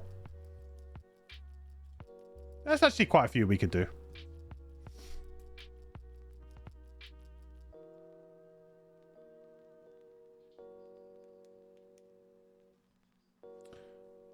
You stopped driving? As if...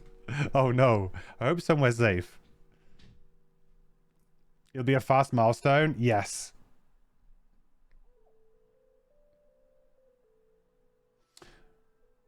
Really just means do something that switches and something that cares about stance. Does it? Well, it says you augment 2 different actions, each with a different spirit. So you have to use one of these things, right? So you have to kind of start in the right one. But that shouldn't be that hard to do. I mean, I think you're going to be playing that, what was it, the move 2 combo one all the time anyway. The ranged one, right? This is going to be so super, like, you're going to use this so much. You're probably not going to burn this card, like, to arrest or anything. So you're probably going to play, like, this card plus something else. Like... You're probably going to get like 3 or 4 turns just out of this in a single scenario. And then maybe you get like another couple chucked on. Yeah, you could do this you'll probably do this in like 2 scenarios. Maybe even in 1 if you... I mean, there might even be a cheesy way to do it in 1. I don't know. There might be. Like 10 doesn't seem like a very high number. So there might be... I don't know all the permutations, but... There may be a sequence to do it in 1.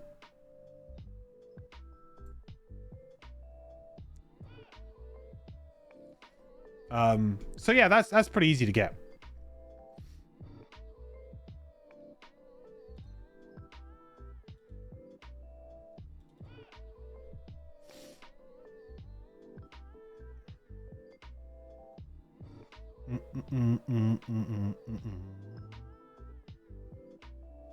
You expect it in 1 to 2 scenarios, depending on how easy you find it first. Yeah. Yeah, there'll be some level of you picking up the character, right? Like some people will like a duck to water take to the character and be able to see the threads very quickly, and will be able to put all of that together. But there'll also be some people who will just take a couple of scenarios to get their head around it, and then you'll get going. But I say, like, the good thing about them, I mean, we've seen a few milestone cards now, and the good thing about them generally is that they seem to be almost like level kind of 2 type cards. Like in terms of power level, like they're around maybe what you'd expect to see at a level 2, something like that. Like they're not quite level 1, they're not quite X cards, they're kind of a little bit better than that. And I think this fits into that. I think heal 2, target 2, range 2 is a very, very reliable heal. Very reliable. And it's a bottom action, which is where I like to see my heals. So, and I think it's nice to have a card here that just uses the elements, because like I said, the elements have been kind of like just something that our character does, and we don't use them at all, and like really apart from that one card. So now having some interaction with that, I think is just nice. Even though this card might, like, this character does feel like it's very tight. Like you need certain cards to achieve certain things, right? Unlike maybe other characters, like this is an 11 card character, which usually means you can throw a card in there that maybe isn't like, it's maybe a bit more kind of niche. Maybe it's suited for a certain scenario. You don't have to worry too much with like 11 card characters. Like you can just chuck one in. But actually, as you go up the levels, you hit that 5, you get Blood of Champions, you play that, as that's a burn, you're down to kind of 10 very early on in the scenario. Then you're kind of like, at that point in time, especially because the fact that you're going to lose that if you don't keep changing, there's going to be a point where you just have to use certain cards. And this not having any stances on it at all will probably end up just not being used at that point. I would speculate. I don't know for sure, but I would speculate that that would be the case. So there we have it. There's the Incarnate, a character which I think is very, very useful, very kind of elegant and simple in places of the design, really. A really nice kind of character that I think would fit alongside pretty much any character, and it wouldn't look too out of place. Definitely just has a nice, simple elegance to it, which I really, really like. I love classes that do this kind of thing.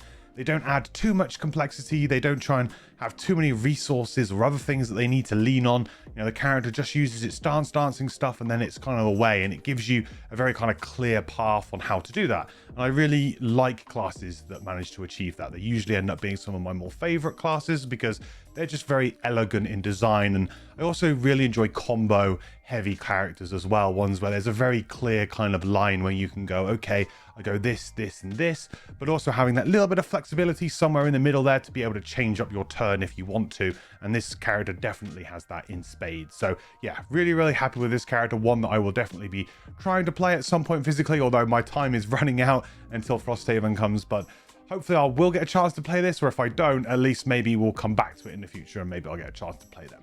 Before we wrap up this video, a big thank you again to all of my supporters over on Patreon. Mike, Kira, and Truck Driving Gamer for the legendary support. Thank you guys so much. I really, really appreciate it. Also, for all of you guys who come over to watch me on Twitch and sub on Twitch, I really much appreciate that as well. So if you'd like to come over to twitch.tv/MandryQuest and maybe come hang out live with me and everybody else and talk Gloomhaven, play in some Gloomhaven, then yeah, just come hang out and have a good time. Okay, all that's left for me to say then is thank you again so much for watching. I will catch you in the next video. Bye. I think so. Yeah. Oh, Scout that's the blessing from Jab. Yeah. That's the blessing from. Isaac, at this point, can we get your approval to add an additional attack modifier deck for allies in the digital version?